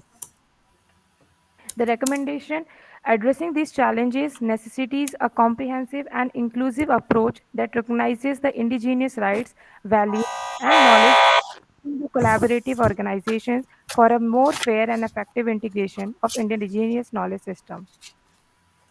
Throughout this research paper, we have explored the rich contributions of indigenous knowledge to sustainable development, including their holistic approach to resource management.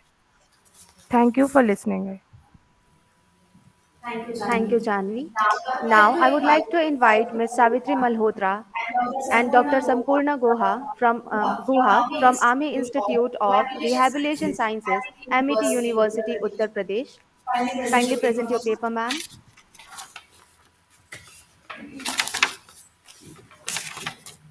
Yes, ma'am, I'm sharing my PPT.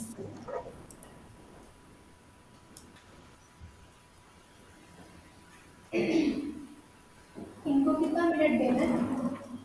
Ma'am, I'm unable to share it.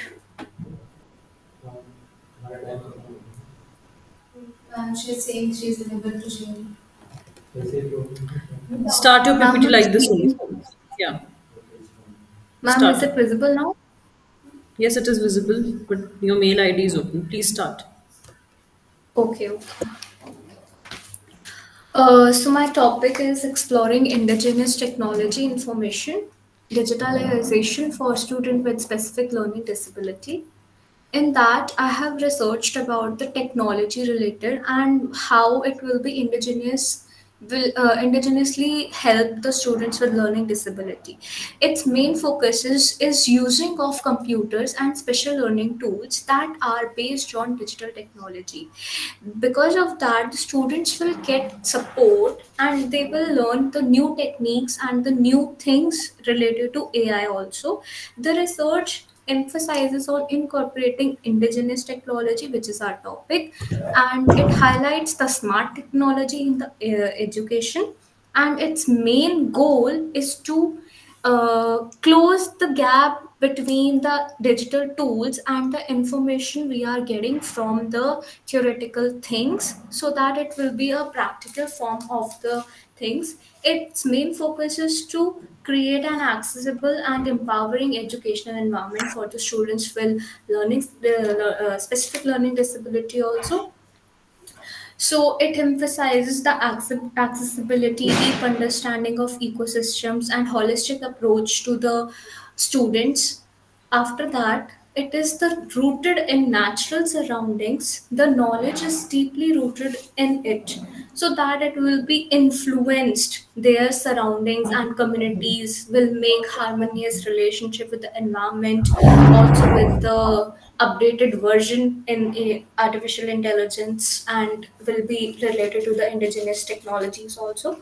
It's addressing to the contemporary challenges in that they adapt the contemporary challenges such as climate change, biodiversity loss, weather forecast, and environmental degradation. They will be getting updations and get know about the things. Also, it focuses on diverse learning style, holistic approach, may focus on the strengths and weaknesses of the child, so that on that basis, the child will see. Also, it is a strength based approach, cultural community support, and inclusive practices. It explores these things like reading skills, disadvantages for the individuals, like they don't have the equal economical status.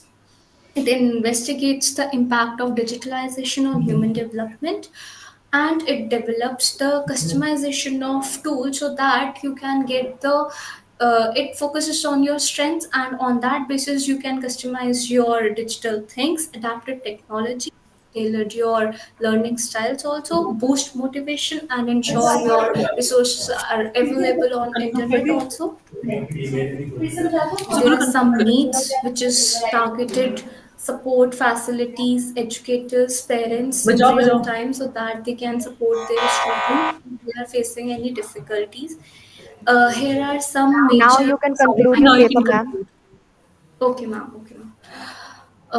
Their participation integrating indigenous knowledge into mainstream education fosters a culturally inclusive and adaptable learning environment. So it enhances their academic success, because Children with specific learning disability are excluded from the society. This is the main platform to get included in the organization. The main chapter is emphasized that it is established a direct link between ICT and improved well-being complex, asserting that the relationship is intricately shaped by dynamic interplay between the technology and the social content, particularly for students with specific learning disability. That's it. Thank you so much. Thank you, ma'am.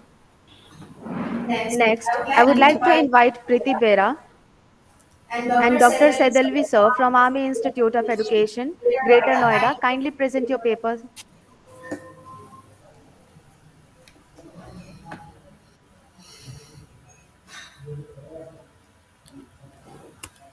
I I repeat, repeat, Preeti Priti Bera from Bera our from Army Institute of Institute of Education, Education, Greater Noida. kindly Kindly present your present your paper. paper.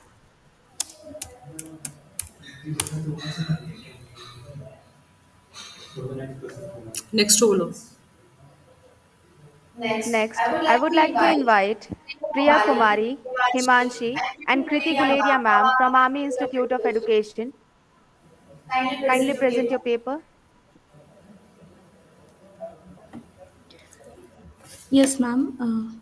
We are sharing our screen.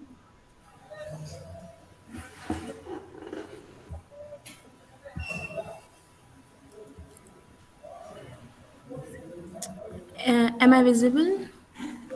Is my Yes. screen visible? Okay. Yes, it is Yes. visible. Okay.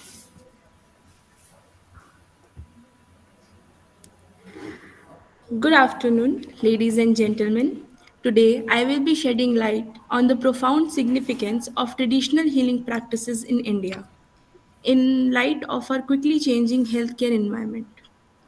For many people, the dependability on age-old healing practices have become a source of hope and necessity as new medical diseases have been rising.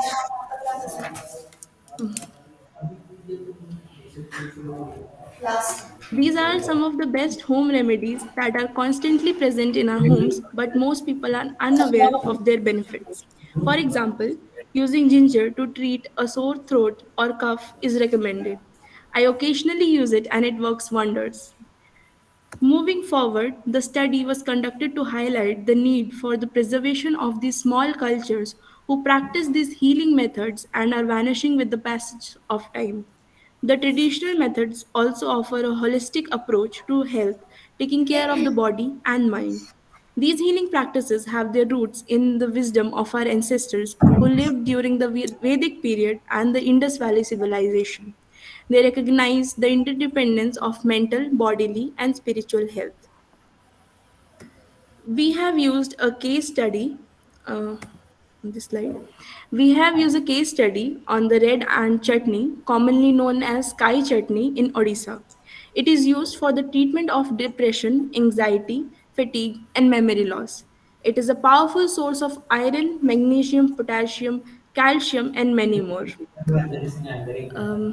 It also got the GI tag recently. Our findings were that Ayurveda and Siddha are merging with the modern healthcare system.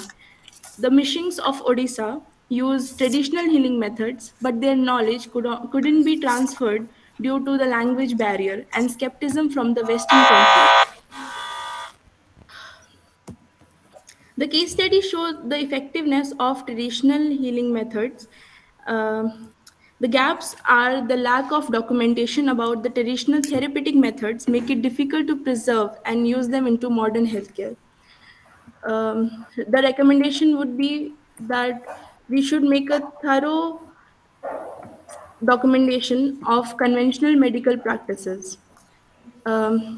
In conclusion, let us not forget the profound significance of our traditional healing practices, which serve as a testament to the resilience and wisdom of our ancestors. It is time to recognize, preserve, and celebrate these invaluable treasures that have stood the test of time and continue to enrich our lives in profound ways. These are some of the reference we used for the paper. Thank you. Thank you. Thank you. Last but Last not but the not least, the least, I would like to invite Sapna Shah, ma'am, from NCPE, GB Nagar, UP. Kindly present your paper, ma'am. Good afternoon one and all actually I have waited क्योंकि मुझे लग रहा था कि हम indigenous system की बात कर रहे हैं तो यहाँ पे कहीं ना कहीं हमें वो सब चीज़ें फॉलो भी करनी है सो आई ट्राइड और थोड़ा सा मैंने पेशेंटली सोचा कि सभी लोगों को बोलने दूं क्योंकि there was a long queue तो फाइनली मेरा नंबर आ गया so give me 1 minute just मैं शेयर करती हूँ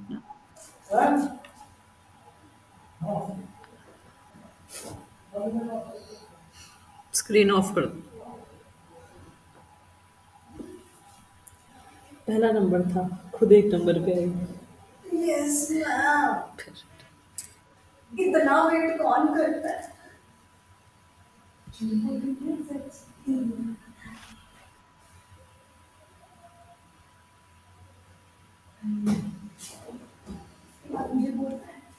मैम कल मैं हालत में नहीं रहूंगी यहाँ आने के।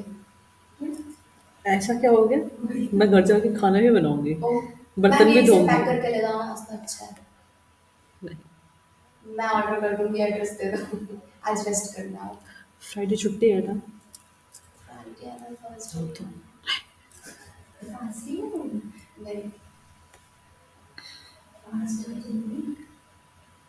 मैम पैर दुख रहा है बैठे बैठे। इसके बाद नंबर 4 बोलना है। वैलिडिटी सेशन हम अटेंड करेंगे। हमें सर्टिफिकेट आज मिल गया ना। Topic of my presentation is leveraging indigenous knowledge with Hopefully am I आज visible? What PPT is visible? Yes ma'am, your PPT is visible ma'am. Okay. So my topic is leveraging indigenous knowledge with Indian knowledge system, a case study. So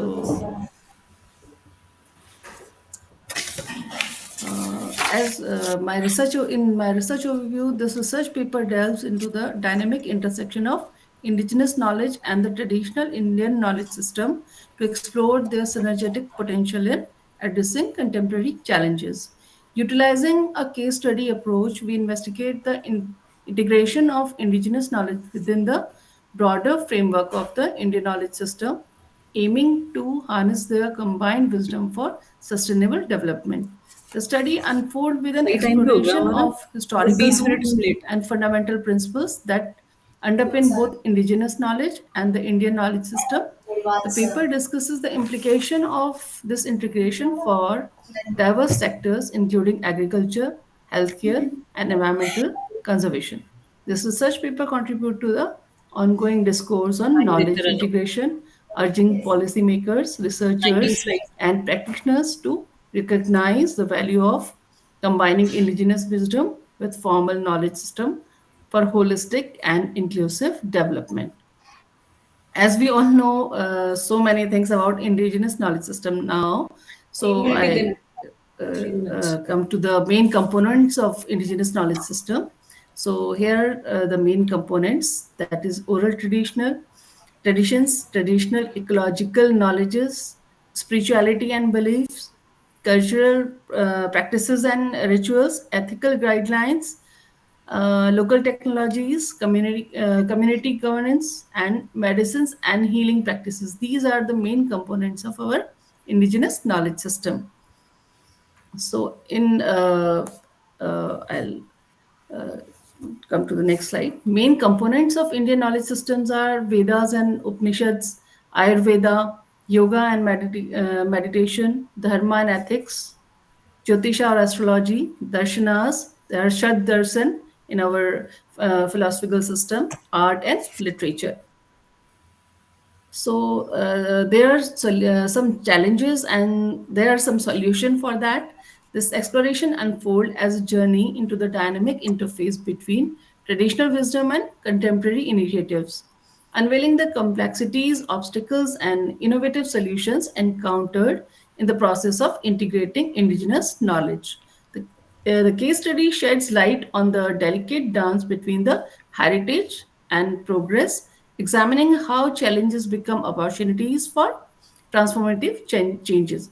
In the global pursuit to sustainable development, the recognition and incorporation of indigenous knowledge have emerged as critical components. However, this integration is not without its hurdles. So, Definitely. this case study scrutinizes the multifaceted challenges faced when leveraging indigenous knowledge, including issues of cultural sensitivity. Okay, so I came to there are some prospects outcome of indigenous and Indian knowledge system, that is cultural embeddedness, holistic approach, environmental wisdom, oral transmission, and spirituality and philosophy. Uh, in this case study, the main points are identification of indigenous knowledge elements and integration into the contemporary initiatives. So, identification of indigenous knowledge elements, though, in this case study, provides a magnifying glass to dynamic processes, a process of recognizing, understanding, and harnessing the wealth of traditional wisdom within a specific cultural context. Uh, let's go to the final. These are the policy implications if we are studying that, and that case study give the results, like if we forward thinking exploration, scaling up successful models, connecting tradition and policy, identifying key policy elements, and global governance integration. These are all policy implications. Then finally, conclusion. In this concluding chapter, we revisit the profound significance of indigenous knowledge system, encapsulating the collective wisdom of the diverse communities. Through case studies, we explored integrating traditional wisdom into contemporary initiatives, envisioned a future where IKS is embedded in global strategies for sustainable development, recognizing the resilience and relevance of indigenous knowledge. We emphasize ongoing collaboration and ethical consideration for a harmonious, inclusive, and sustainable future. Thank you. These are the references which I have used for this paper. Thank you. Thank you very much.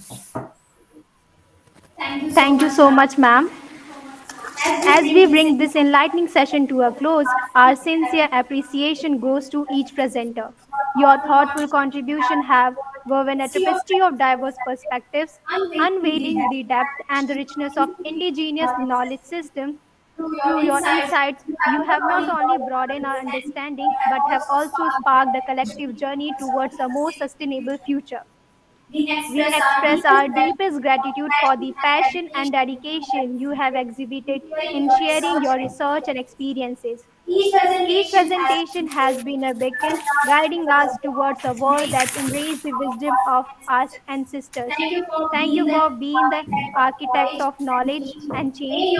May your contribution resonate far beyond this conference walls. As the paper presentations conclude, it is an honor to warmly welcome the session in chair, Professor Dr. Rita Arora Ma'am, former Professor Dean at the University of Rajasthan, currently serving as the Director of Education at Jaipur National University. Ma'am has been invited as resource person in the faculty induction programs and refresher programs organized by UGC, Human Resource Development Center, and has delivered lectures in Central University of Jammu and National Professional Standards for Teachers NPST of NEP 2020 organized by Department of Education, Central University of Rajasthan. Ma'am has coordinated various organizations, orientations and refresher courses in education.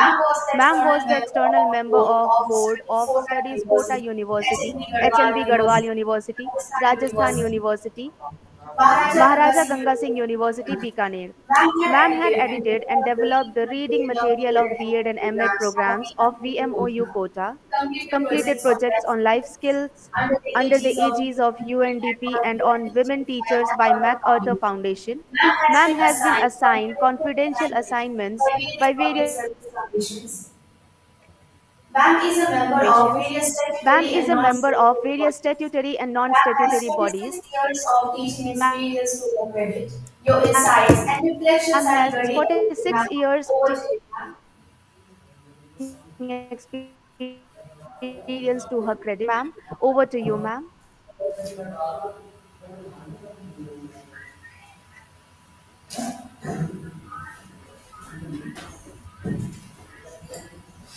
Hari ma'am की आवाज I'm very happy,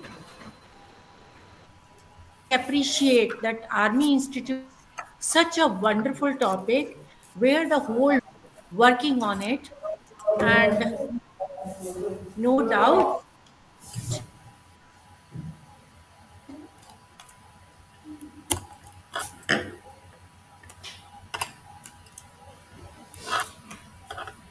ma'am camera on करिएगा और आप लोग camera on है मेरा science and other things, knowledge but all the countries working on it, and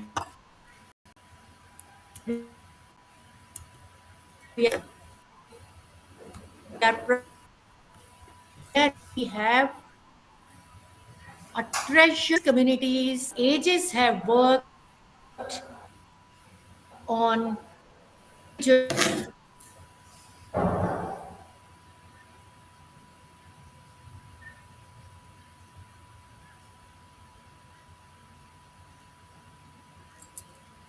us an encyclopedia of indigenous knowledge.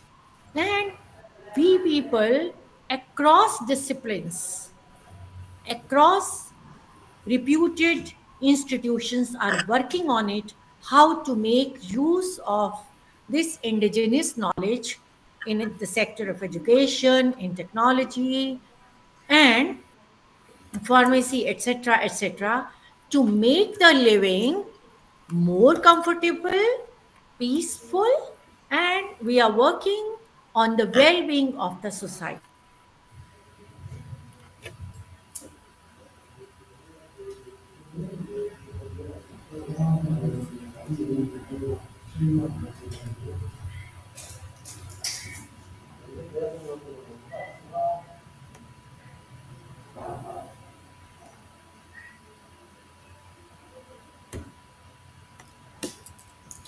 Network जा रहा है मेरा सर मेरा नेटवर्क जा रहा है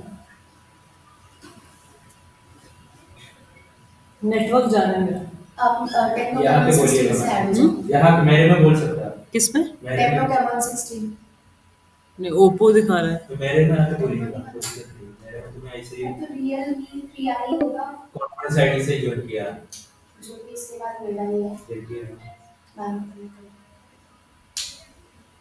रियलमी 3i से होगा इस पे नहीं दिख नहीं रहा ना वो शो नहीं हो रहा हाँ पर्स में है मेरा भी है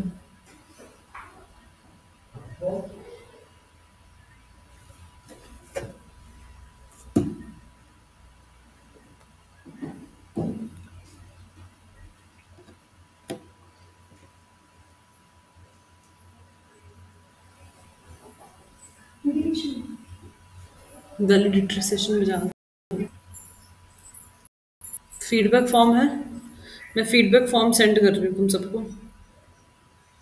इंडिजिनियस नॉलेज में हमें दिखाई दे रही थी उन प्रैक्टिसेस की उन वैल्यूज को की चर्चा की because these practices, perspectives, values, knowledge and skills will take us to a new environmental stewardship and community well-being. इन सारी चीज़ों का मकसद हमारा यही है कि हम जितनी भी कम्युनिटीज़ हैं उनके वेलबींग को प्रमोट करें और इंडिजिनस नॉलेज जो है वो हमारी सस्टेनेबिलिटी को और वेलबींग को प्रमोट करता है. Now from the presentations, what I have gathered is that indigenous knowledge की जो approach है, it is a holistic approach. अलग अलग कंपार्टमेंट्स में बैठ के बात नहीं कर रहे हैं. इंडिजिनस नॉलेज जब बात करता है तो वो एक होलिस्टिक अप्रोच को लेकर बात करता है and the question will arise in your mind and that will be कि होलिस्टिक कैसे हो गया. भाई होलिस्टिक ये ऐसे हो गया कि जब मैंने अपनी नेचर को जब मैंने अपनी कल्चर को, जब मैंने अपनी कम्युनिटी को, इन सब लोगों के बीच में मैंने जब इंडिजिनस स्वदेशी ज्ञान को जब मैंने लिया और उस ज्ञान के माध्यम से मैंने कहा कि मुझे प्रकृति को भी देखना है, समुदायों को भी देखना है और संस्कृति को भी देखना है, मैं इन तीनों का सम्मिश्रण करके किस प्रकार से एक बैलेंस और एक हार्मनी को क्रिएट कर। आप ही लोगों के प्रेजेंटेशन से एक बात और समझ में आई, हालांकि उसके ऊपर कम ही लोगों ने चर्चा की थी, और ये बातचीत है हमारी बायोडाइवर्सिटी को लेकर। बायोडाइवर्सिटी को लेकर हम लोग बहुत चिंतित हैं कि हमारी बायोडाइवर्सिटी जो है वो समाप्त होती जा रही है, तो इसको हम कैसे कंजर्व करें, इस पर कम चर्चा हुई, लेकिन फिर भी कहीं कहीं इस बात का कुछ संकेत मिले थे कि बायोडाइवर्सिटी का कंजर्वेशन किया जाए। और एक पार्टिसिपेंट ने टेक्नोलॉजी का उपयोग करते हुए ट्रेडिशनल टेक्नोलॉजिकल इकोलॉजिकल नॉलेज की बात की थी कि वो हमें किस तरीके से बायोडाइवर्सिटी के कंजर्वेशन में हेल्प करेगा। And I am adding something new to it कि यदि बायोडाइवर्सिटी कंजर्वेशन होता है तो that means we are working towards the adaptation to climate change. Then one more thing emerged from this thing, from the presentations, वो भी जिसका जिक्र कम हुआ, and we have to work towards it। हालांकि इसकी जागरूकता सभी पार्टिसिपेंट्स में कम या अधिक मात्रा में हमें दिखाई दे सकती है कि we people are talking about crop selection, we are talking about water management, we are looking at seasonal calendars ताकि हमें वेदर के पैटर्न समझ में आए। we are very much worried about it। और आपका तो एनसीआर रीजन तो बहुत ज़्यादा इसको लेकर परेशान भी हो रहा है, उस चैलेंजेस को फेस भी कर रहा है और उन चैलेंजेस को फेस करने के लिए नई स्ट्रेटजीज पे भी वर्क कर रहा है।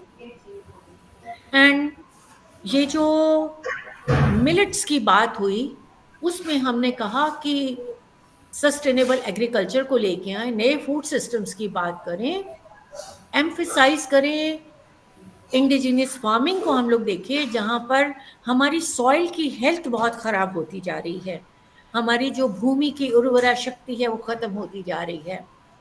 And people are talking about crop rotation, they are talking about traditional food systems, they are talking about agro-ecological systems। और यहीं से बात दो एक पेपर प्रेजेंटर्स ने बात की थी कम्युनिटी की, और वहीं से बात उपजी है community resilience.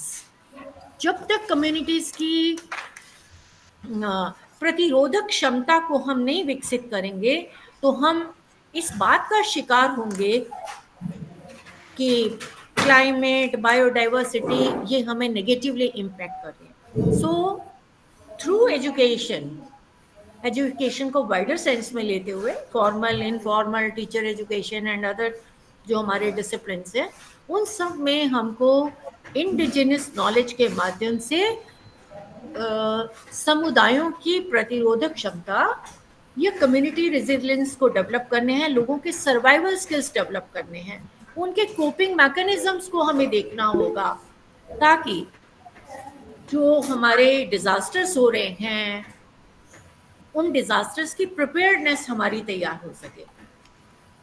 And one of the presenter very beautifully talked about the ethical thing कि हमारा जो इंडिजिनस नॉलेज है उसके अंदर एथिकली रिसोर्सेज के यूज करने की बात की गई है। तो बहुत सारी गाइडलाइंस हैं हमारे उस स्वदेशी ज्ञान में, स्वदेशी कौशलों में, इंडिजिनस नॉलेज के अंदर, जहाँ पर हम एक आगे नेतृत्व प्रदान कर सकते हैं कि किस तरीके से हम अपनी कल्चरल आइडेंटिटी को बनाए रखें, अपनी सांस्कृतिक पहचान बनाए रखें, अपना वेलबींग भी कर लें। और जहाँ पर भी बातचीत हुई sustainable development, 17 sustainable developmental goals की, तो हम बार बार बात कह रहे हैं कि साहब आप अपने वाटर, लैंड और प्लैनेट पे, प्लैनेट से नीचे, इन सारे रिसोर्सेस का ऑप्टिमम यूज करते हुए, अनुकूलतम प्रयोग करते हुए इस धारा को हम बचाएं, उन एथिक्स को हम फॉलो करें। यदि उन एथिक्स को हम लोग फॉलो कर पाएंगे, perhaps we will be able to survive, वरना हमारा सर्वाइवल बड़ा मुश्किल हो जाएगा। तो यहाँ पर मैं 2 या 4 शब्दों के साथ ही अपनी बात को खत्म कर रही हूँ, बिकॉज आई नो कि it's time, we are running short of time, और हमने पार्टिसिपेंट्स को भी अपनी पूरी बात कहने का मौका नहीं दिया।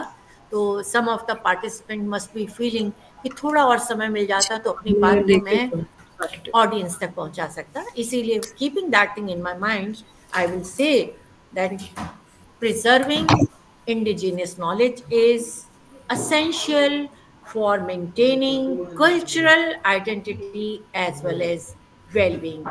So, dear students and dear faculty members, मेरी एकेडमिक फ्रेटर्निटी के लोग, आप सबसे मैं एक गुजारिश करूंगी कि हम अपनी कल्चरल प्रैक्टिसेस को, सेरेमनीज को, और आज के दिन तो खास बात कहना चाहूंगी कि आज इंटरनेशनल मदर टंग लैंग्वेजेस का डे है, और अपनी लैंग्वेज के माध्यम से ही, विभिन्न मातृभाषाओं के माध्यम से अक्रॉस द ग्लोब हम अपनी इंडिजिनस नॉलेज को प्रिजर्व कर पाएंगे। और उसका अपनी, एक पार्टिसिपेंट ने मेंटल हेल्थ की बात की थी, कुछ ने कोहेशन की बात की थी, सामाजिक समरसता की बात की थी। इन सारी चीज़ों का हमारे पास एक ही इलाज है, एक एनसाइक्लोपीडिया जिसका हम प्रयोग कर सकते हैं। वो एनसाइक्लोपीडिया, वो treasure of knowledge, and that is indigenous knowledge. So once again I will request and कहें कि हम सभी लोग प्लेज लें कि जो भी हमारे पास इंडिजिनस नॉलेज है, जो सीनियर्स हमारे बैठे हुए हैं, हम सब अपने बच्चों को, जो लर्नर्स हैं, डाइवर्स लर्नर्स हैं, उन तक हम इस नॉलेज को ट्रांसफ़र करें।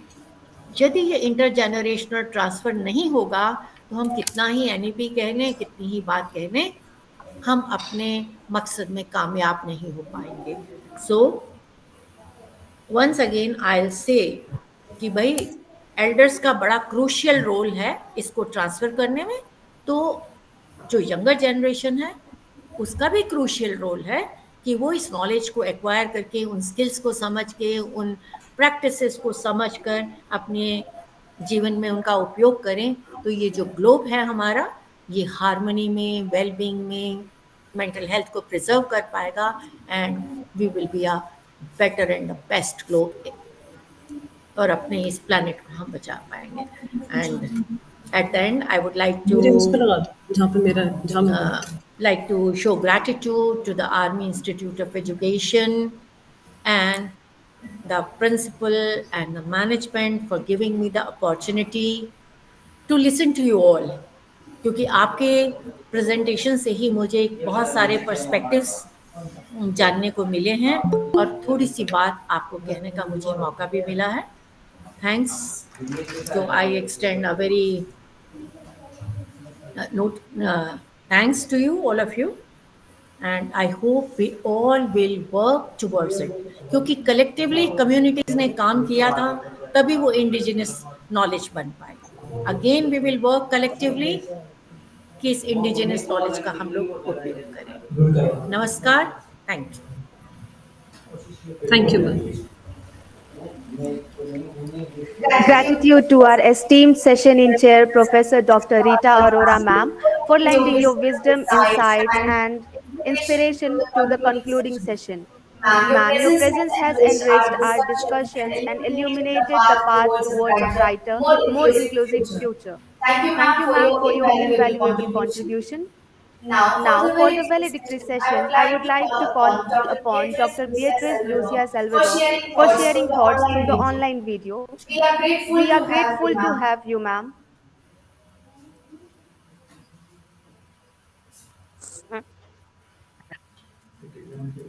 Good morning, everyone. Good evening. Good afternoon. great pleasure being part of this international conference on the topic Indigenous Knowledge System for Sustainable Future. I'm Dr. Professor Beatriz Lúcia Salvador Bisotto, postdoctoral fellow at the University of Aveiro, Portugal, professor at the University Center Unifacvest, Lages, in Santa Catarina, Brazil, national and international conference speaker, and national and international book writer and editor. Thank you so much, Dr. Dwiti Diwari, for inviting me. It's a great pleasure.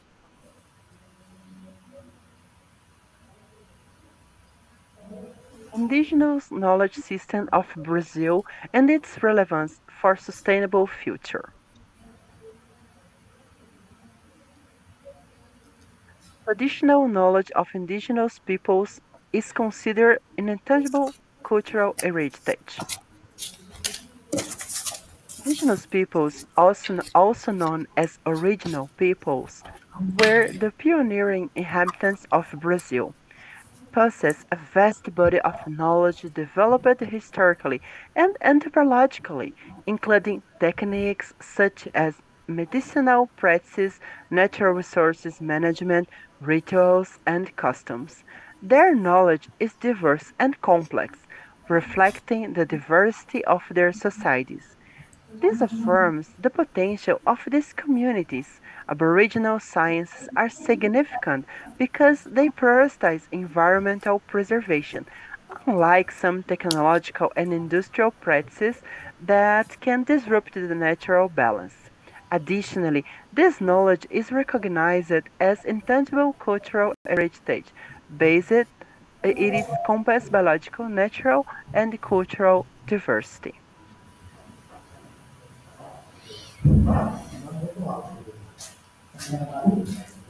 The recognition of the traditional knowledge of indigenous peoples associated with biological diversity as cultural heritage. Anthropological practices such as indigenous knowledge, folklore, and traditional medicine are still being developed and preserved by certain groups. Therefore, knowledge is transmitted within a community and varies across societies. Anthropological and historical aspects are crucial for its preservation and improvement as it is passed down through generations. It is important to maintain a logical flow of information and avoid biased language.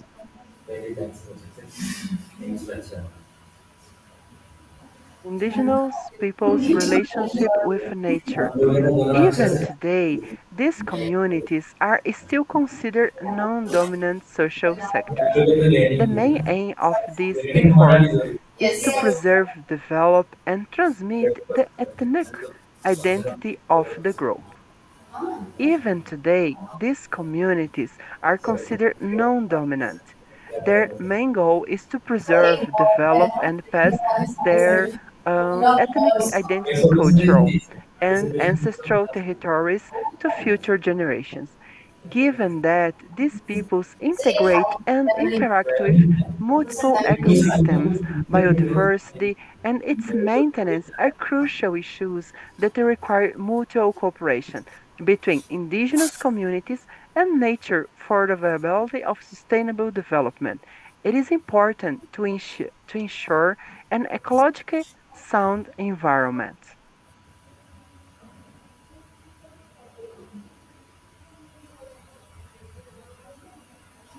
The economic exploitation of resources. Unbridled resource extraction poses a threat to the balance of daily life and Aboriginal communities. It can put the balance of nature at risk, leading to the extinction of species and pollution. Therefore, the concept of protecting and emphasizing environmental education is crucial for maintaining ecological balance and biodiversity. This, in turn, will benefit the preservation of indigenous peoples as their historical and anthropological knowledge. And the relevance. The importance of traditional knowledge is demonstrated not only by its role in preserving cultures and social diversity, but also by its environmentally friendly nature. Traditional knowledge is practiced with respect for the natural renewal time of resources, ensuring sustainability. Traditional knowledge, its use and maintenance, is an alternative for sustainable development. It helps to preserve biodiversity, ensure the potential to become and serve future generations while addressing the social, economic, and political challenges of promoting people's well-being while maintaining a balanced environment. However, to raise awareness of its importance, the social public and private sectors must work in harmony with indigenous societies and other groups that maintain traditional knowledge if they desire to do so. When there is contact between cultures or any other type of group photograph interest जैसे or बोलोगे या sir studies carried out in communities. Photograph जैसे बोलोगे आप on The propriety of a species. Protecting group traditional photograph बोलोगे knowledge सबके means guaranteeing everyone's right to cultural diversity equally without preservations. This requires recognition of the difference between peoples and mutual respect, which is crucial for indigenous communities. It is evident that the traditional knowledge of indigenous communities is an integral part of their cultural heritage and must be preserved. This is crucial for the survival of these communities as cultural compasses all practices, customs, language, religions, symbologies, systems of social organization, and forms of transmitting knowledge among others. In particular, indigenous cultures has been protected with emphasis in federal constitutions. 2 minute और हैं Brazilians, the culture and the world. Brazilian 2 minute teas और हैं have a strong influence from indigenous culture, which uses them to cure illnesses. They are made from herbs and medicinal plants from the forest itself. When indigenous tribes are visited, they offer their teas as a welcome. These teas are infused with plants, bark, and dried fruit.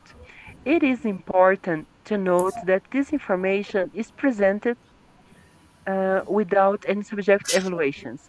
The language used is clear, concise, and very neutral with a formal register and precise word choice. Originating of teas. In Brazil, it is common to prepare tea by using dried leaves and plants.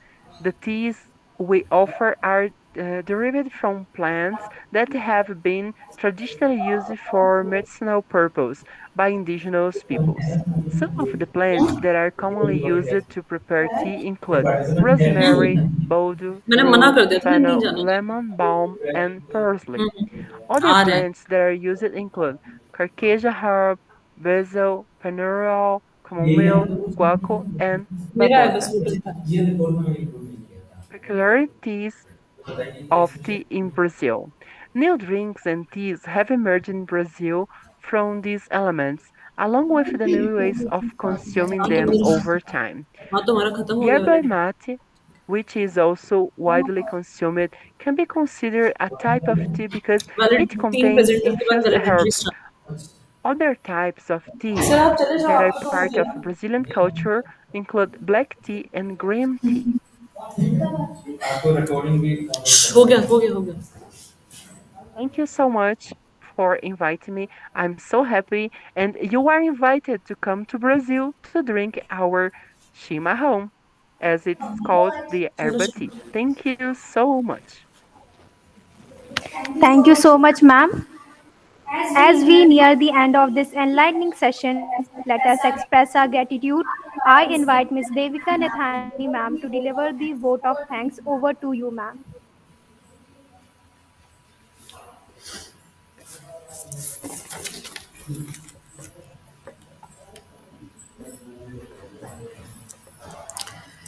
Thank you, Jyoti. And thank you, everyone, for giving me this opportunity. So, first and foremost, I would like to give my sincere appreciation to our participant whose enthusiasm and scholarly contribution have enriched the discussion and added the depth of this discourse. A special word of thanks to our distinguished speakers, session and chair, notably Professor Dr. Rita Arora ma'am, and our esteemed keynote speaker, Professor Dr. N.M. Khandelwal sir. Your profound insight and scholarly contribution have illuminated our path towards greater understanding and innovation. A special thanks to Dr. Syed Alvi Kesar, the co-session in charge, for his invaluable support and coordination. We express our deepest gratitude to our principal ma'am, Dr. Abhilasha Gautam, and Registrar Sir, Colonel Abhay Rajvanshi, retired, for their unwavering encouragement and patronage.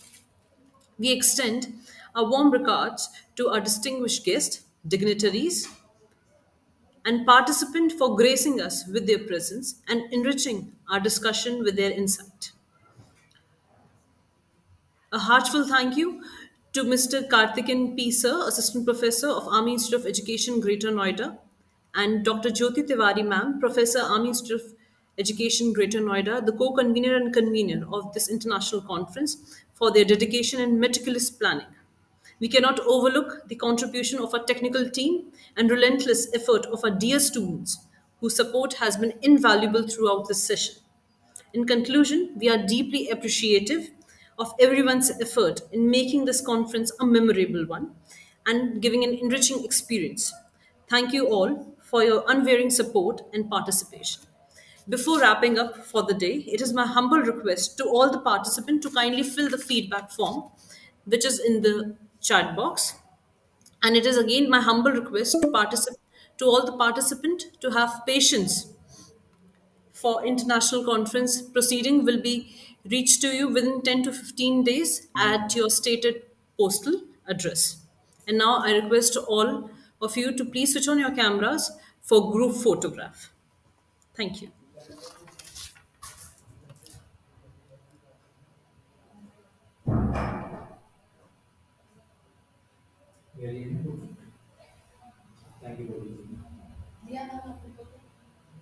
Ma'am मैंने लिए तुम लोग लो ना मैं दिख रही हूँ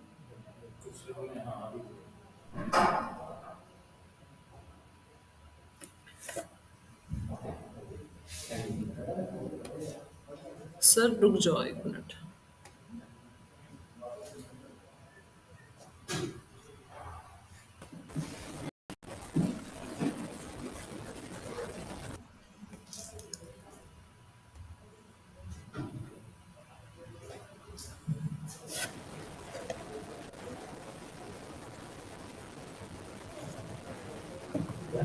Done? Thank you, ma'am, and thank you for everybody, all the participants.